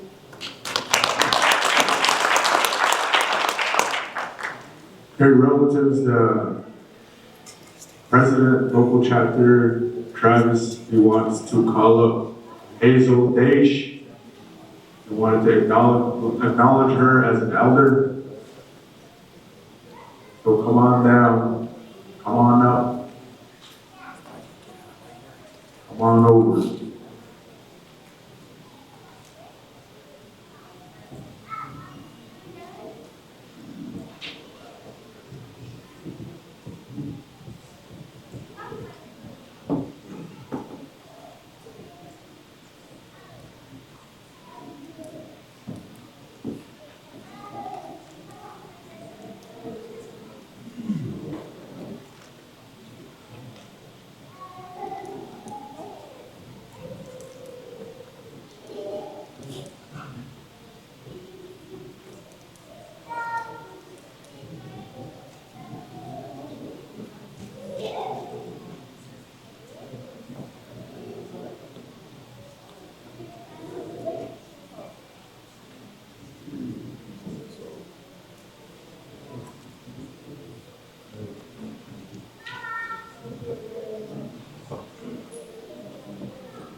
I'd like to sing a song here for this purpose. So those of you that want to hum along and you want to support for the doings over here in a real respectable, honorable way. Oh,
Okay, Mr. President, thank you for this night here. Thank you for going along what we did here, relatives. God bless us all and safe travels to everybody. Thank you for your attention. Ooh, thank you for a good presentation, good encouragement songs, and good energy here. So we'll turn this time over here to White Mesa, Mr. Hoagie.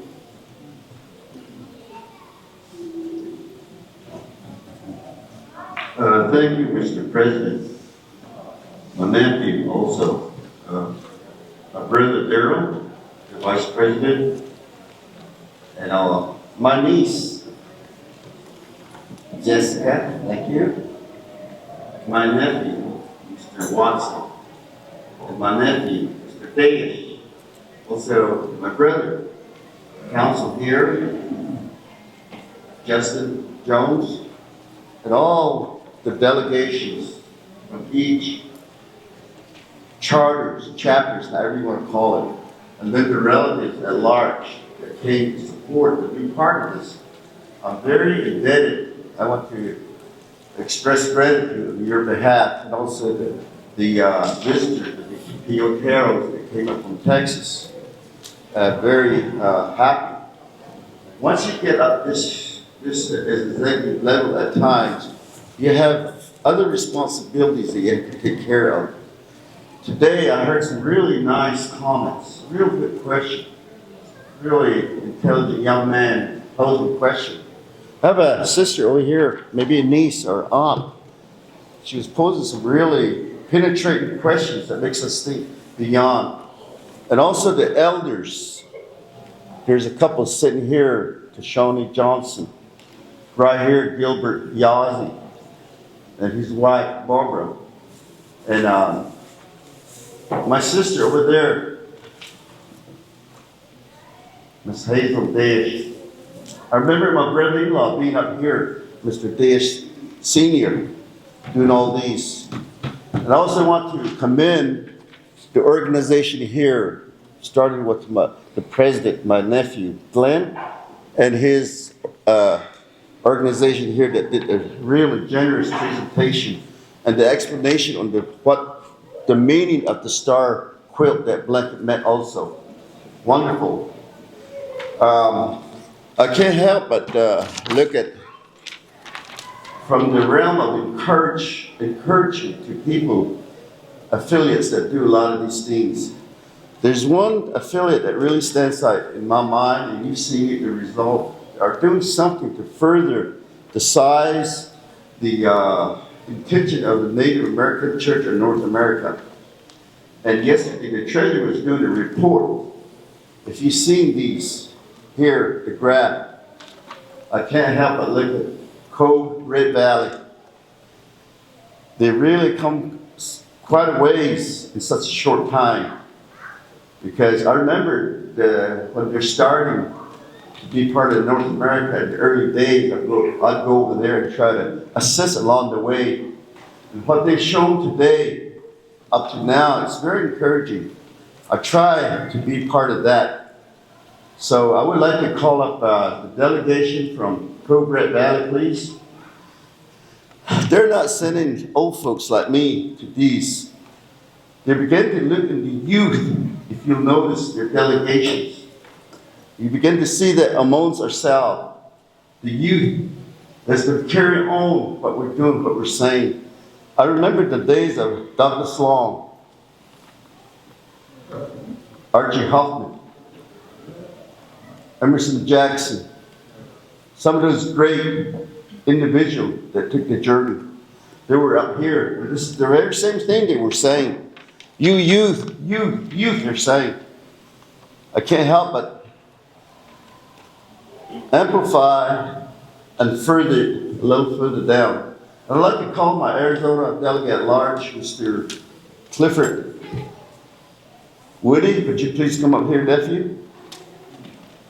I know he came up here with his wife too, and thank you for bringing your spouse. I did mine here. My wife, Mrs. Holgate, here from representing White Mesa Natural Arch. There was some stalwart that came from the late John Fowler and his wife, Rose Fowler. They were very instrumental in furthering the Native American Church of Navajo land. Somebody said that today. They're gone now. And then there are other individuals. But I'd like to call a member that's really instrumental to the body of the Cove Red Valley organization, Mr. Gary Chavez. Come up here, nephew.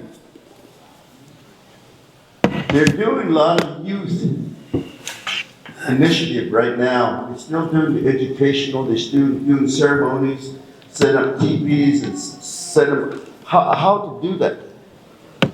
I just want to recognize on behalf of the Native American Church of North America today. So what I'd like to do is real briefly give a little some time to our delegate at large and also to our affiliation delegates. Thank you.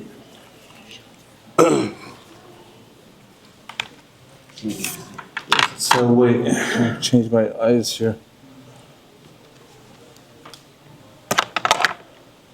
Again, good afternoon, Native American Church of North America. My name is Clifford Woody. I'm from Steamboat Canyon, and I'm the delegate at large for Arizona, and was able to make it out here to this convention here, and what a wonderful host, the hospitality, everything that was presented, and all the people that were gifted this now. And be thankful for a lot of things like that. So thank you for taking care of us this weekend. But yesterday, a bar chart was presented showcasing membership under the Native American Church of North America, particularly the Arizona affiliation of Red Mesa, Cove Red Valley. Cove Red Valley. And so I would like to highlight the critical importance of ongoing outreach and community, and commend Red Valley Cove for their consistent dedication efforts, strengthening membership, and engaging the community. We have 7 affiliation chapters in Arizona, but these guys are out there all the time and reaching out. They're always calling me up and say, we're having a meeting, come on out. And they are very well organized. They invited me to a couple of their meetings, and I think they showcase a lot of interest in membership and the membership drive as well. So they are a very good group out there. A really nice place, nice setting that they have this, their teepee grounds, their sacred grounds there. So I'd like to say thank you for all that you do for your community and Native American Church as well. There are 7 affiliations under Arizona, and I want to also recognize them as well. Cove, Red Valley, of course. The net chapter of Windrock, can you stand up? That's these guys over here. They're very inspirational, and they also invite me to come over there. They support me, so as all the affiliation, to provide me with some funds to travel and go travel on their behalf and try to communicate whatever it is that you guys, we talk about at the mid-years or the second quarterly meetings. So thank you. And then Steamboat Canyon, can you raise your hand? So these guys are also part of Arizona affiliation. Tuba City, over here. They're over here on this side. They've been members for a long, long time. I was really happy to see them yesterday and the other day. So they're from there. Shanto, right here. These are Shanto chapter. They got a really nice facility out there. Real nice landscape as well. And they're very instrumental in trying to host certain meetings for their community as well. The Steamboat and the Half Moon Fireplace. Can you guys wave your hand? And that's them, that's where I'm from. And then NAC White Mesa, Natural Arches. I think, yeah, my Uncle Joe and my aunt over there, my mom. So thank you for being a part of this affiliation. And I'm hopeful that we can also collaborate, exchange ideas a little bit more. And especially this coalition that we are going to be a part of, and collaborate some really good ideas, generate some good thoughts, new thoughts. So thank you for your efforts. Because of you, I get to recognize the rest of the Arizona affiliation too. So good job out there to tell Clarence the same thing, and all the other organizations or the members out there. So thank you for very much for doing that. So continue, and hopefully your chart will go up and go off the chart, everything. So thank you very much. Thank you, our delegate large. Just a brief introduction so we'll know here. Yate. My name is Melissa Yazi. I come from all the way from Shiprock, Mexico. It was a 21-hour drive. And let me tell you, the last few hours were dragging. It seemed like the minutes were getting longer, the miles were getting longer. Really, really grateful to be here, though, amongst all of you. My plans are Kia'ani Nishlan, Tobaha Bajichin, Tohedini Dashiche Dotna Kaituna and Dashinale. From where I come from, we also talk about who we come from, our elders. My parents are Robert Early. My grandparents are Kellywood and Gloria Begay. I still have them, married for 65 years, and they come from Sheep Springs, New Mexico. And my Nallies, late Lily Lee Chavez, and my Nale Bruce Chavez as well. So I'm really, really grateful to be here amongst all of you. This is my first year as secretary and my very, very first time here at a conference. I grew up in this way. I grew up praying, singing, and let me be honest here. I never knew the business side. I've gone to ceremonies, I sing, I pray. My father is a roadman. And one day, I heard my brother Clarence Chavez talk about medicine, about what all of you are here for. Made me sad. And I told him, you know what? I want to be a part of that. I love my medicine. I love the way we pray. So I said, I'd like to go to one of their business meetings. I go to the first business meeting and they say, here, you're going to be secretary. I happen to walk into that. So I'm really grateful for this position. I am learning. And I do want this medicine to be here. My granddaughter came up here when she's my age. I want her to be able to have a song, a prayer. I want her to see me do this. So I'm really grateful from the bottom of my heart for all of you, the Ho-Chunk Nation, all of our officers here for all of their efforts, all the delegates, all the relatives. No, I'm really, really thankful for that. I can't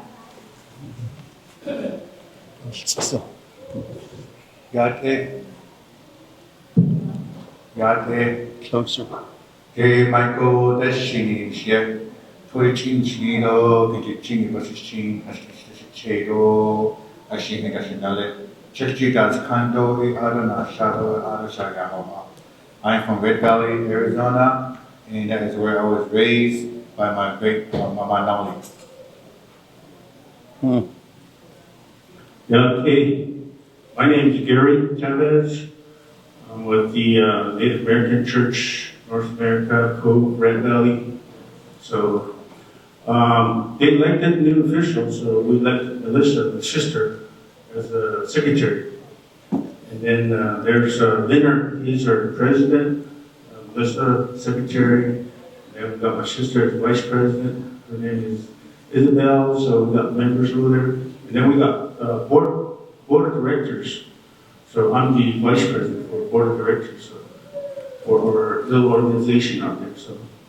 So that's how we are, a little organization that we have out there. So we got plans to do more for our kids soon.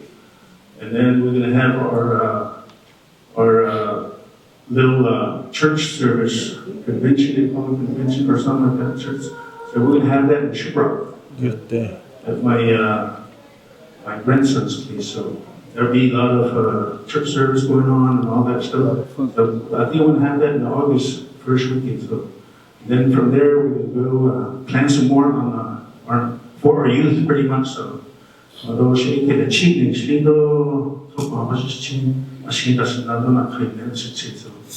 so they should get a sister. Thank you. And then for our president, vice president, thanks for giving us time to speak here, so appreciate it. Go ahead.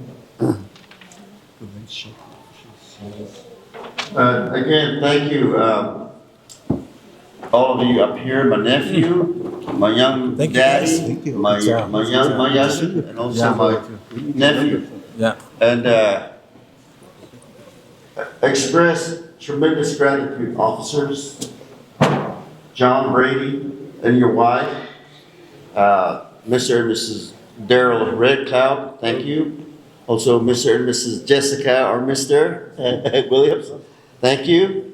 Also, the editor-in-chief, my nephew, Mr. Terry Dash and his wife, children. My nephew Elroy Watson and his wife is also here with us. And my brother Justin and his dear ones. And thank you for listening to us and what have you. A time will come to you youngsters that you're going to be up here leading.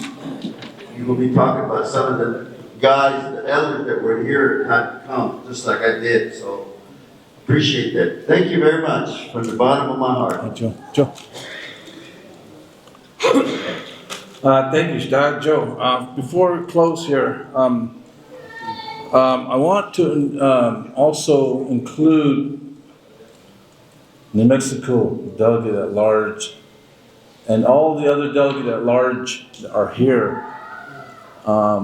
You are the link between this group here, this executive office, and then your affiliation. So what you bring is very important. So I want to say that. Also, I have a little joke. No one's told a joke all day.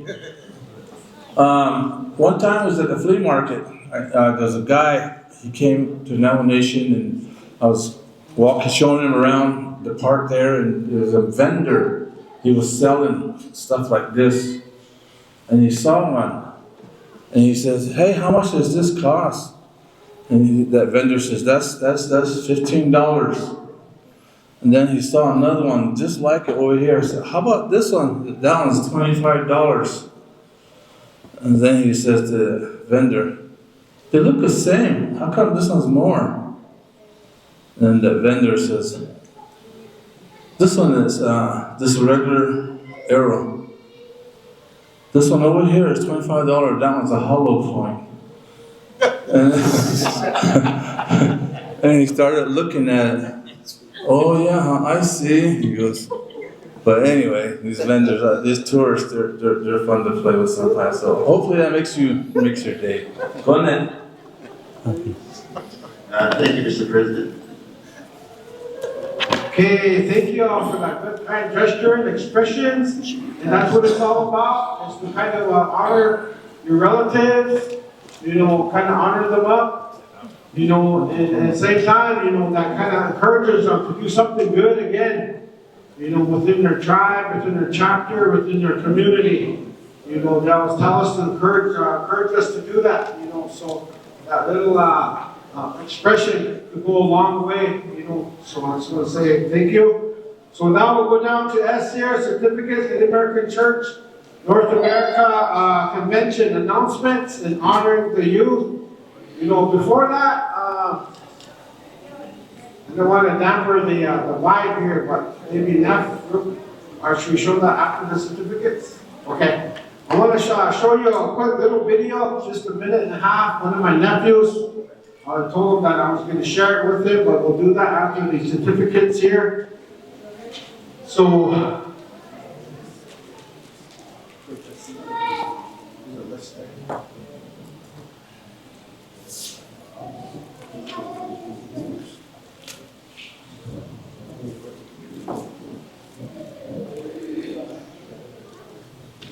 okay, just want to say thank you to all our presenters. I know they did a really awesome job, from day one, Thursday, Friday, and then today. I know it could have been done a lot earlier, but I know some delegates kind of wanted to have some of our presenters from Thursday, express to everyone here today, on some of their ideas, philosophy, some of their unity, collaborating kind of ideas. So thank you all for being here, and I appreciate each and every one of you. So first, we have some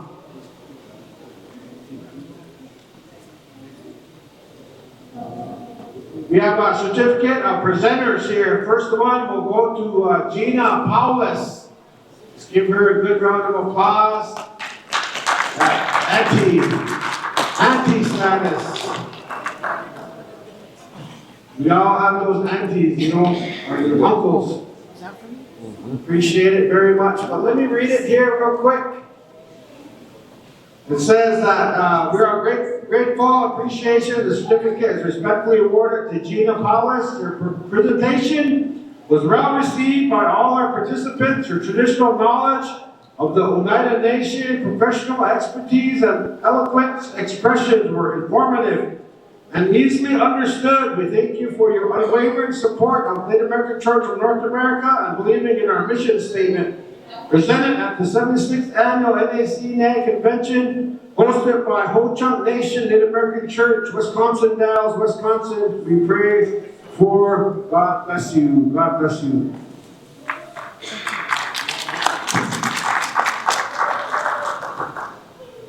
Okay, the next one would be Chief Philip Whiteman Jr. I know he might have headed out. You can put it to the side there.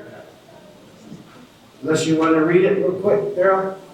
With grateful appreciation, this certificate is respectfully awarded to Chief Philip Whiteman Jr. Your presentation was well received by our participants. Your traditional knowledge of the Northern Cheyenne Nation, professional expertise, and eloquent expressions were informative and easily understood. We thank you for your unwavering support of the NACNA and believing in our mission statement. Presented at the 76th Annual a NA convention hosted by the Whole Chunk Nation, NAC, Wisconsin Dallas. We pray for God to bless you. Thank you. Okay, so the next one is going to Dr. Avery Denny. Come on up. With grateful appreciation, this certificate is respectfully awarded to Dr. Avery Denny. Your presentation was well received by our participants. Your traditional knowledge of the Diné Nation, professional expertise, and eloquent expressions were informative and easily understood. Thank you.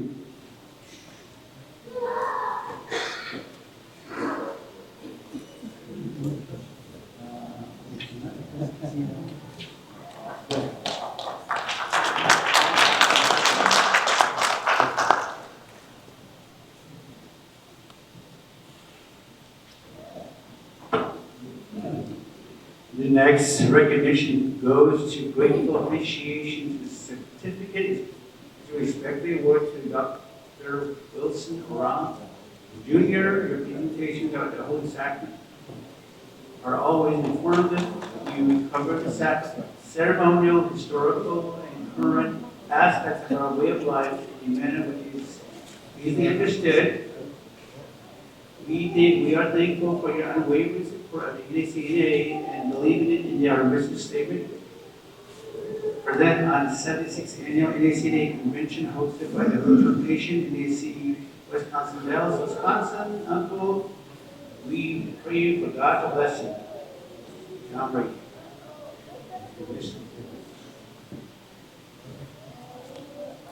Yeah.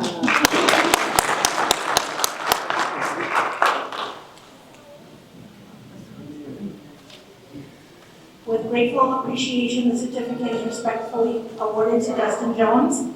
As America celebrates Flag Day, we want to thank you for your service in the U.S. Marine Corps during Desert Shield and Desert Storm to protect the American flag and the freedom it represents. Your personal belief to protect and preserve our sacred sovereignty was evident in your presentations to the NACNA members. Your unwavering support of NACNA and believing in our mission statement presented at the 76th Annual NACNA Convention, hosted by the Whole Chunk Nation, NAC Wisconsin Dells, Wisconsin. We pray for God to bless you.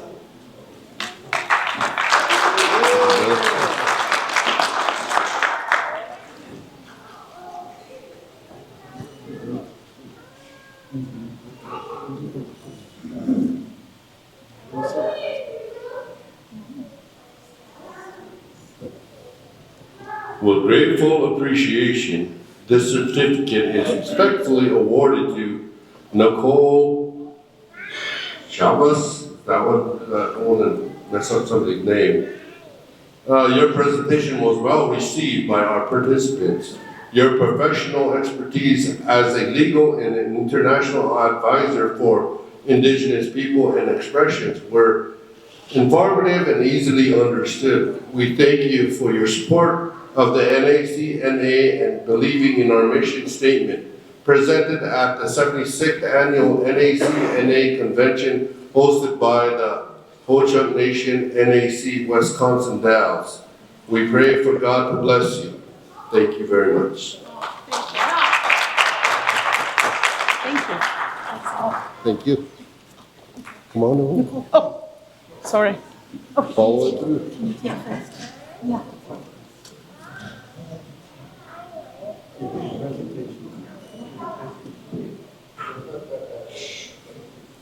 Okay, next one. With grateful appreciation, this certificate is respectfully awarded to Deshane M. Begay. Your involvement has made you an invaluable member of the team. Your willingness to live stream NACNA meetings and post them on social media has made a significant impact on the organization in keeping the membership unable to attend in the forum. Thank you.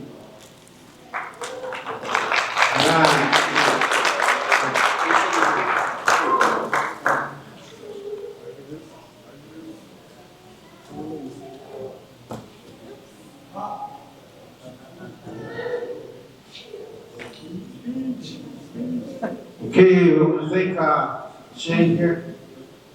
Okay, we're with grateful appreciation. The certificate is respectfully awarded to Jonathan Jones. Your involvement has made you an invaluable member of our team. Your willingness to live stream the American Church North America meetings and post them on social media has made a significant impact on our organization and keeping the membership unable to attend informed. We appreciate your efforts and thank you. Presented at the 76th Annual NACNA Convention hosted by the Ho-Chunk Nation, Native American Church, Wisconsin, Dallas, Wisconsin. We pray for God to bless you.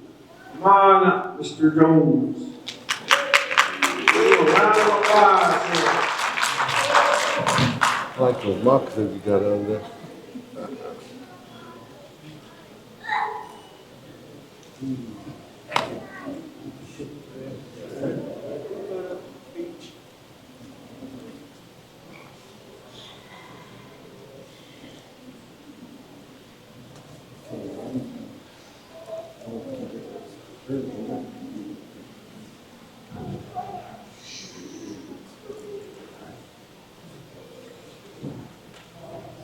With grateful appreciation, the certificate is respectfully awarded to Mr. Salvador Johnson.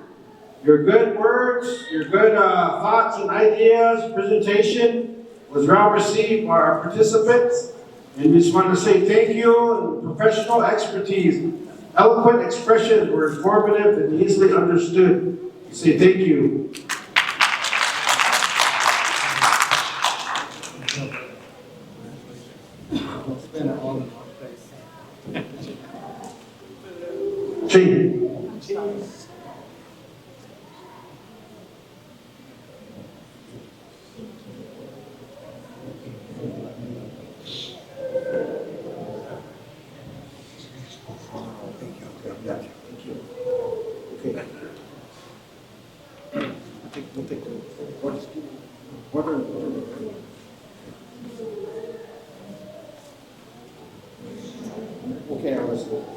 Okay, participation certificates for 2025. Calling upon the NACNA chapter of Native American Church of North America. 25, 26. Come on up. So the certificate, is in good standing. Participation is respectfully awarded to the NACNA chapter for paying your NACNA annual dues, participating 76th Annual NACNA Convention.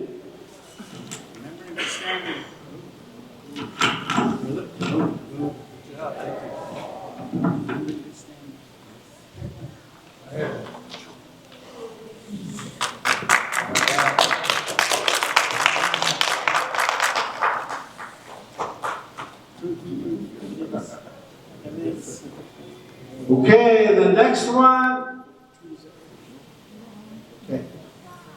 Okay, we'll go with number 2 was here this year. We'll go to number 3. Fort Berthold Native American Church Chapter Certificate of Good Standing and Participation is respectfully awarded to Fort Berthold Native American Church Chapter. I just want to thank our nephew Juan, come on up, and I want to thank our substitute here, Mr. Avery Denny, for filling in until our nephew got here. So.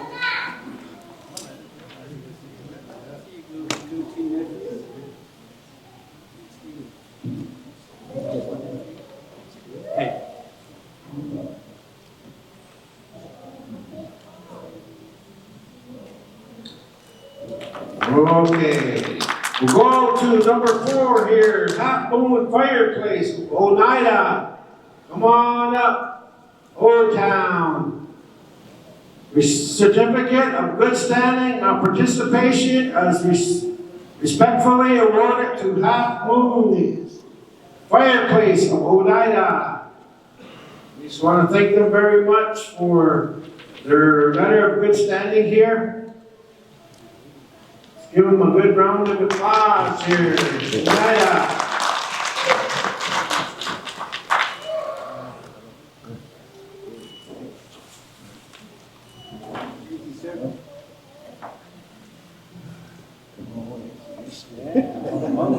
Okay,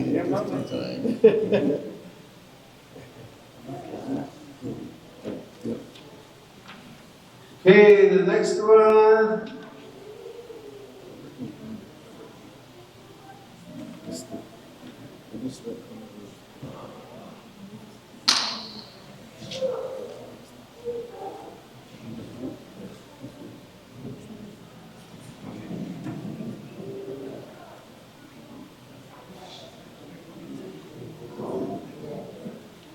Okay, the next one here, we'll go with certificate of good standing. Participation is respectfully awarded to Monument Valley Native American Church, paying NACNA annual dues and participating 76th annual NACNA convention. So let's give them a round of applause. Monument Valley.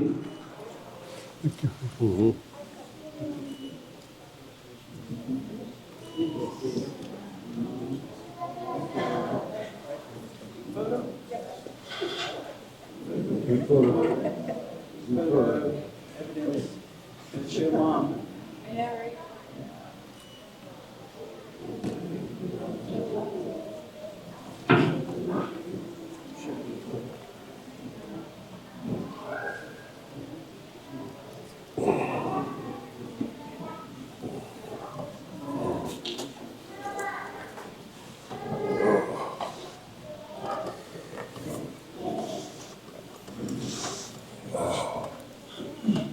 Okay, we'll go down to number 10 here, Native American Church of Ashibito, Salt Lake City. Come on up.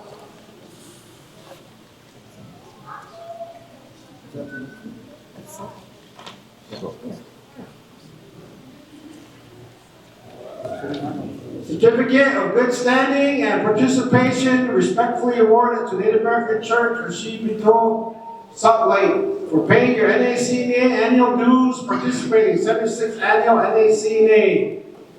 So we want to thank you.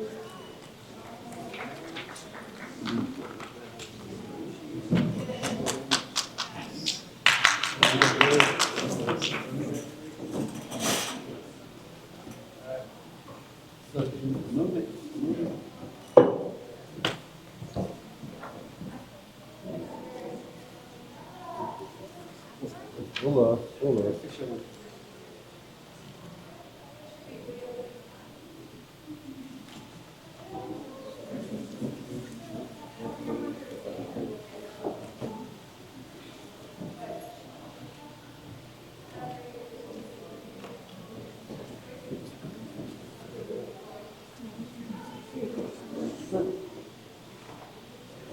Certificate of good standing, participation is respectfully awarded to Native American Church of Cove, Red Valley, Inc. for paying the NACNA annual dues and participating in the 76th annual NACNA convention hosted by the Ho Chunk Nation Native American Church, Wisconsin Dells.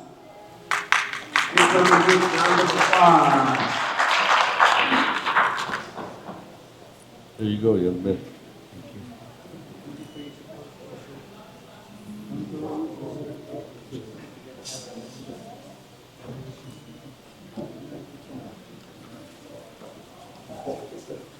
Photo.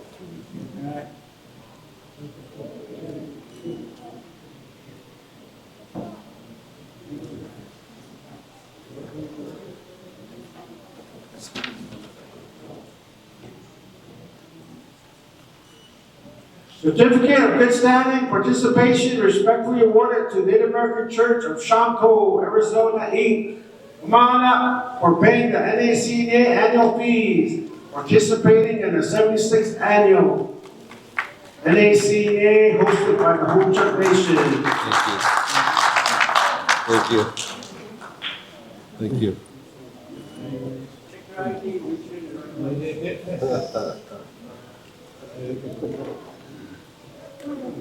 Quick photo.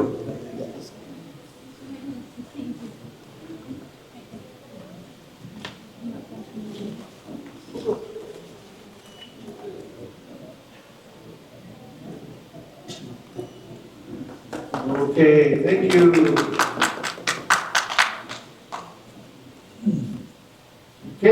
next certificate of good standing participation is respectfully awarded to the Native American Church of the Omaha Tribe for paying the NACNA annual dues and participating in the 76th annual NACNA convention hosted by the Ho Chunk Nation. Thank you. Hello. Thank you. You're welcome.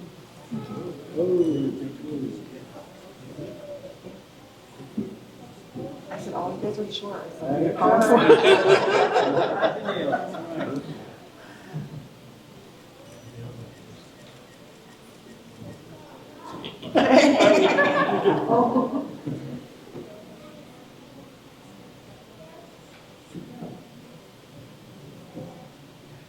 What was I looking?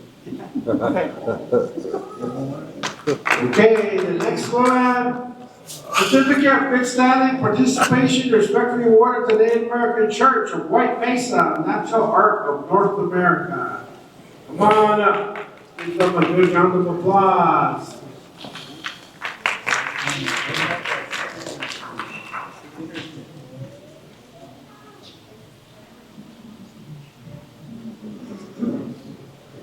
Oh, yeah. Thank you. Thank you, brother. Brother? Yeah.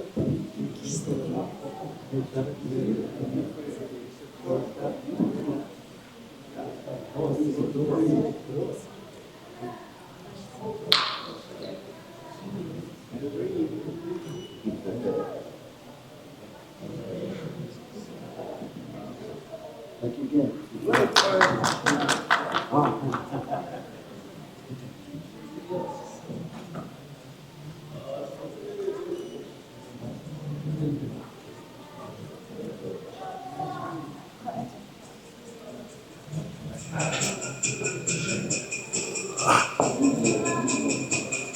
Okay, certificate of good standing participation is respectfully awarded to the Native American Church of Winnebago Tribe, paying the NACNA annual dues and participating in the 76th annual NACNA convention hosted by the Ho Chunk Nation NACNA.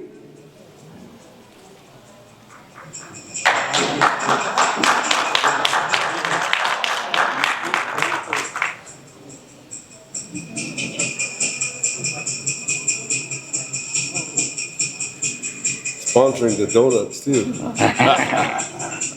Thank you.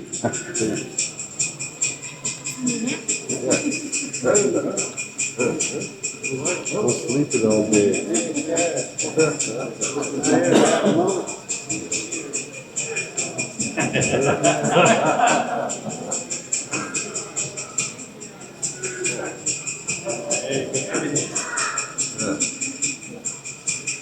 Whoa, wait, no, that was upside down.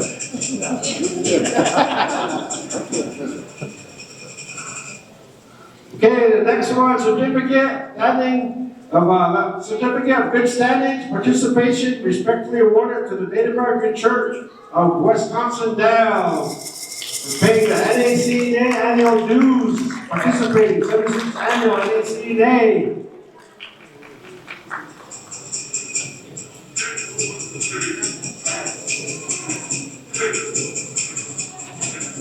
Thank you.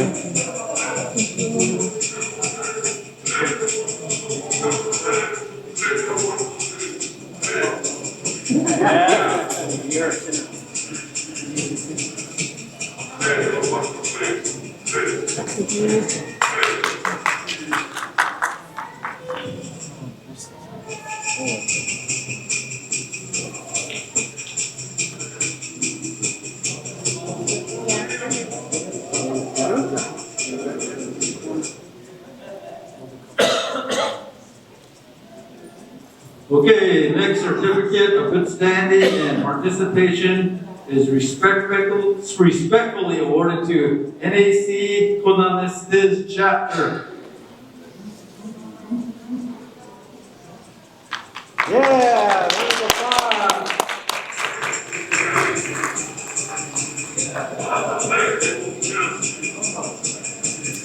Thank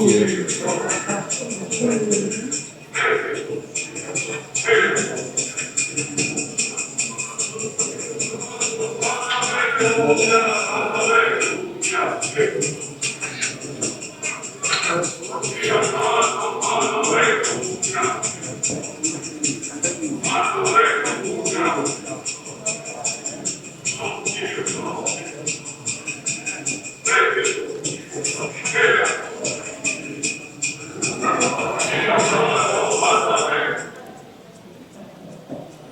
Certificate of good standing and participation is respectfully awarded Native American Church, State of New Mexico, for paying the NACNA annual dues, participating in 76th Annual NACNA Convention, hosted by the Hope Chunk Nation.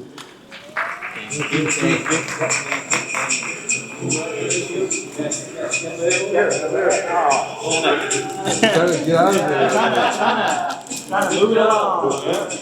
Trying to help all of us.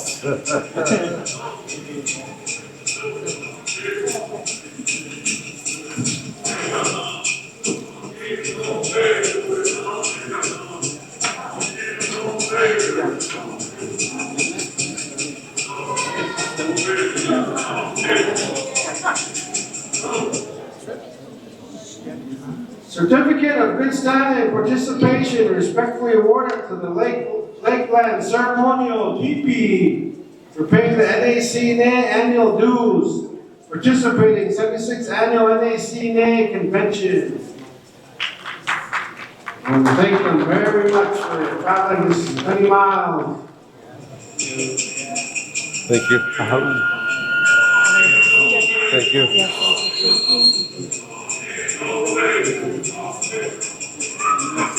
You stand in the middle.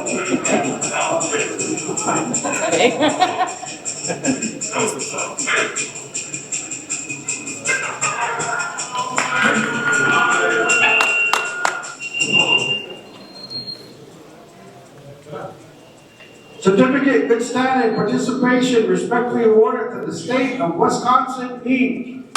Thank you for paying your annual NACNA annual dues.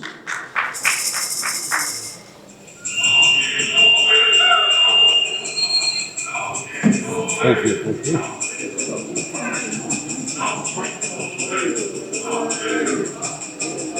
Thank you.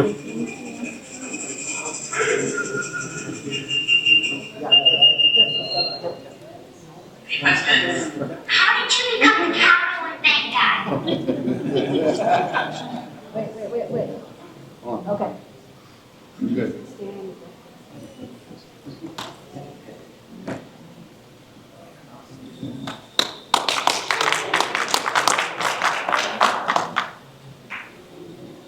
Certificate, good standing, participation, respectfully awarded to Steamboat Dene Half Moon Fireplace.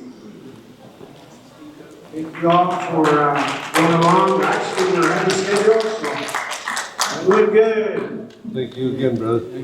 Yeah. Thank you. Thank you.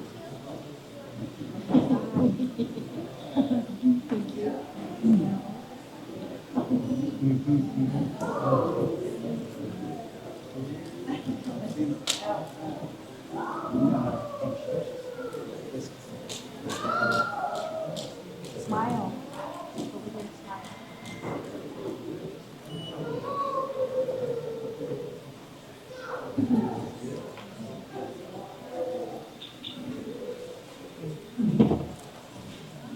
Certificate, good standing, participation, respectfully awarded to the Steamboat Canyon, Arizona, Inc. Come on up. Thank you. Yeah. Thank you. Yeah.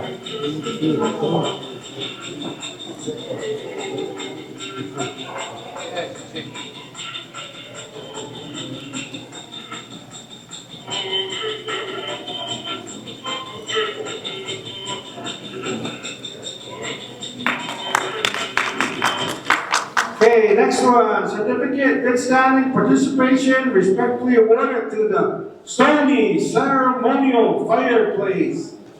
Thank you for paying the NACNA annual dues, participating in 76th Annual NACNA Convention.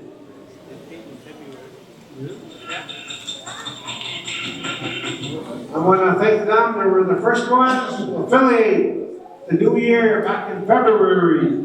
Thank you.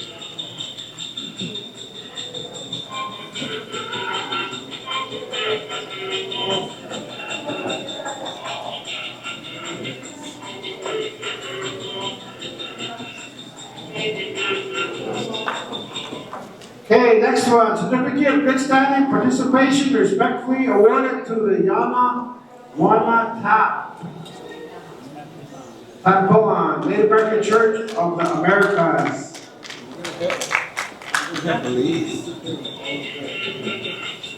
You go here and shake hands first. Then you can do that. Thank you. Thank you. Thank you. Thank you. You guys gonna be with the ladies? Take care. Go ahead with you. Thank you.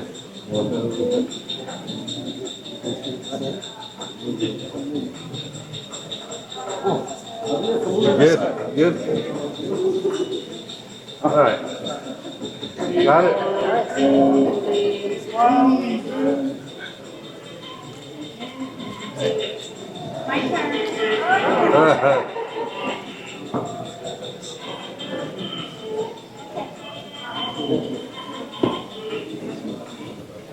Okay, the certificate of good standing participation respectfully awarded to the Ancient Native American Church of Pine Ridge, South Dakota.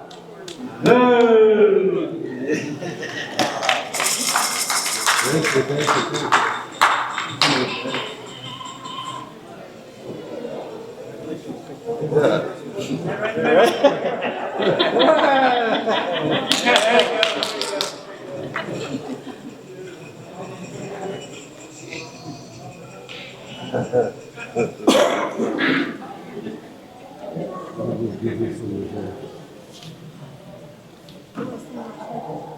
Okay, I think that is all what we have here.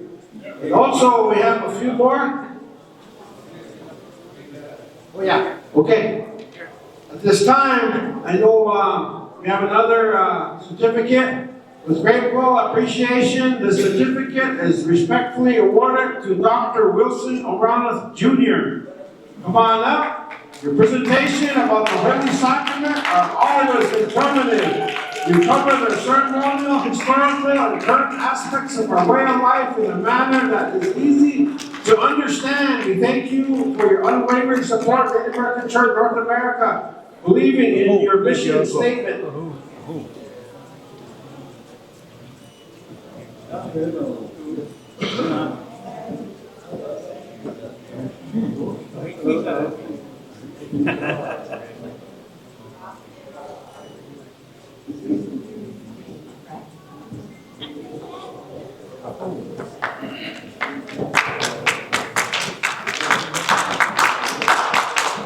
we had some days that were kind of in memory, or kind of honoring some of the good relatives here within their tribe, within their community.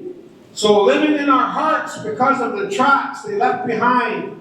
The certificate respectfully commemorates the lifetime service of Morgan White Eagle, Walking Storm, to the Native American Church and his role in participating in Native American Church way of life with his people.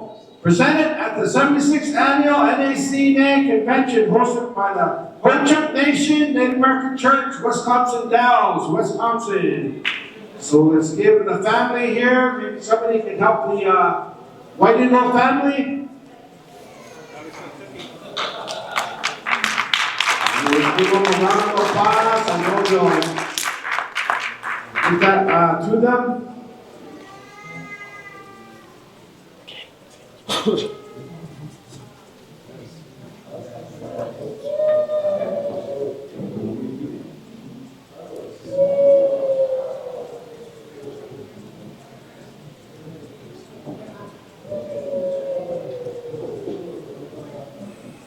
Okay, the next day, Friday or Saturday, no.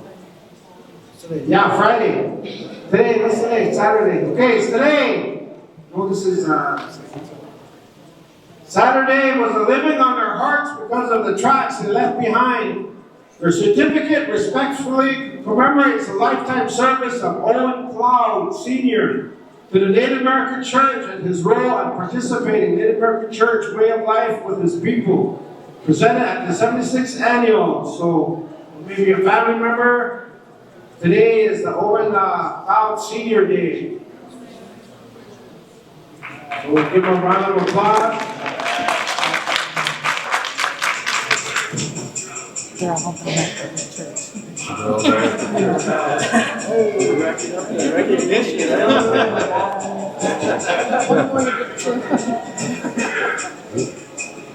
Gotta label all these pictures. Okay, tomorrow is a really happy Father's Day to you fathers. This one too. here. Might as well stay up here. So living on the hearts because of the tracks they left behind, their certificate respectfully commemorates a lifetime service of Gerald Cleveland Sr., Bear sitting in the free branches, to the Native American Church and his role participating in Native American Church way of life. So is there a certificate for him here? All right.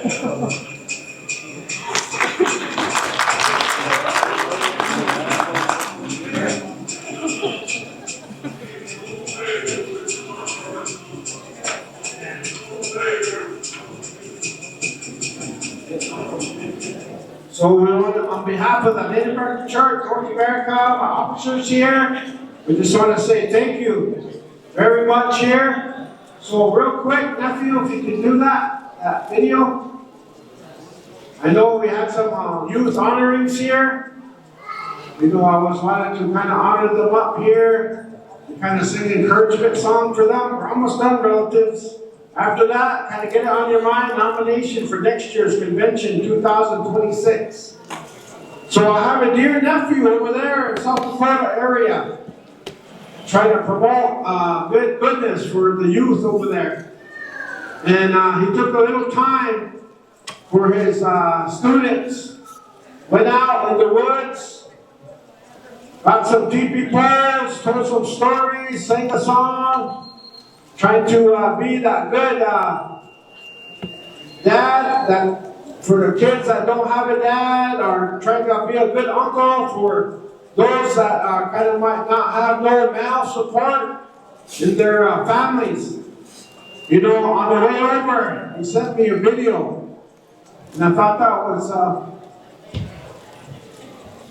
I was kind of saddened by it. I was kind of disheartened by it, you know, seeing how cruel people can be. You know, I'm not trying to damper the good feeling vibe or anything, but on our agenda, we have wanted to honor some youth.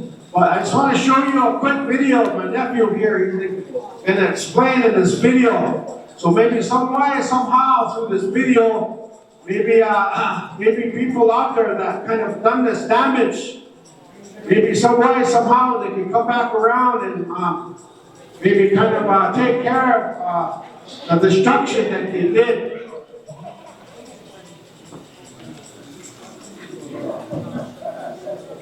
You know where the light is?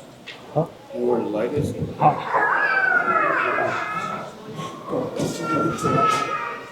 So can I have your good kind of attention here to the screen?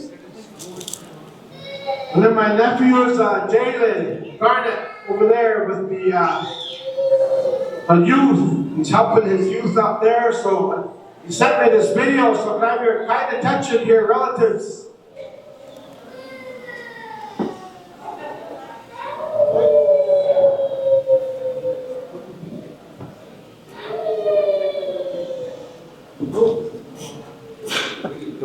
Yeah, good. There we go. Some of you came in here and intentionally pulled down our teepee poles that we've just been working on with the youth. And they came in here, here's their tracks. They came in and they pulled down our teepee poles that we've been working on. We just made a report with the police. So if any community members want to step forward, Appreciate it. You know, this is our hard work, friends and relatives. You know, it's real sad that people's children, people's kids, or maybe people's moms and dads, or whoever did this, don't have good teachings. So let's stay vigilant. Let's look out for one another.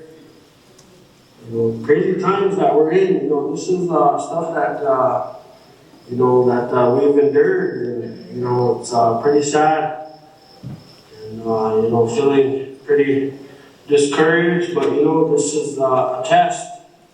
It's a challenge, and we're gonna rise to that challenge. And this is our hard work for the relatives. The youth, they worked really hard on this. And we're looking forward to using them and having some prayers and, like that. But some of the community members, our friends and relatives didn't like it for us, and they came and pulled it down. So asking for some assistance, maybe some help in that way to find some answers, some guidance, some clarity, for these times that we're in. Okay, I just want to kind of show you relatives. One of my big dear nephews there, he's always willing, always helpful within his tribe and his community, being a young man, a roadman too, at that. So I just kind of wanted to maybe do this video going live. Maybe somebody will kind of come to the forefront and maybe kind of take care of this kind of stuff here. But we always got to keep our guard up, relatives, no matter what. We don't want, something to be happening. They talk about our ways of life as it is, and then things like this happen, and it's just adding more to our plate, So that's kind of how that is. I told my nephew I wanted to share that. He said, go right ahead. So that's what we did. So God bless you, nephew, our love and our good encouragement to you and your the youth there that are sharing some teachings with, so God bless. Okay, we'll go down to T here, nomination, next year's convention, 2026, 77th annual, holy smokes. 77th annual. Any nominations? A motion to open up nominations, Mr. President. Okay, we have a motion to open up nominations for next year's host. The second. We have a second here by Shato. All those in favor for opening up nominations? We'll go that route for the record. Okay.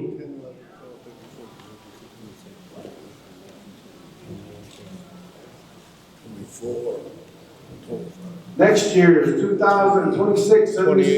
28. Those opposed, abstain. 2600. Okay, any nominations? Next year's convention 2026.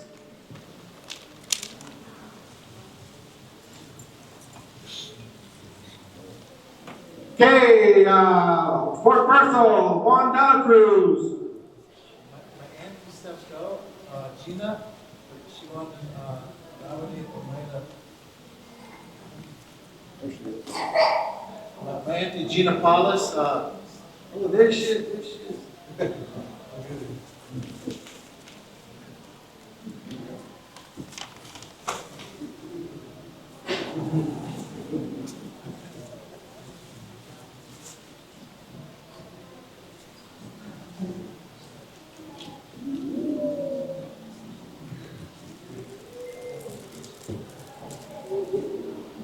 Good afternoon, everyone. Sorry about that. Yes, Oneida, our chapter, Fireplace, would like to host the next conference for 2026. If that's okay with you guys. We're located in Oneida, Wisconsin. Reservation within the reservation boundaries. We are right next to Green Bay, Wisconsin. Some of you guys are familiar with the Green Bay Packers. And love to host and we'll figure it out. I have some people that have volunteered to help us already. Larry Walker is one, Pancho is one, whoever, it'll be our first time, so you don't have to overlook any mistakes we made, but we're trying to be real good hosts, try to give you a lot of good hospitality. So that's what I'd like to say. Thank you. So we have a nomination here with the Oneida chapter by Green Bay, Wisconsin. So I'll go for a motion there, I guess. Any other nominations? Okay, Mr. Zohoge.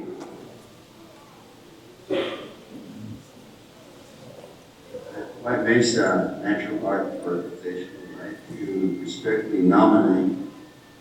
We have the 77 NACNA National Convention down in San Antonio, Texas, hosted by Yanawana Group.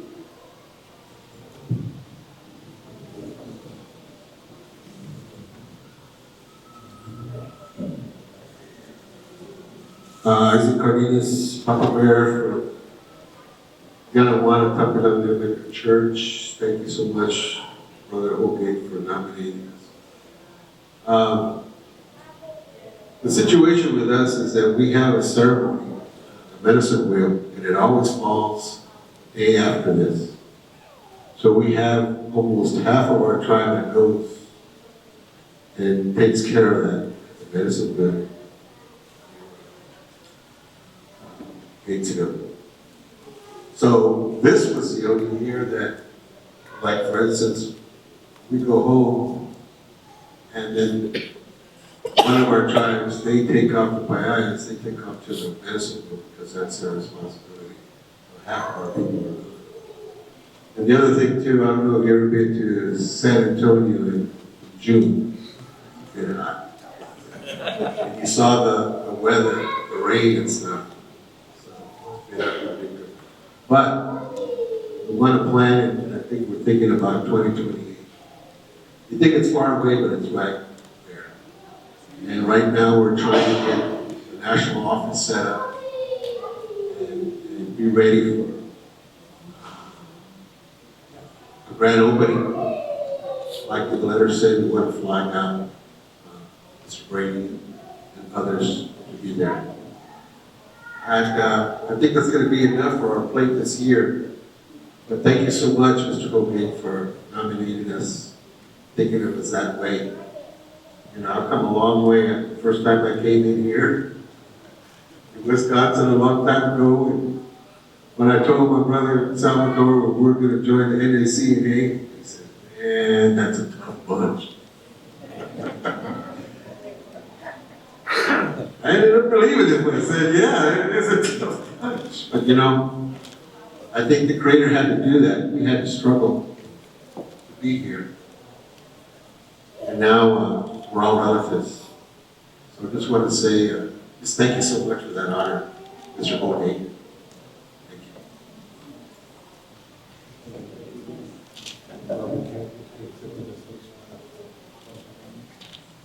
So I close the nominations. All right. You have the relatives. You made Mr. Holgate made mention of San Antonio, but due to the busyness and the protocol etiquette, Texas, they have obligations. So he just kind of wanted to say thank you for the nomination. And he said, kind of close nominations. So I need a second. Second over there, Wisconsin instead of Wisconsin. So all those in favor, closing nominations. Those in favor, closing nominations.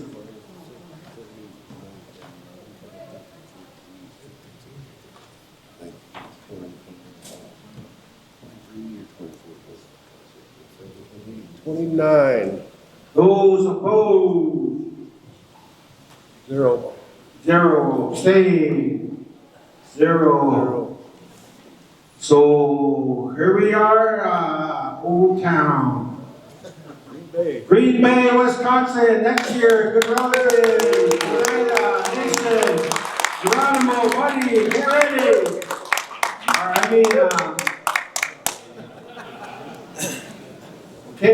so say congratulations to Oneida. Okay, we'll have you here, we'll have a closing prayer and retrieve the colors, so maybe,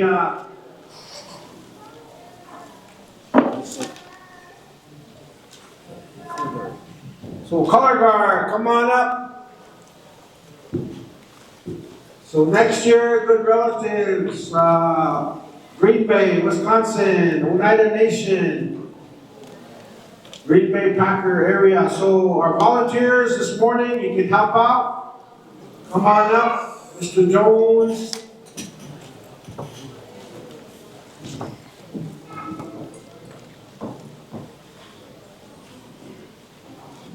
And all those that helped out here this morning, we'll just close off here with the NAC song here.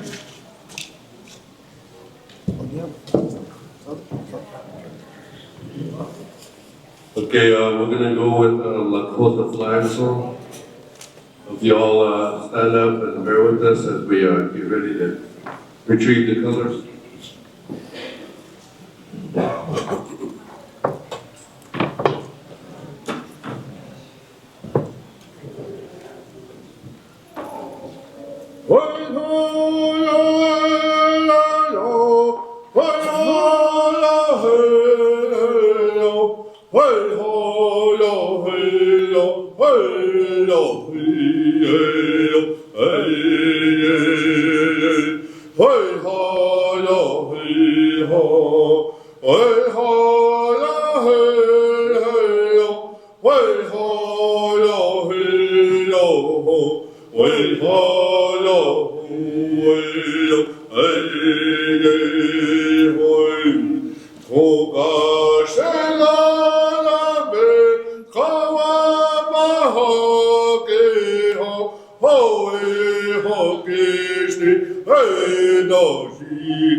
Our Heavenly Father, God, we thank you for a really awesome convention here this weekend.